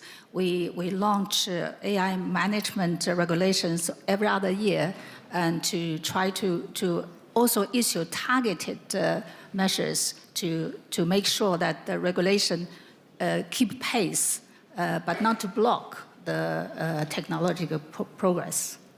Thank you. Yeah, let's turn to audience questions. I think we have time for at least a couple. Over here, we'll start, and there's a microphone. And I'll remind, of course, we all know a question is maybe 1 or 2 sentences and ends with a question mark. Thank you. Sure. My name is Nubar Fain, and my question is to Mr. Bengio. We're talking as though these AI systems will remain within the domain of how humans behave.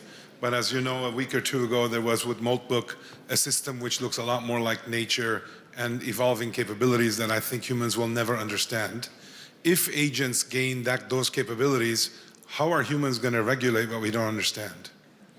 Well, that is exactly why we need a lot more scientific understanding of what is going on, and a requirement in the future for companies to also know what they're doing, because right now, really, there's so much in terms of unknown unknowns, especially when you have millions or thousands, hundreds of thousands, I think, in the case of Moltbook, of AIs interacting with each other. That's completely unknown territory, and we're seeing strange things. These are not controlled experiments, so it's not clear what's really going on.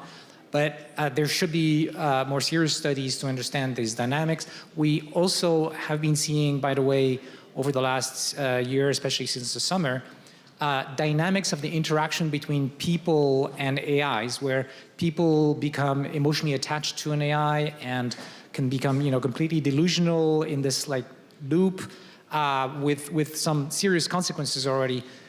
So there's really, this was not something that was on the radar screen a year ago. Like nobody anticipated any of these things. And that is exactly why we need to be cautious, why we need to study those phenomena before they are deployed on a large scale without, knowing the consequences. Another question?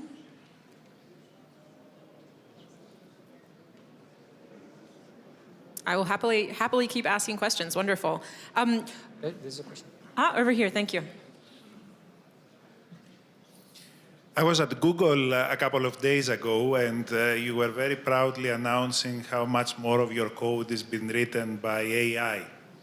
Do you think that this is safe at this point in time, given that all studies show that the code produced by AI is of a lot inferior quality compared to human written code? We do have human review of the code that's being developed, but I would say the quality of AI code is improving. A lot of it is being done at a basic level. The humans are still doing the architecture, essentially, and the administrative tasks are being done by models. But this continues to advance. We're seeing great, and not just Google, Anthropic, others are doing very good work in terms of creating code-building machines. You've heard of vibe coding, where we're reducing barriers to entry. People who didn't have a background in coding are actually able to use these tools to create applications that are useful for themselves. So it's obviously an area to watch. We need to drive down the hallucination rate, make sure the code actually performs appropriately. But at the same time, again, there are adversarial attacks against code. Much code already that's written by people has bugs in it. We don't want to let the perfect be the enemy of the good. And AI can actually remove bugs and vulnerabilities in our existing systems. Again, Anthropic just published an example where they were able to identify hundreds of vulnerabilities in open source code that they're now working to remediate. And so AI can actually help us and get to a better than human standard in some cases. I suspect Professor Bengio wants to weigh in. Yeah, no, I agree with the things you're saying, but I want to also emphasize that the public declarations from many in those companies suggest that they have a plan to advance, in particular, the ability of AI to do coding and research in AI. And the idea, in case you're not familiar with it, is that once we have AI systems that can code and do research in AI, as well as the best humans, that these AIs start really be driving the next generation of AI and accelerate that progress. Because once you train an AI, it's like you have a million of these in your data center running together. So there could really be a possibility for this kind of advances to really change the game and also change the balance of power, by the way, that this conference is about. And we should really keep an eye on this. Also, if the AIs are designing the next version of AI, then the guardrails coming from human oversight might not be sufficient to check that there are no backdoors and bad behaviors that we don't see coming in those future versions. So it's not something that is happening right now, but this is clearly the path that many companies are talking about in order to get to superintelligence. And we should be very, very careful about how this is going to happen, if it does. Let's go just in the front here. Mm-hmm. And thank you so much for the moderator and the panelists for the great discussion. I'm Mohammed, I'm from Sudan. As AI increasingly shape global power structures, how can nations in the global south ensure they are not merely participants in a system designed elsewhere, but active architects of AI features that reflect their own economic priorities, cultural value, and democratic aspirations? Thank you. Which of our panelists? Vice President? Yes, I see also that AI is something so important that everybody should have really access to that, and we should really support all the countries also to build up their capacities in this field, and like you said, also to really train and develop the models based to different culture and languages, and we see that this is very important part, of course, of the technological future of the countries. So I think it's also important to support that kind of activities all over the world, that everybody is having access to these important tools. And I would just say this is reflected in a conversation that happens in the United States. What freaks people out in the United States is the idea that there are going to be only a handful of companies that are going to control these enormous data sets and these enormously powerful capabilities, and that one person could wake up one day and decide to make a tweak to the code, the algorithm, the way in which the LLM works, and your existence is fundamentally changed. And so it is in, I think, the interest of the global South, the interest of the world writ large, but also in the interest of the constituents that I represent, to try to build out AI in a more decentralized way than it exists today. Now, we're very fearful of that in the United States because we see a much more centralized process in China. And we are told repeatedly that if you don't invest power in just a handful of companies, you'll lose this race. So add to the list of things that we should be talking about at a global level, how you build out a future platform in AI that allows for more decentralization. That's something that we can be talking about at that table as well. I just want to repeat some of the words that my Prime Minister, Canadian Prime Minister Carney said at Davos recently. If you're not at a table, you are on the menu.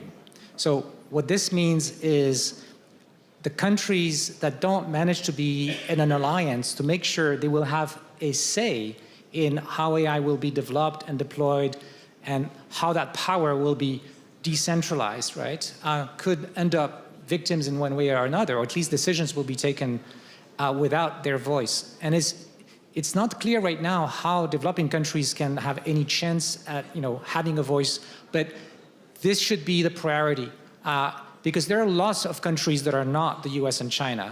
And when they get together, I think they are a force to be reckoned with. These are clearly important considerations. My colleague James Manika co-chaired a UN report on the global perspectives on AI, trying to bring in perspectives from around the world. And we have commissioned research polling in different countries. And it's notable that the most optimistic region of the world about AI is actually the global South, because they see the potential for clean water, for better healthcare, for improvements in transportation and energy, et cetera. So the promise here is great, but the need for wide input into the conversations and the values that are behind the development is also clearly important. Thank you. I think we have time for one more question, if we have another. We'll go here in the front. Hello, I'm Khadija Bukhari. I'm a Munich Young Leader this year, and I'm from Pakistan. You talked about the fear of select companies, multinational, controlling AI and therefore controlling the information. My question is, isn't that the same risk that comes with if the government is controlling? Because there's also only select type of regulation that can happen. It requires resources, etc. So are we just changing faces from multinational companies to select governments that will still then be controlling the same narrative?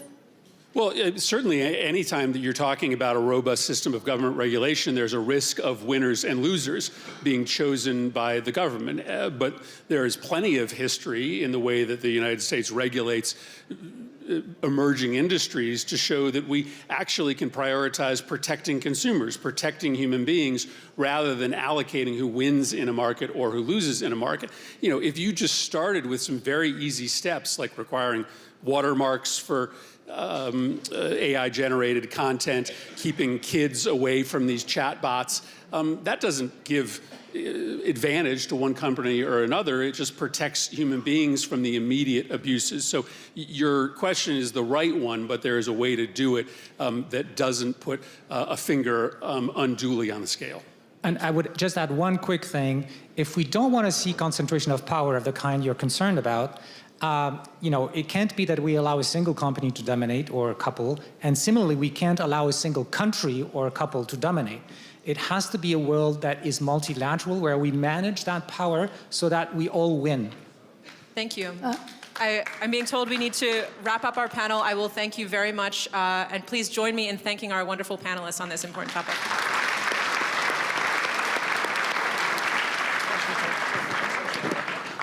Ladies and gentlemen, please remain seated. The program will continue in just a second. Ladies and gentlemen, please remain seated.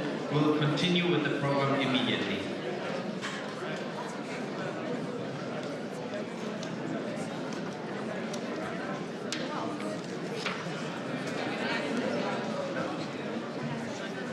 Ladies and gentlemen, we'll continue with the program in the main conference hall in another minute. Ladies and gentlemen, please take your seats in the main conference hall.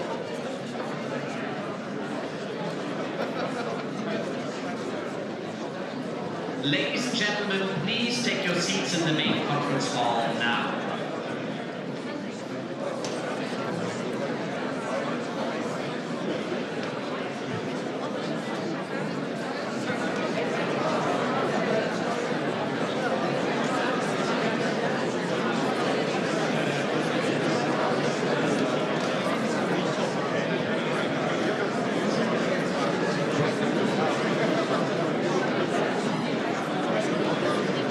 Ladies and gentlemen, please take your seats in the main conference hall. Ladies and gentlemen, please take your seats now.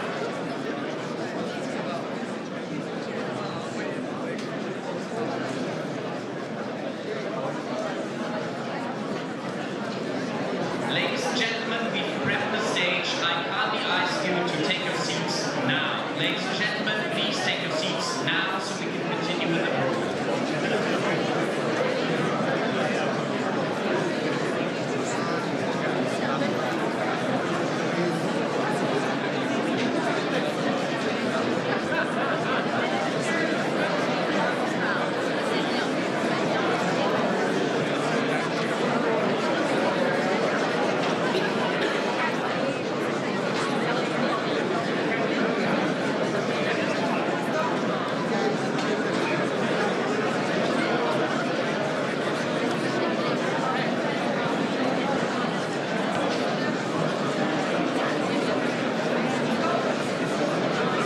Ladies and gentlemen in the main conference hall, I can see all of you standing. We kindly ask you to take your seats now to continue with the program. Ladies and gentlemen, please take your seats in the main conference hall now.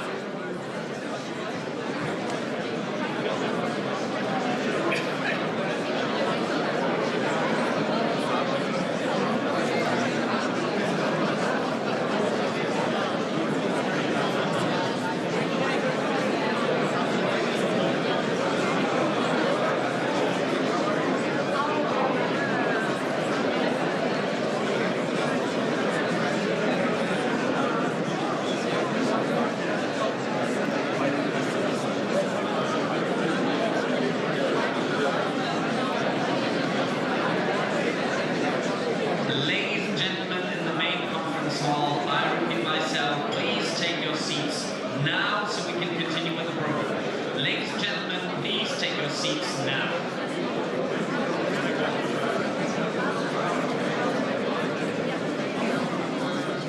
Ladies and gentlemen, please welcome on the stage the chairman of the Munich Security Conference, Ambassador Wolfgang Ischinger.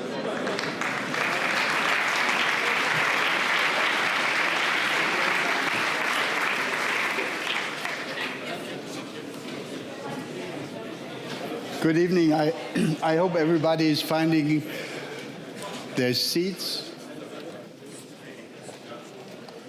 Please bear with me. We'll take another 30 seconds.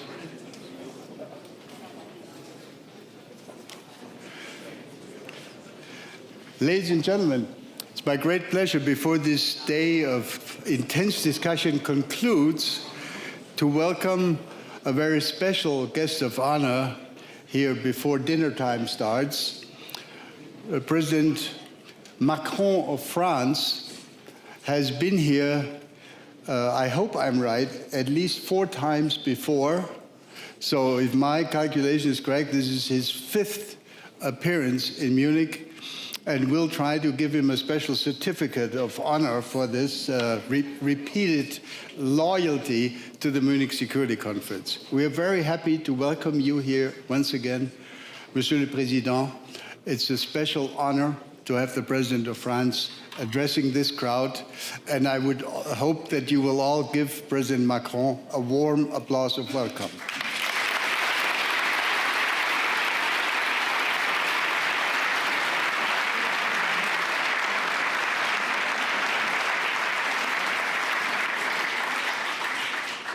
We've had in the earlier stages of today several presentations, including, of course, one by Chancellor Merz of Germany, about how Europeans look at the current state of play. Tomorrow morning, 9 o'clock or so, Secretary of State Marco Rubio will address this audience. And I hope very much that as we continue to discuss the state of the transatlantic relationship and the propositions about how Europe, how the European Union can assert itself, maybe more than has been the case in the recent past, I hope we don't lose sight of the fact that there is one, can I call it one elephant in the room, that's called Ukraine. We need to make sure that our efforts, that our focus continues to be on how to make sure that this country will not go through a 5th year of being terrorized by continued Russian aggression.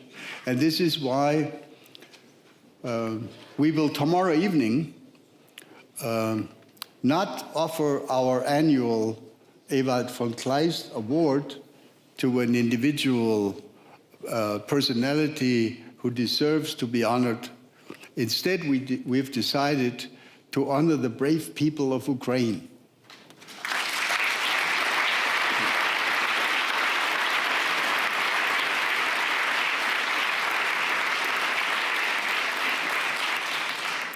So now, without further ado, Monsieur le Président, I'd like for you to take the floor, address this crowd, and then maybe we have time for a few questions after that. Monsieur le Président.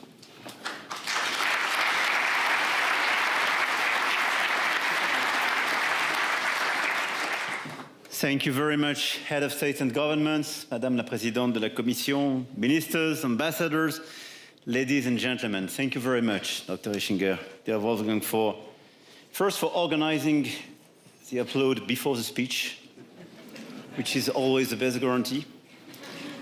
And second, to be, in a certain way, the embodiment of the transatlantic relation, because I was not here last year, but I see you're back, and this is the good news. Nevertheless, and I will try to address your point of self-assertion of the European, and I wanted to come today in front of you with a message of hope and determination. Where some see threats, I see our fortitude. Where some see doubts, I want to see opportunity. Because I believe that Europe is inherently strong and can be made even stronger yet. And this is now. That a stronger Europe will be a better friend for its allies, especially for the United States. And that everybody is asking us to be stronger, except our adversaries, of course, sometimes also, less understandably, ourselves. And this is what we need to remedy as well. And this is why I really believe, and I want to start with this remark, we need a much more positive mindset. And in support of it, I would like to start by offering a brief clarification. There has been a tendency these days in this place and beyond to overlook Europe and sometimes to criticize it outright. Caricatures have been made. Europe has been vilified as an aging, slow, fragmented construct sidelined by history, as an over-regulated, listless economy that shuns innovation, as a society prey to barbaric migration that would corrupt its precious traditions. And most curiously yet, in some quarters, as a repressive continent where free speech, or I would say, where speech would not be free, and alternative facts could not claim the same right of place as truth itself. That old-fashioned and cumbersome concept. I want to offer a wholly different view. Europe is a radically original political construction of free sovereign states who conjured together centuries of rivalry and war to institutionalize peace through economic interdependence. And don't believe once again, this is an old-fashioned construction. This is what we need. This is what we have to advocate. And I see so many friends from the Western Balkans and Moldova here. They want to join the European Union. Why? because they know the value of this approach. And we are too shy not to say we are in a certain way starting not to believe in ourselves, which is a huge mistake. Everyone should take their cue from us instead of criticizing us or trying to divide us. When President Putin came here 20 years ago to make the case for spheres of influence for his country, he was actually arguing for spheres of coercion at the expense of Europe. He was, in effect, advocating for the resumption of a doctrine repudiated even before the breakup of the USSR. We all said no. And it is the same resounding no that we are opposing to the reckless assault against Ukraine. But that line of thought, where your neighbors are considered as captive satellites, and they should be forced back when they stray away from orbit, has not disappeared. Quite the contrary, it seems to gain new traction. And to all those who are thus inclined, I would say, look at Europe. Obviously the European Union, but as well all these close friends of Europe, Western Balkans, Norway, UK, Canada. Look at what we can achieve with a partnership of equals. Look at that incredible space for the free movement of goods and people, a space of freedom, a space of peace and prosperity. Look at the life expectancy, health, equality and freedom indicators. And we still believe in science in Europe, even when we speak about health and this type of things. And I really believe it's much better. Look at our climate and competitiveness policies. Look at the number of EU Nobel Prizes and Fields medals. Look at how the European cohesion policies ensured economic convergence and how citizens, their liberties, their press, schools, universities, and academic freedoms are protected. It is a space, not a coercion, but of cooperation. We should be proud of our European achievement and know our strengths. Obviously, we have to fix a lot of things. We were all together yesterday in a retreat to speak about our competitiveness. And we know the homework we have to deliver. But let's speak about our homework behind closed doors and let's deliver. But let's provide a positive image of ourselves and let's be proud of ourselves, because this is what our fellow citizens need. And this is, I really believe, the reality of this continent. We should be proud of our European achievements, indeed. And we Europeans are proud to play down ourselves and to endure that others would do so too. We shouldn't, period. This doesn't mean that we are not challenged, but let's face this challenge and let's fix them. But I wanted to start with this clarification. And I will not speak, perhaps you will have questions about Middle East. I will not speak about Iran, even if all of us, we are in total support with civil societies after what happened. But I want to focus precisely on our existential challenge, Ukraine. Ukraine today, Ukraine tomorrow, Ukraine the day after, and security in Europe. Ukraine is obviously the first challenge we have. And on this challenge, we delivered. We delivered. With a total assistance of 170 billion euro package, making Europe by far the main donor, and today almost the only source of military funding. We imposed 20 sanction package on Russia and entirely rearranged our economic model to reduce dependency on Russia. And very rapidly. Nobody thought in February 22 we would be able to do so. We did it. I fully support President Trump's drive towards a negotiated peace, one that should be just, lasting and robust. And I want to believe that we're getting closer. But as discussions are taking shape, Russia keeps pounding civilians and destroying energy facilities with the obvious aim of freezing Ukrainians into submission. The answer cannot be to cave into Russia's demands, but to increase pressure on Russia instead. And let us look at the broader picture. If you take this past 4 years, Russia, after invading Ukraine, is a weakened country. It squandered inordinate amounts of money on a senseless war and has now entered recession. It is isolated economically. It is completely dependent on China. While the country already had a severe demographic problem, it lost hundreds of thousands of young lives to an illusion. It meant to fight NATO expansion. Sweden and Finland joined NATO. It meant to weaken Europe. Europe is massively rearming. This is a strategic, an economic, and even a military failure. And when I hear some defeating speech about Ukraine, when I hear some leaders urging Ukraine to accept they are defeated, overpricing Russia in this war, this is a huge strategic mistake because this is not a reality. One day Russians will have to reckon with the enormity of the crime committed in their name, with the futility of the pretexts, and the devastating longer-term effects on their country. But until that time comes, we will not lower the guard. We must ensure that the settlement protects Ukraine, preserves European security, disincentivizes Russia from attempting again, and also doesn't give the rest of the world a calamitous example to follow. So the Europeans have a direct stake. As main actors of the support to Ukraine, as members of the coalition of the willing, as fellow inhabitants of the same continent, and because of the European destiny of Ukraine. First, we have to make sure that Ukraine is in a position to continue to resist the aggression.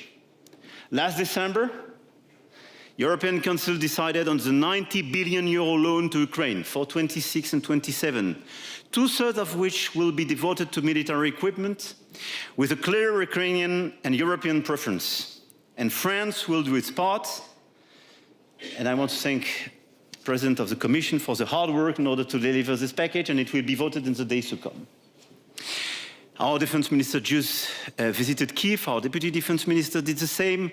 And we sent new equipment to Ukraine on top of what is done. I want to thank Germany for the great commitment and all the financing.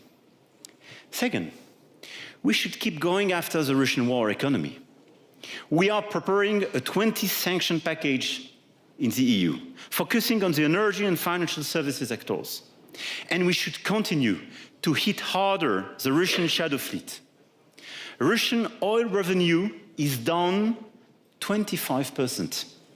And 75% of sanctioned ships do not return to Russia.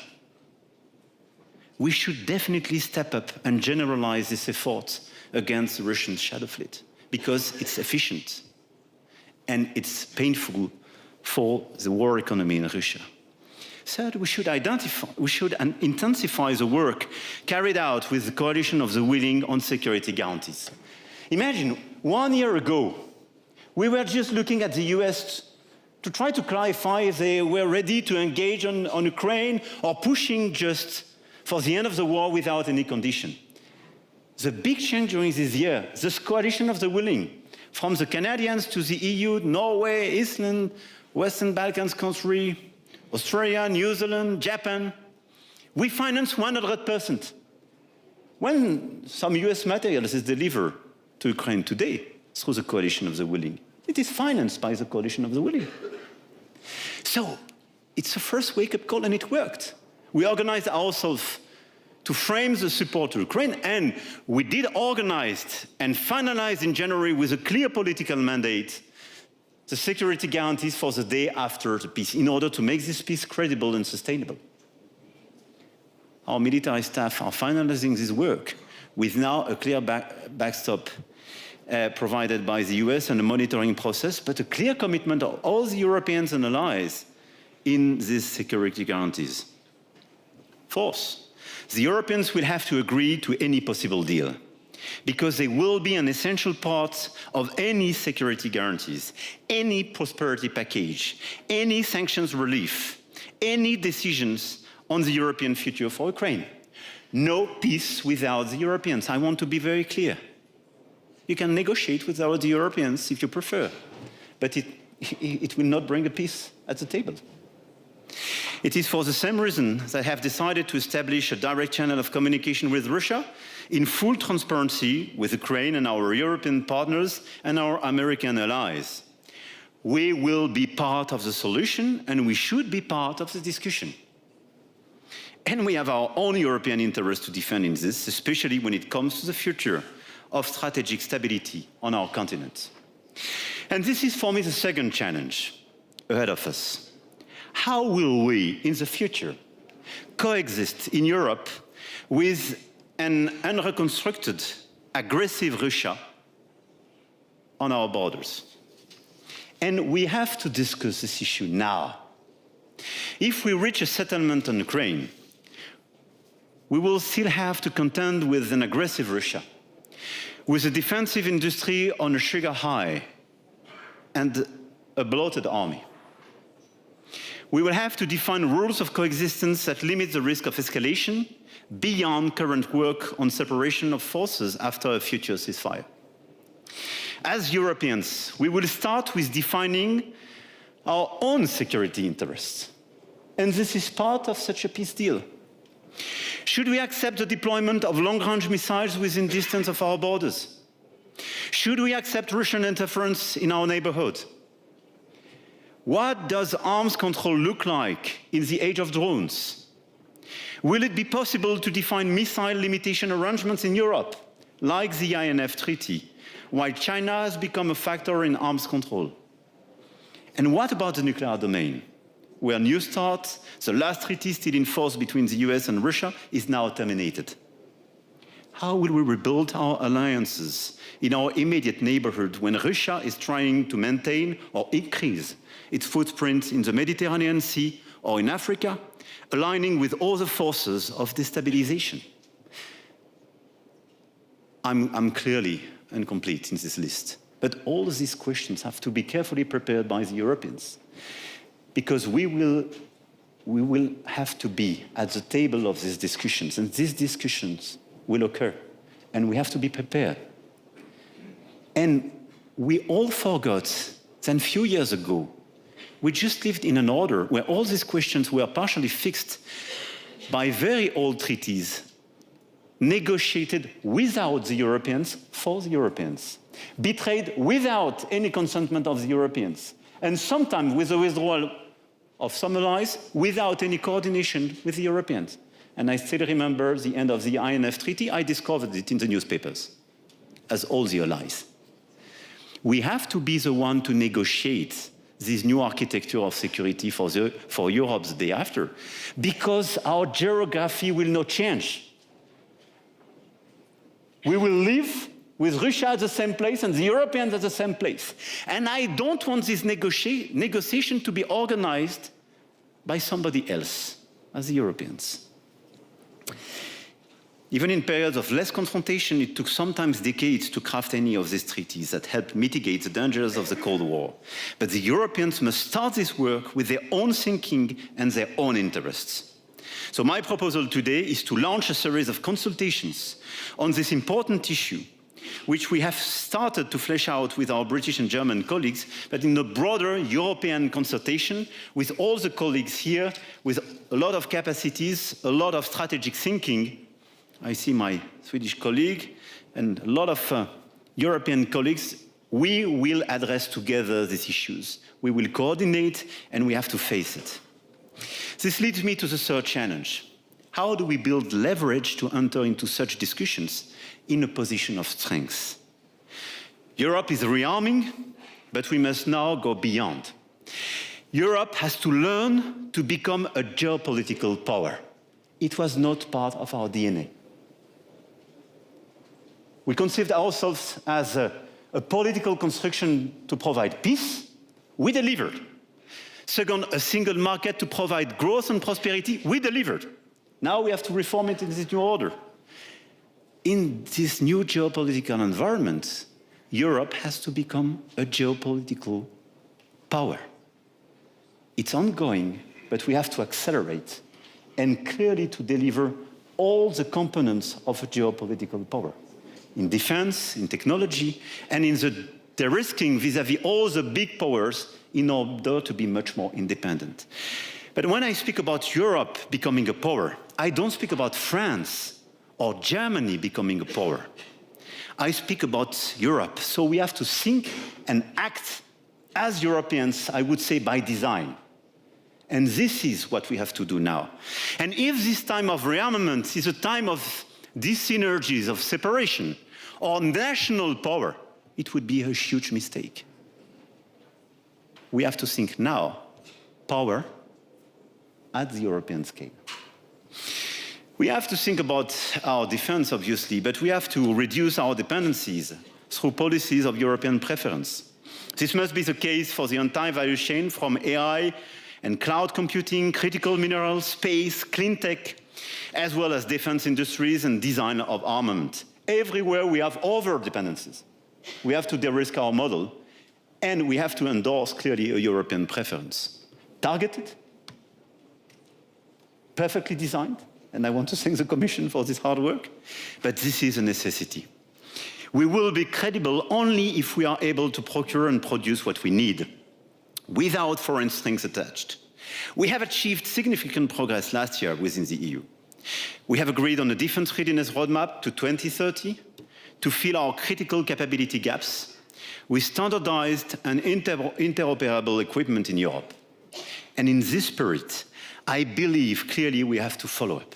This is why it makes sense to make the future air combat system together with Germany and Spain. It does make sense to have concrete projects like air defense with SAMP/T new generation with Italy and UK.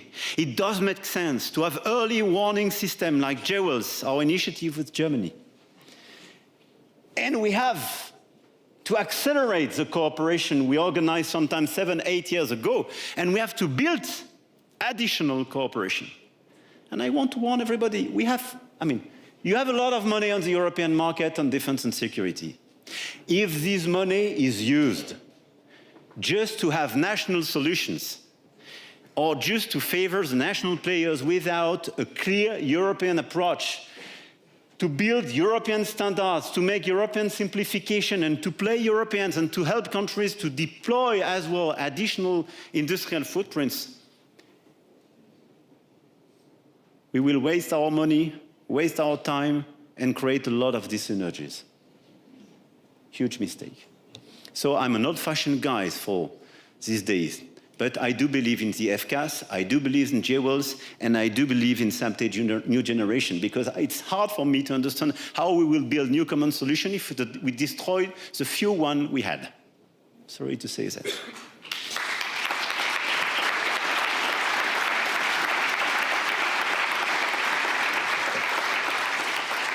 And we have adopted new EU financing instruments, such as EDIP and SAFE. And don't underestimate the strength of this instrument. We decided to raise money on the market for EU to make common protection. I don't want to pronounce any name, or I know the taboo sometimes we have. But de facto, we decided to issue money on the market, have common borrowing programs on defense. It's a very good thing. Because this money, we have a lot of appetite in the market to take it. There is an appetite for safe and liquid assets. This is European money. And it will be used for European solutions and European programs. It's wonderful innovation. We should actively expand our toolkit to include items of strategic value, such as deep precision strike capacities, as well. And the European initiative called ELSA is very important in this regard, because it is something, despite the end of the INF Treaty, which will allow us to close the gap. And it's very important, the discussion we have with UK, Germany, but open to a lot of other European players, to have a new generation of long-range missiles that will give Europe a new edge. But credibility is not only a question of missiles. It is in large part a question of determination. If we want to be taken seriously on the European continent and beyond, we must show the world our unwavering commitment to defend our own interests.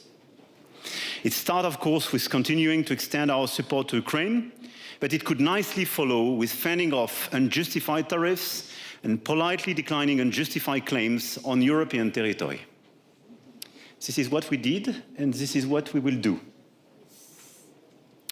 Therefore, before concluding, I would like to mention briefly a last challenge, as many of us Europeans will soon have important elections. Defending our sovereignty also involves protecting the integrity of public debate and democratic process. And this is as well a question of security and safety for our democracies. And they are quite clearly under attack, and I speak under the control of several leaders largely attacked during the electoral process. And information manipulation, foreign interference amplified by online platforms and social media is clearly a critical issue for all of us. How is that the craziest and most harmful narratives can go unchecked in our digital space, where they would fall under the law if published in print? We started to deliver a good agenda in Europe with the DSA. This is a very important regulation because for the first time we created the framework to regulate this platform. But how do you want to be serious and consistent when we speak about defense and security and to say free speech means no regulation on our social media? Meaning free speech would mean I will give the mind, the brain, the heart of my teenagers to algorithm of big guys, I'm not totally sure I share the values, or Chinese algorithm without any control. We are crazy. This is why we launched this initiative to ban under 15 years old access to social media, because it's a matter of health, but as well protection of our education and democracy. But how can we imagine that everything which is forbidden in the public space, racist speech, hatred speech, anti-Semitic speech, and so on, could be allowed in the digital space because it would be free speech? But I mean, we have a good knowledge of free speech. It comes from this very region of the world. We designed it during the European Aufklärung. I mean, there is a clear meaning of that. When you have free speech, you have respect, you have rules, and the limit of my freedom is the beginning of your freedom. And respect is part of free speech. If free speech...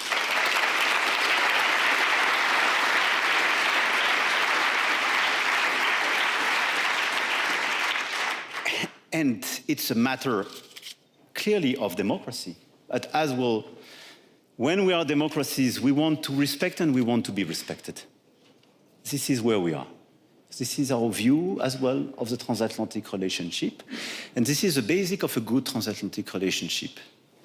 And this is why it's extremely important we go further on the regulation of social media in order to preserve the DNA of our democracy, in order as well to preserve the integrity of our democracies.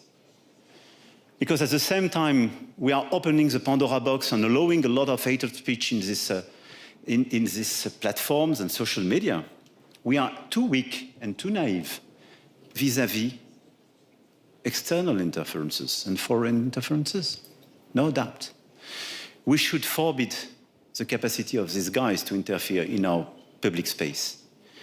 And we should ask this platform, first, to completely block trolls, bots. We have to be sure there is one single person with one account. If this is an AI system, if this is bought or organized by big organizations, it should be just forbidden. Second, we need the transparency of the algorithm. We are a democracy. We don't ask for the IP, and we ask for transparency, which is part of our democracy. Third, we need the responsibility of this platform when they don't respect our social order, when they don't respect our rules. And as the DSA allows us to do so, we have to go further in order to sue those who would clearly decide not to respect our rules and our regulation. And we should block all those who allow interferences in our systems.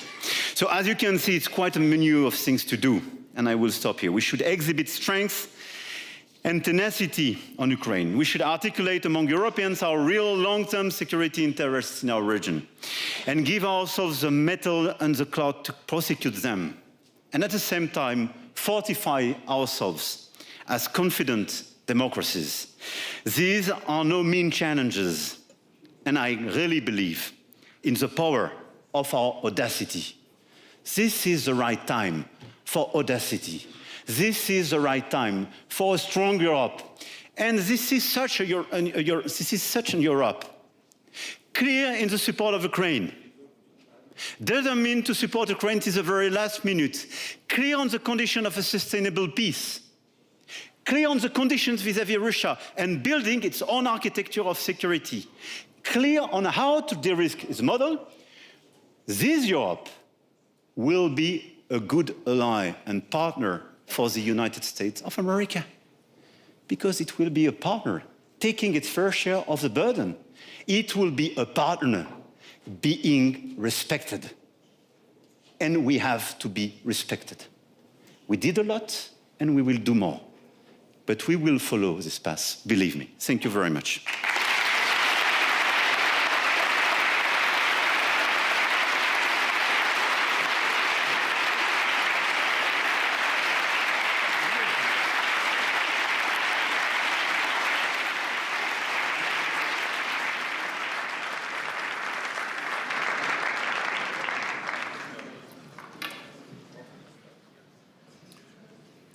Thank you very much, Mr. President, for this really extremely interesting presentation. We have time for just a couple of questions, I'm afraid. And I'd like to start the questions by referring to something which Friedrich Merz, when he spoke earlier today, referred to. If I remember correctly, it was in the year 2020, 6 years ago, when you spoke here. You talked about nuclear strategy. You repeated what you had said earlier at a speech in Paris.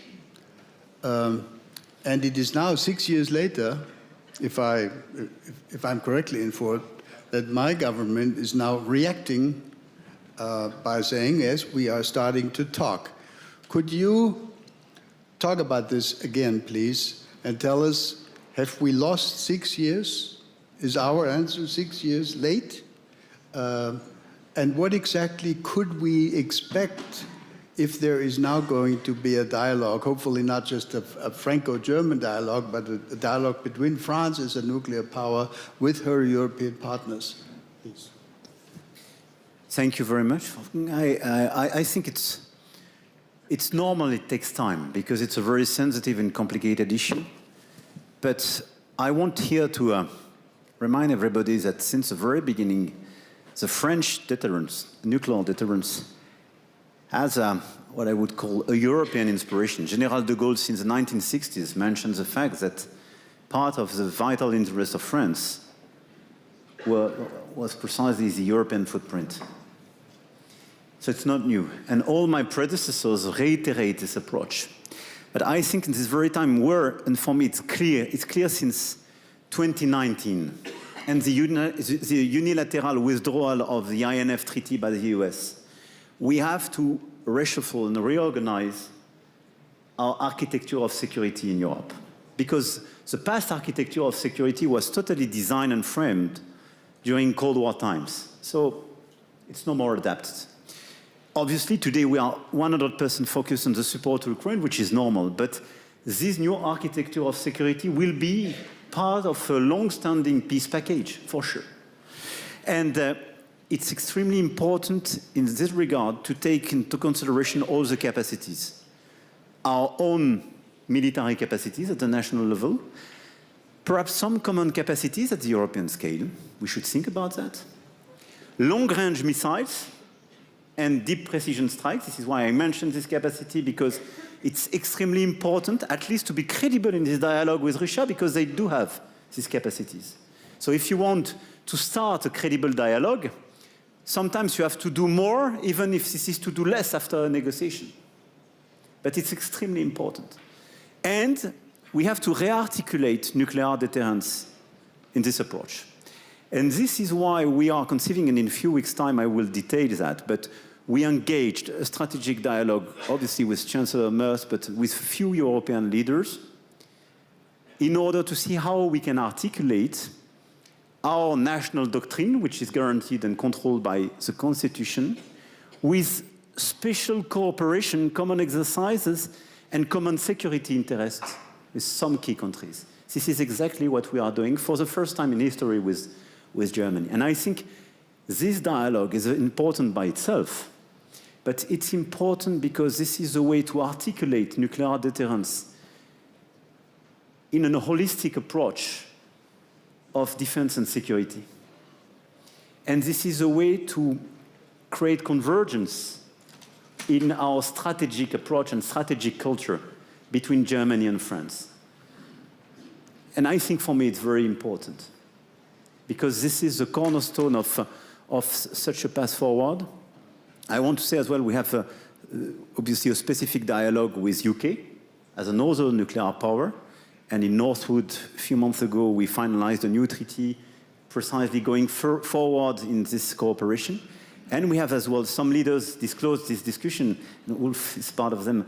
So with Sweden, we have as well a very specific discussion, but with a selected approach.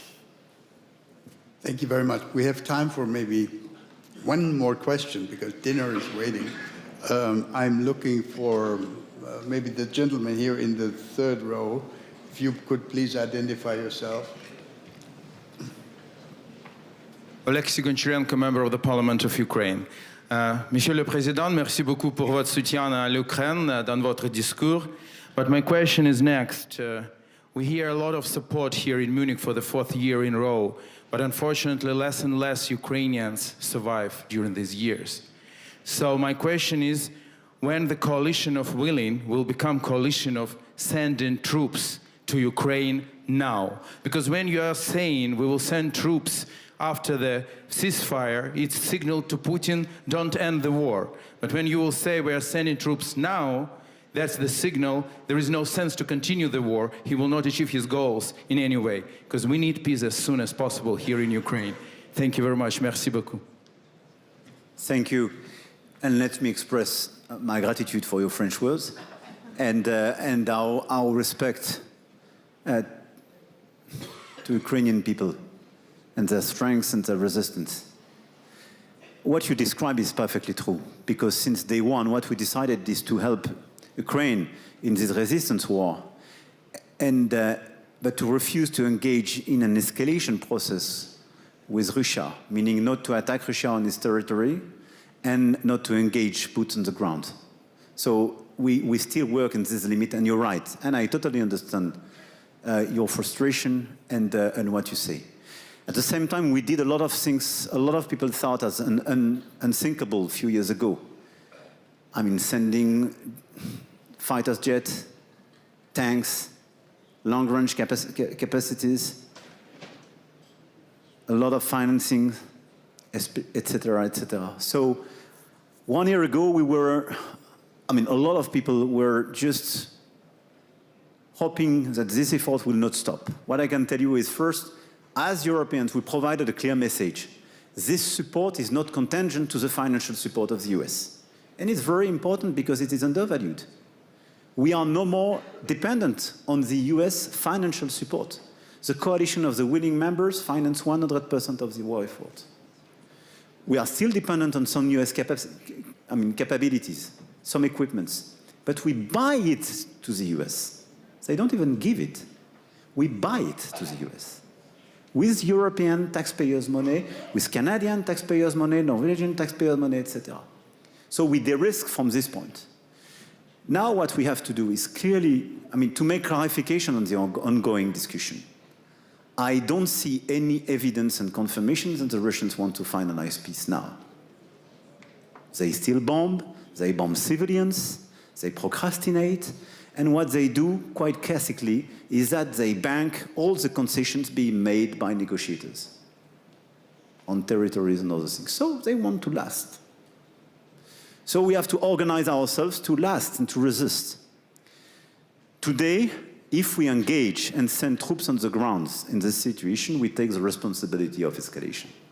I'm honest with you. If we send troops on the battlefield, So I think today you will not have any consensus to do so, and I don't want to overpromise and underdeliver, and I think we would be responsible of triggering, I think, probably a loss of control of the situation.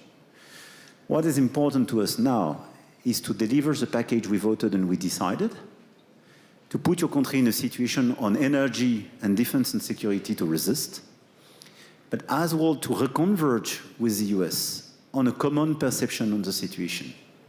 As long as the US will have number one scenario, I have a short-term deal and I will favor this scenario, we will lose efficiency in terms of sanctions and pressure and so on. So I think our top priority should be in the weeks to come to re-engage with the US, assessing with us the fact that there is no more room for credible short-term negotiation, and putting additional sanctions, additional actions against the shadow fleet, and increasing the pressure on the Russian economy in order clearly to stop this war, but in a much better situation. This is my view. I perfectly understand and respect the fact that this view is not the ideal one for you, but this is, I think, a credible one, and on the short run, the best possible scenario. Thank you very much, Mr. President. I'm sorry to all those who wanted to ask additional questions. We've really run out of time.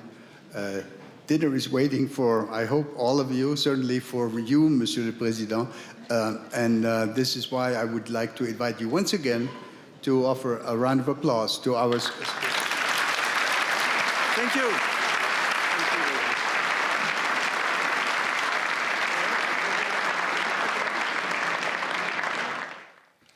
And that's all for this day, the first day of the Munich Security Conference here at BR24live. Thank you so much for watching. We will be back tomorrow at 9 a.m. sharp with a statement by US Secretary of State Marco Rubio. Have a good night. Until tomorrow.